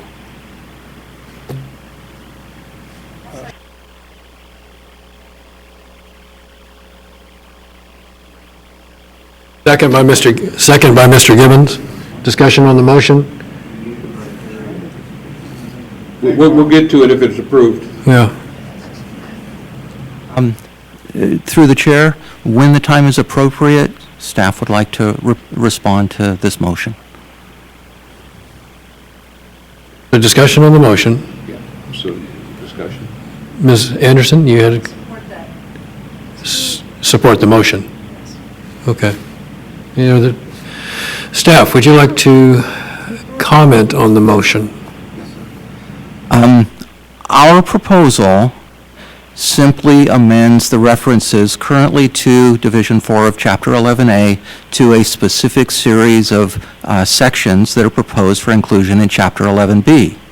It's a very discrete proposed change. The proposal in the motion is to strike the entire section. DSA can tell you now that we do not believe that that is sufficiently related to our originally proposed amendment to this section, and we would have to treat it as such. So if I read what you just said, is that we could give you a amended, and nothing's going to happen with it. So we can vote on conscience. Well, just a follow-up question then. Based on your comment, where in Chapter 11A is it? I think for clarity, the note exists right now in Chapter 11B with a reference to Chapter 11A. We are amending the note to remove reference to Chapter 11A. We have not reached out to the public to discuss removal of this note altogether. That's what I think Derek is relating to, that the proposed change here is the removal of the 11A reference. This language is already in 11B.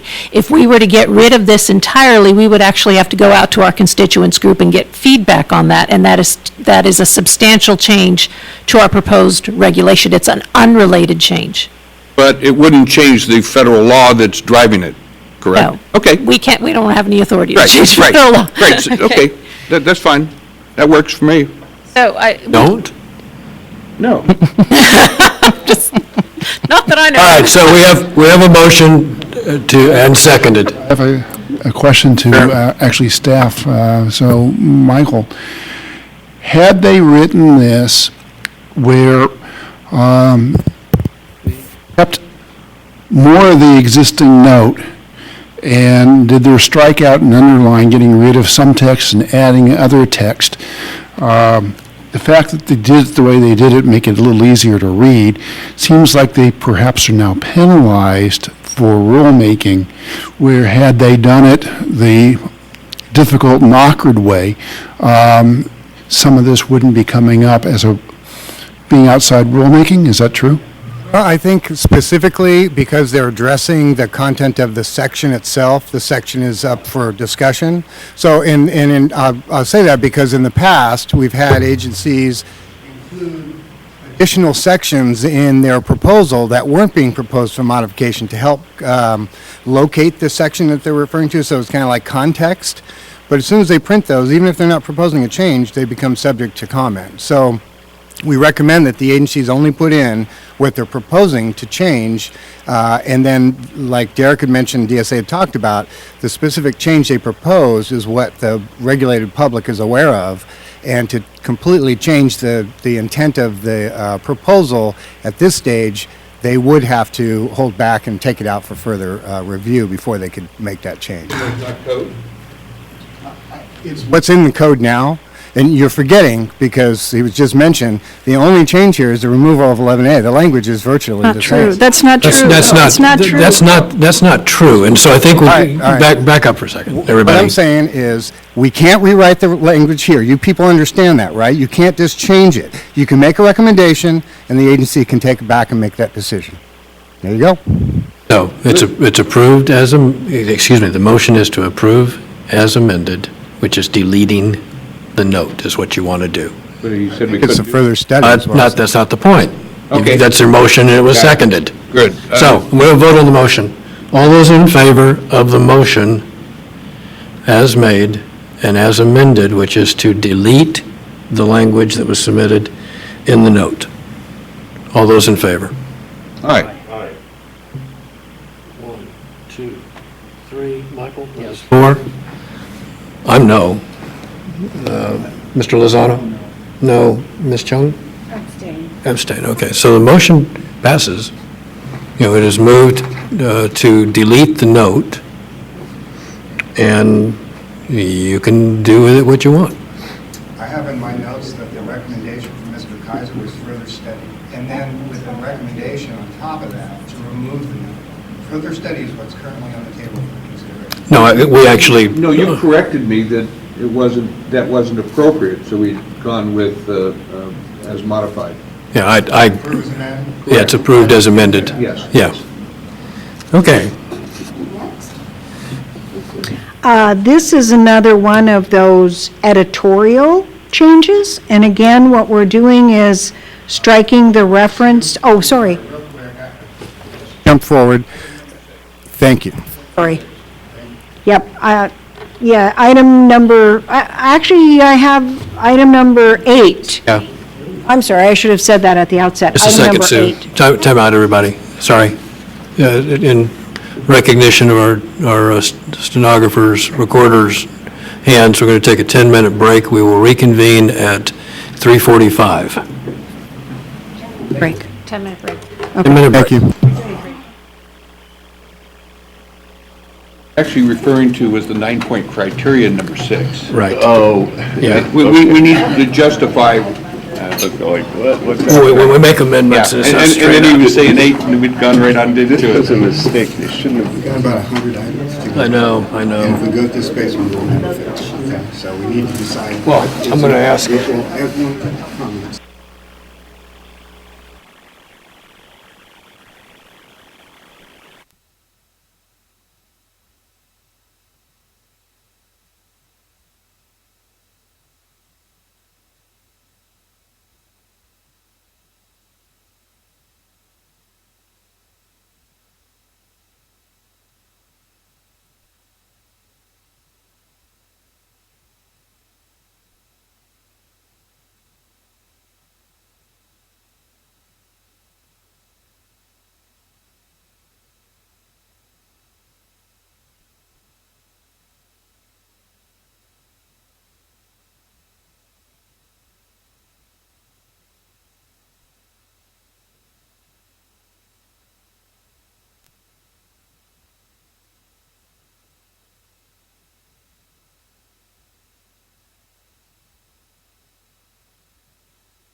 I'll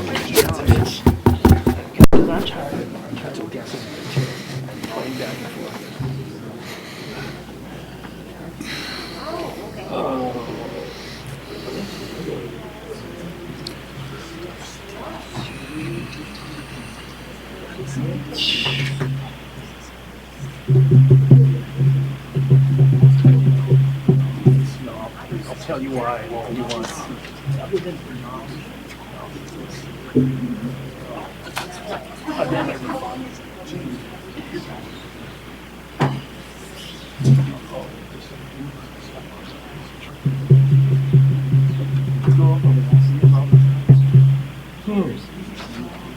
This is another one that shouldn't be any discussion because, again, we're just changing the code reference.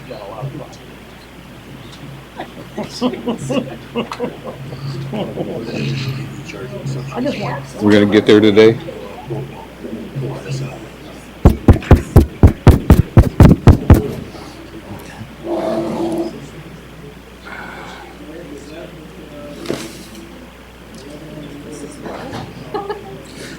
For the electric vehicle charging stations, our group is listed on the 4th page.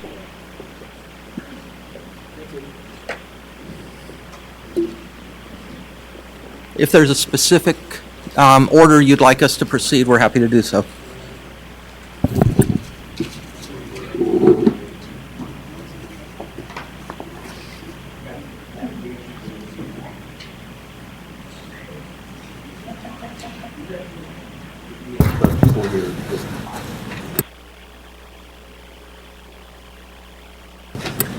Hello? Be nice to get those lights fixed. Okay, in the interest of letting some members of the public that have been here for a long time today on a topic, we're going to advance a group of DSA's comments, or proposed changes, excuse me, regarding electrical vehicle charging. It is on page, it is items 11B01, 11B.13, 11B27, 45, 44-1, and 45. For the members of the committee, this is on the back page of the handout that DSA gave us. And the appendix pages, first one's going to be on appendix 20, page 25.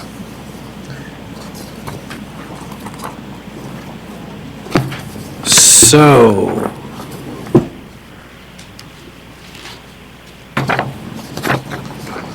DSA, would you all like to proceed? Certainly. Thank you very much. Thank you for your cooperation and flexibility. We came prepared. The next item is item 11B.01, and this regards section 11B-202.4, exception 10. Okay, exception 10 is an existing exception that utilizes the phrase primary function. Our proposal is to add a single sentence at the end of the first paragraph of exception 10, which notes that a primary function is a major activity for which the facility is intended. With that, we can answer any questions. Thank you. Questions of staff from the committee. Mr. Kaiser. Just for my own education, why did the collaborative decide to do this rather than create a definition under Chapter 2? Initially, in the early development of this item, we did propose a standalone definition for primary function, and we utilized the language from the ADA standards.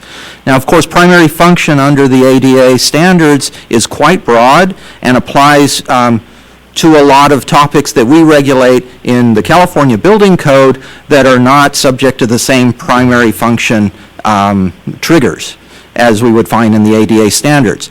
So our code collaborative, as well as public comments through the development process, indicated to us that, first of all, we had to narrow it down very much so that it applied just to how the term is used in this exception, and that locating it within the same context of the exception was preferable to locating it back in Chapter 2.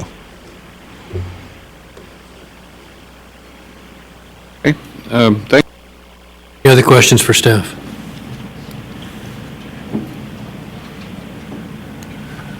Hearing none. Open for public comment. This is concerning the EV charging stations, discussion, path, definitions. So, Mr. Gratian, Mr. Chia, Mr. Gonzalez? Not applicable on this one right now? Okay. Anybody on the line? You have 0 questions remaining. Okay. Thank you very much. Closed public hearing. Comments from staff, comments to staff or from the committee. Mr. Kaiser? Kaiser, motion to approve as submitted. Dean Lozano, second. All those in favor? Aye. Opposed? Okay, all right. Okay, the next item is item 11B.13, and this is regarding section 11B-228.3.2.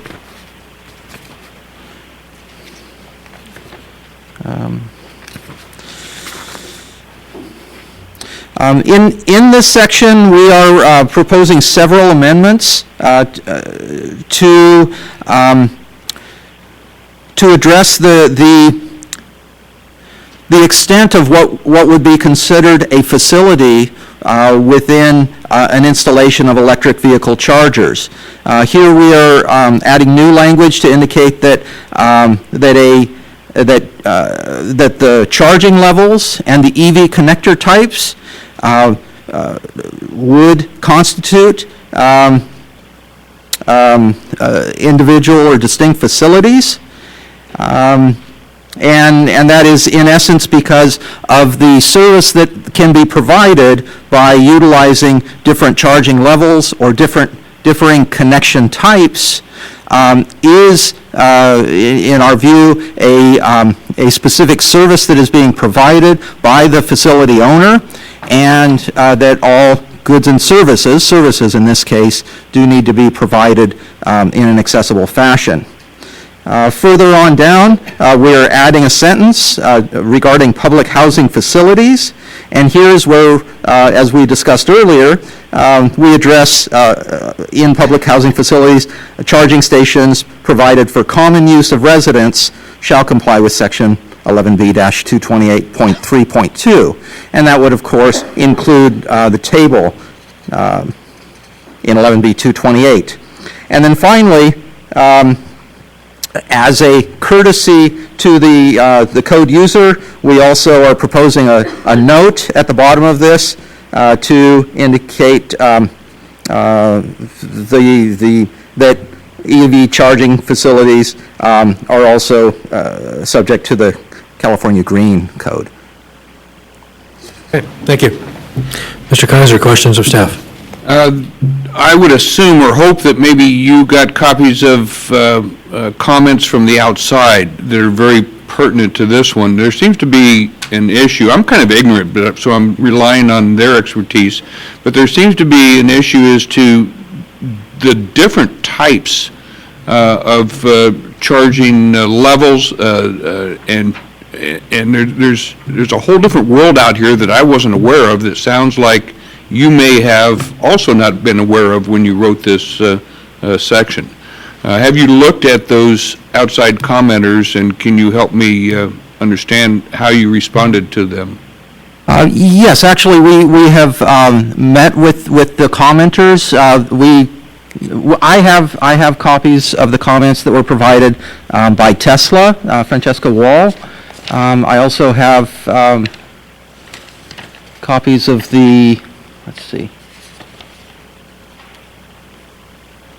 The two specific ones that I was concerned about was Electrify America and Cal ETC. Yes, and I have the Electrify America comments here, and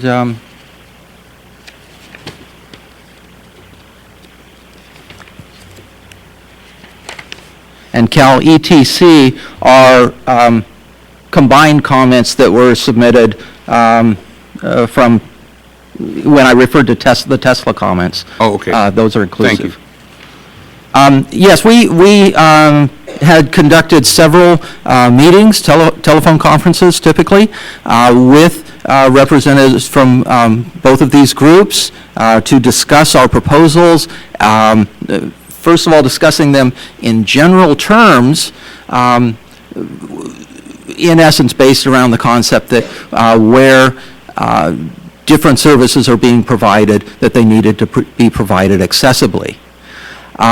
In those conversations, we got mixed reviews. For our total package, this is one area that we ended up with differing opinions at this point.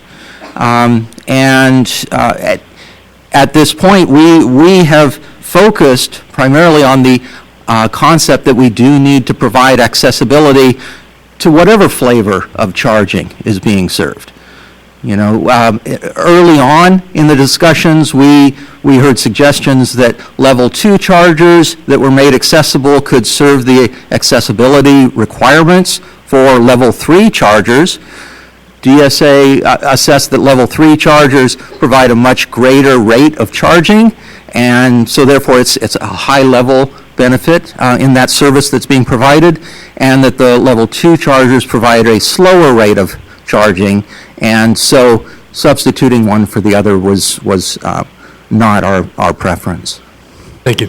But there's nothing in the code for the building owner or code enforcement to differentiate the different levels. What are the different levels? There's nothing in the code to define different types and levels. No, that is correct, and through our discussions with the industry, even the industry was not able to provide us with a definitive categorization of what might be this level or the next level. Now, what we have received,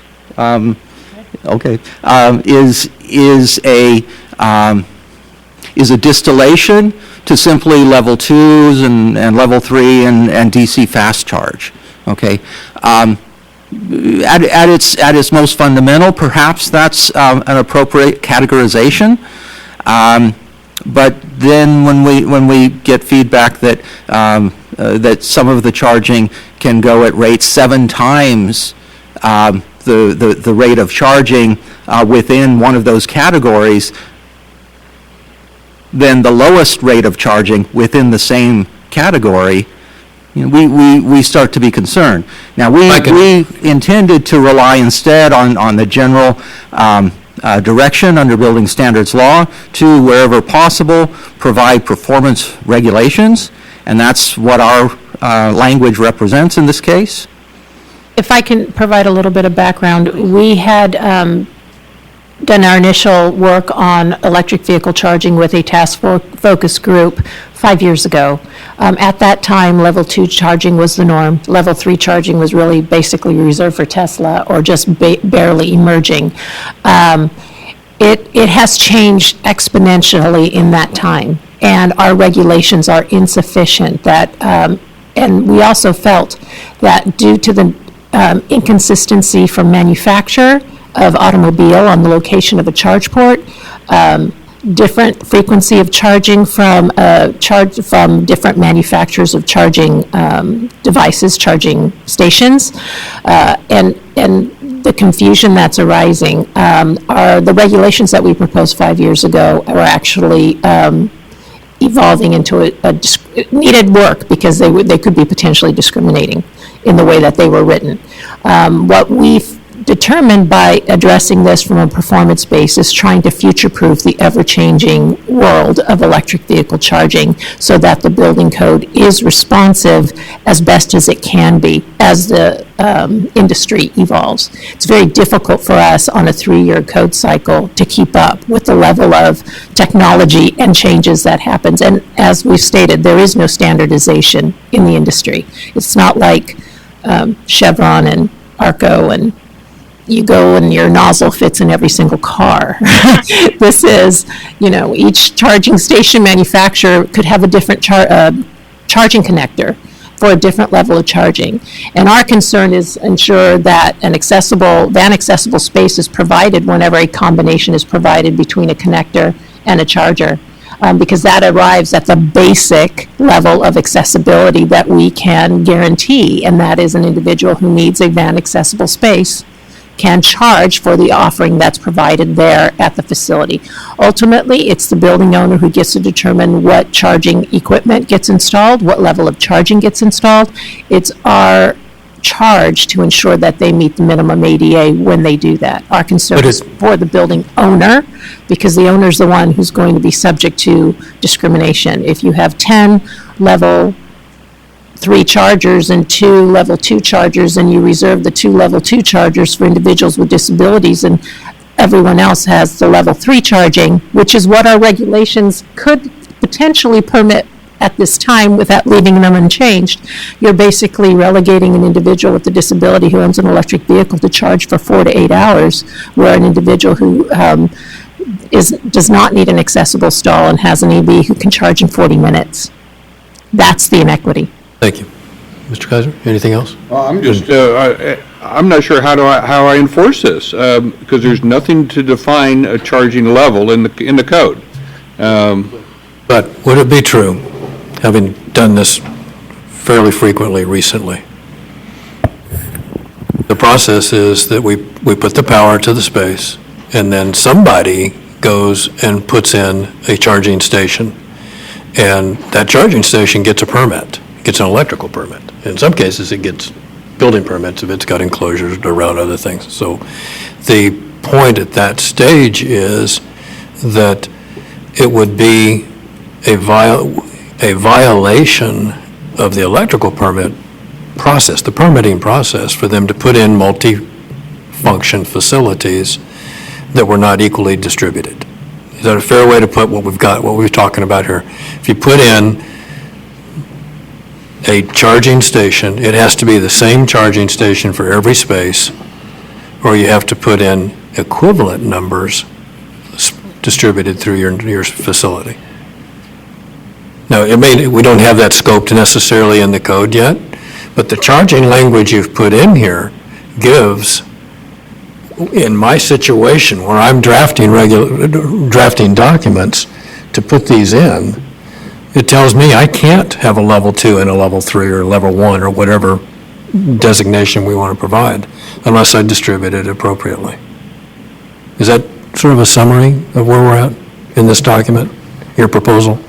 Well, I think in essence, yes, it is. I would point out, though, that if it's solely an electrical permit, we probably overlooked the accessibility portions under the building code that are going to apply to the ground surface of the vehicle space, the ground surface of the access aisle, the accessible route to the entrance of the facility, as well as potentially path of travel elements. So it's not just an electrical project in those cases. Well, no, but when you put in the location of where you're designated in an EV space, that is an accessible condition. You still set that up for accessibility. Yes, yes. My point is putting in enough of the same type distributed appropriately. Any other questions for staff after I took the... Points. Thank you. I just want to get this combination thing figured out. Are you saying that if I have a level and a charger connection, that those two elements can also be a different facility? So you could have many, many, many different combinations because the power level could change and the connector could change in each level. So one level could have 3 different connectors, and one connector could have 3 different power levels potentially. So I'm just wondering why you chose for each combination of level instead of maybe more ambiguous language that would apply to a product. Then the other comment is it seems like your comment about public housing facilities is sort of redundant, since this division is going to cover public housing in a sense. I mean, and it's right in the middle of the paragraph. It doesn't really provide much context, because it's just saying you have to follow this paragraph. So I'm not quite sure how that works. Again, the note, I'm with my friends, Mr. Kaiser. I don't really think people need to be told to follow a different code. If that's what we want to provide in our codes, then the codes would be duplicate in the length of them. Point of clarity for that, if I may.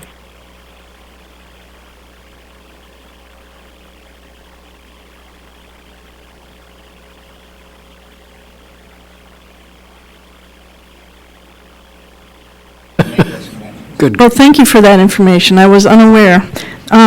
So and then the last comment is, how does this harken back to assigned accessible parking in housing projects?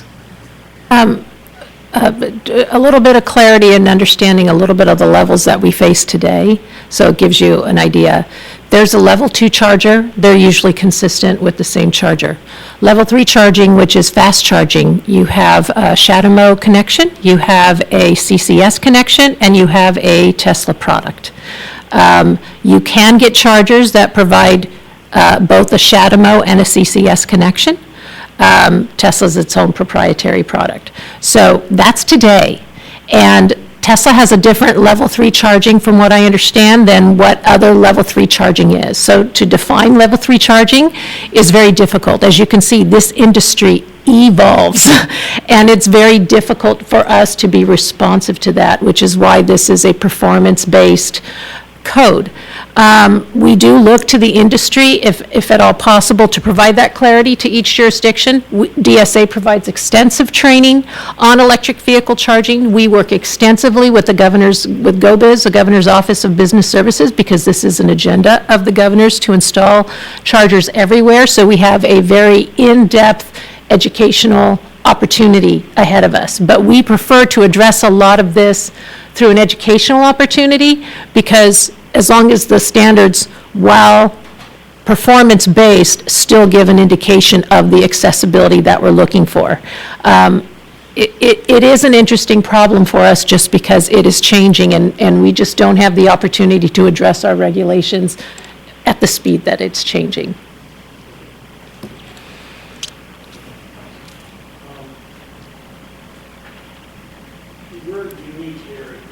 Chapter 11B, that whenever someone gets put into our standards, it instantly becomes a civil rights violation if somebody doesn't comply with it, and people can get sued. So, and they do it increasing levels every year. So anything that we can't define specifically just becomes cake for litigation. So I'm really, until we can get something that's really solid and can give us some kind of guidance that is pretty clear, I really have a problem with just keep changing the code.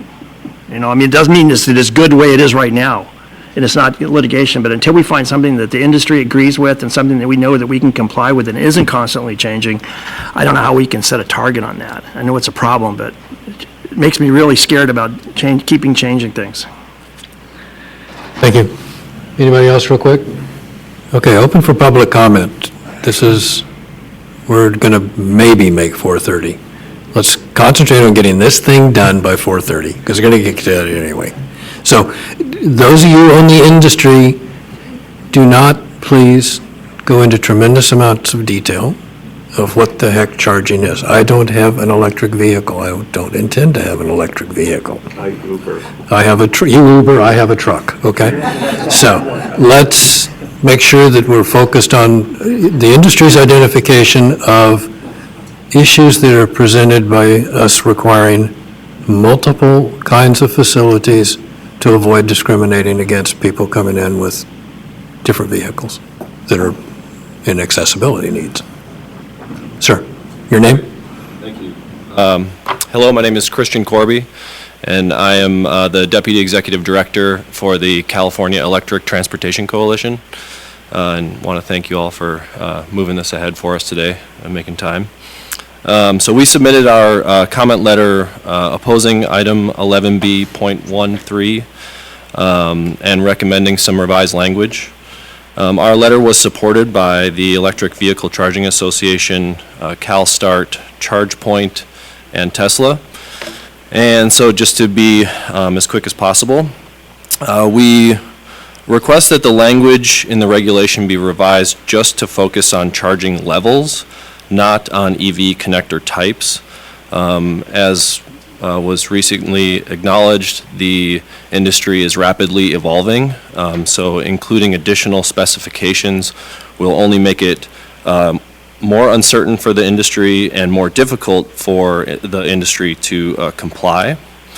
And then in keeping with focusing on charging levels, we recommend that DSA revise the language to what we proposed in our letter, that ensures that no matter what combination of charging levels are being served at a particular site, the same levels of charging are provided to the accessible spaces, and the van accessible spaces receive the level of charging that is provided to the majority of the spaces at the site.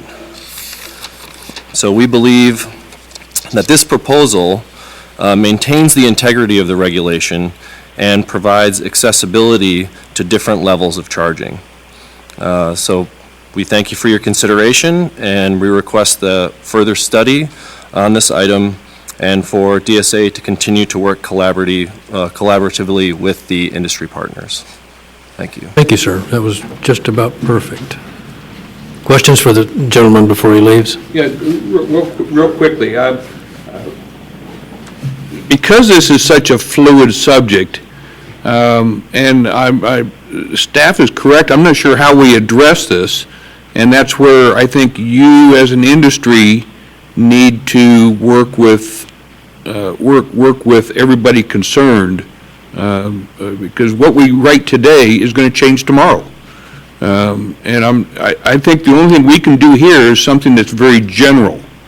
And what we have here is this, can you live with this? Is it generic enough, and can we move forward with what we have here? I think that it's, if the language were to be revised to simplify down to just charging level, I think that is something that the industry could work with. Requiring both charging connector type and levels will discourage kind of this, what is happening right now, building out different types of charging stations with different levels and different connector types, and the demands of this industry are, like they said, constantly changing. So with the flexibility around charging level, I think that is something that we could work with. Yes. Okay, thank you. I have a question for you. Why are there two, or ignoring Tesla, which is, its own breed, why are there two separate connectors? You said CHAdeMO is one I know of, and what's the other one? CCS. Okay, why are there two? That's a very good question. The world would be a simpler place if just So like at your house there was one plug to use, but It's kind of like having an Apple charger and everybody else, all right? So here's my point, and we go through this routinely, frankly, from a code or and as a specifier point of view. It's not unusual for us to pick a regulation, pick a thing, and say, okay, that's what we're going to call okay. And in paint, we called it technology-inducing regulation. There wasn't a paint on the market that was worth anything when we put in the VOC limits that we had. And we had paint fail all over the place until the industry got connected properly. So I'm not sure that we're not maybe in the same situation here of trying to identify that the industry, is you're choosing to make these connectors, but at the same time, I'm not inclined to have a regulation that promotes or allows, better way to put it, a person that's driving up to a charging station that happens to be a CHAdeMO because that's the one that is proximate to their house, and they don't have a CHAdeMO, they don't have a vehicle that works with a CHAdeMO connector, if I'm saying that right. So I'm going to be inclined from my end to make this as broad as possible to say that when a facility is put in, that it is going to have multiple accommodations provided. So thank you for answering my question. Ms. Anderson, question for the gentleman? Yeah, if, I'm just curious if you could have a different type of cord management system with each combination of connector and each level. And the reason I ask that is because, you know, I'm hoping at some point in time cord management comes into the accessibility discussion in your line of work. So if you had two identical charging stations and one had cord management, making it easier for a person with a disability to charge their car without connectors laying on the ground, whatever, then that would be a different type of charging station as well. So I think this is limiting even with its generic language. So I'm wondering even more if you could say each discrete charging station, or each unique, or each technology, or some other type of, or each configuration. Each special configuration of charging shall have. Because this is very particular, and to be honest, guidance from the federal Department of Justice, Access Board has always been that these laws and rights that we're trying to uphold, these civil rights, are intended to be broad, so that the application is broad.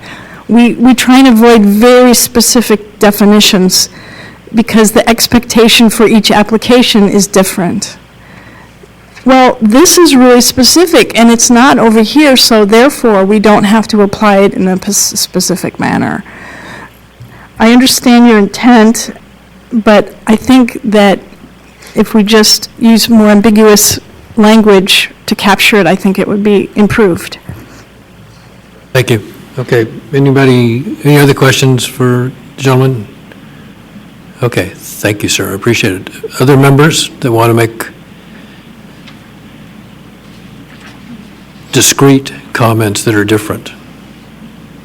Or just say you agree? Chair and members, Dan Shaw with Tesla. Just wanted to plug the Cybertruck with you, Mr. Chair, and perhaps we can interest you in a Cybertruck in the future. Just kidding. No. My name is Dan Shaw. I'm a senior manager on the policy and business development team, and I'm here to discuss this item before you. I'm not going to repeat the comments of the previous gentleman, but I will emphasize that we cannot live with the proposal before you today.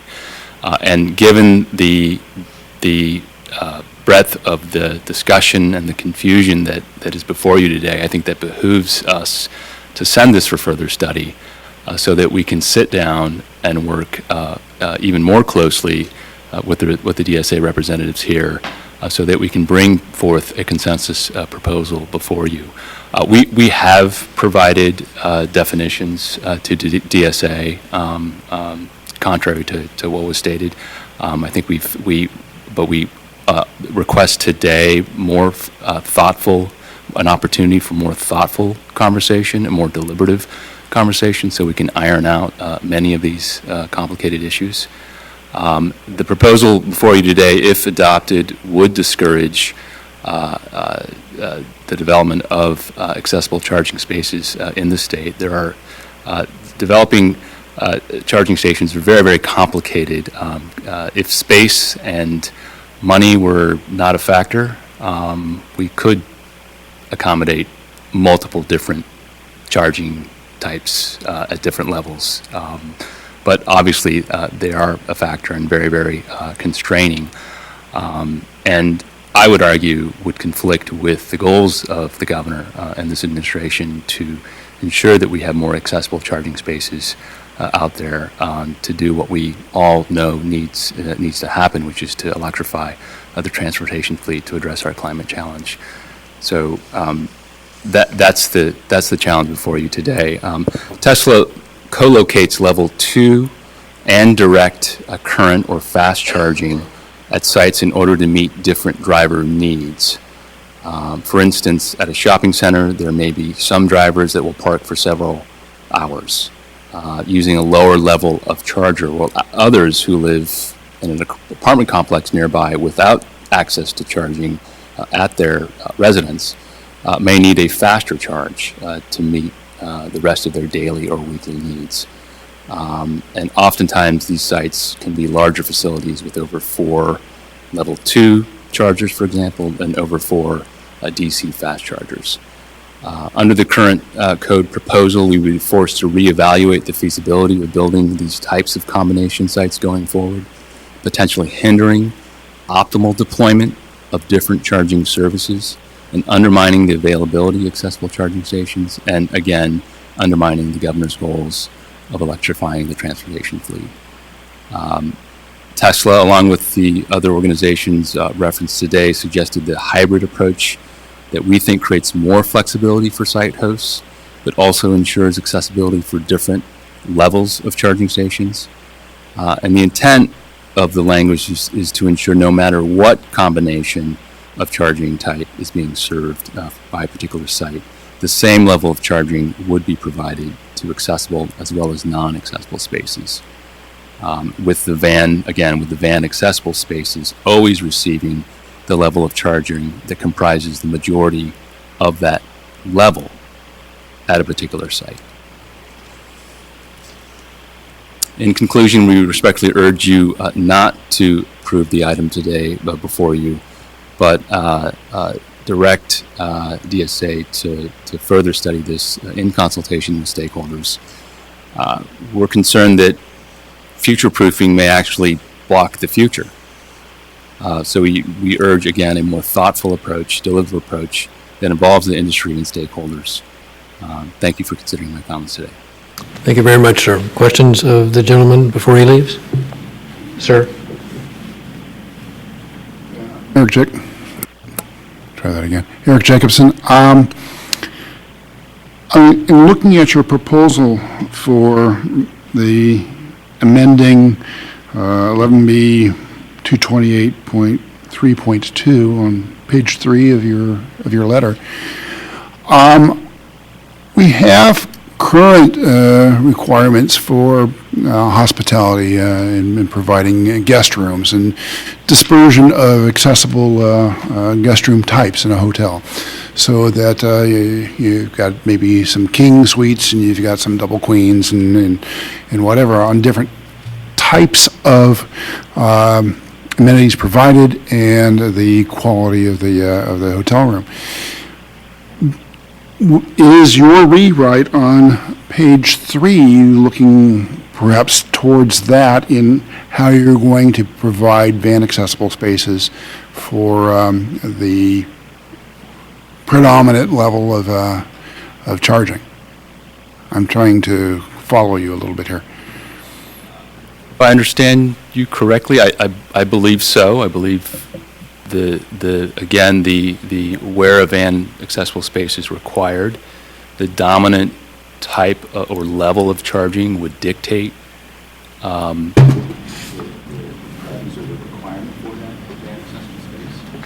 so if I can provide you with an example. Yes, specifically, we talk about how the different combinations of charging levels may be considered as part of one facility, as opposed to saying, well, this level is a facility and level 3 is also a facility, and so we need one each. That's right. We would ask that both types be considered the same facility. Because as I mentioned earlier, your need may differ, right? You may be shopping for a couple hours or watching a movie for a couple hours or having dinner, and you don't need that fast level of charging, which may actually cost more. And, we charge sort of overage fees if you stay beyond your allotted, if your car is full and you stay beyond that, we may charge you more. So you may not want to risk those fees, and so you may choose to charge at a lower level, level 2 charging, if you have the time. If you don't have the time, then, of course, we have the fast chargers available for you. You're going to make sure that you leave when you're done.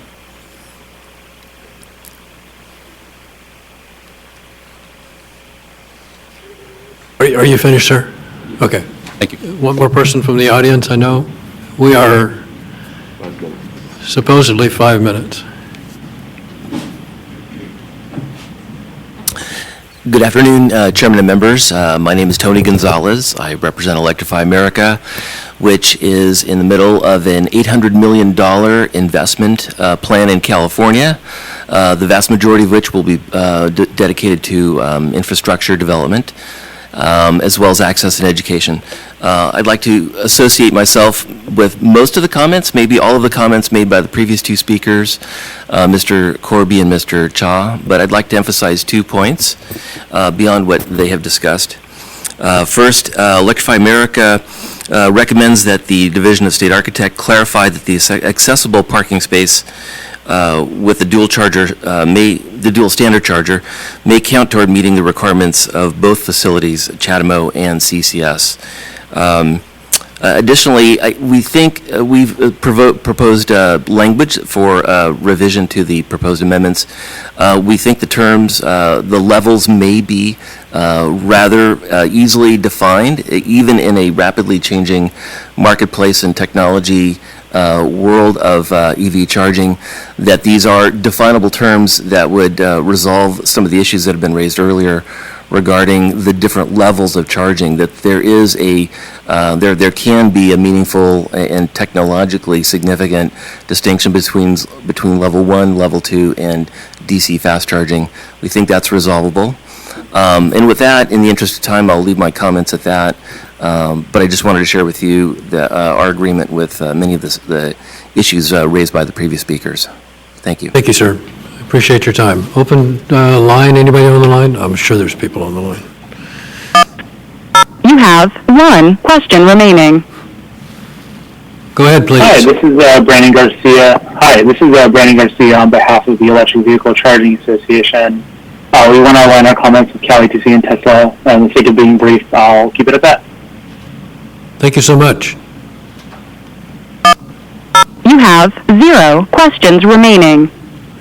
Send that man a ticket to something. Okay, close public hearing. Comments for staff from the committee? Hearing none. Motion? Motion for further study? Seconded for further study. Discussion on the motion? Mr. Kaiser?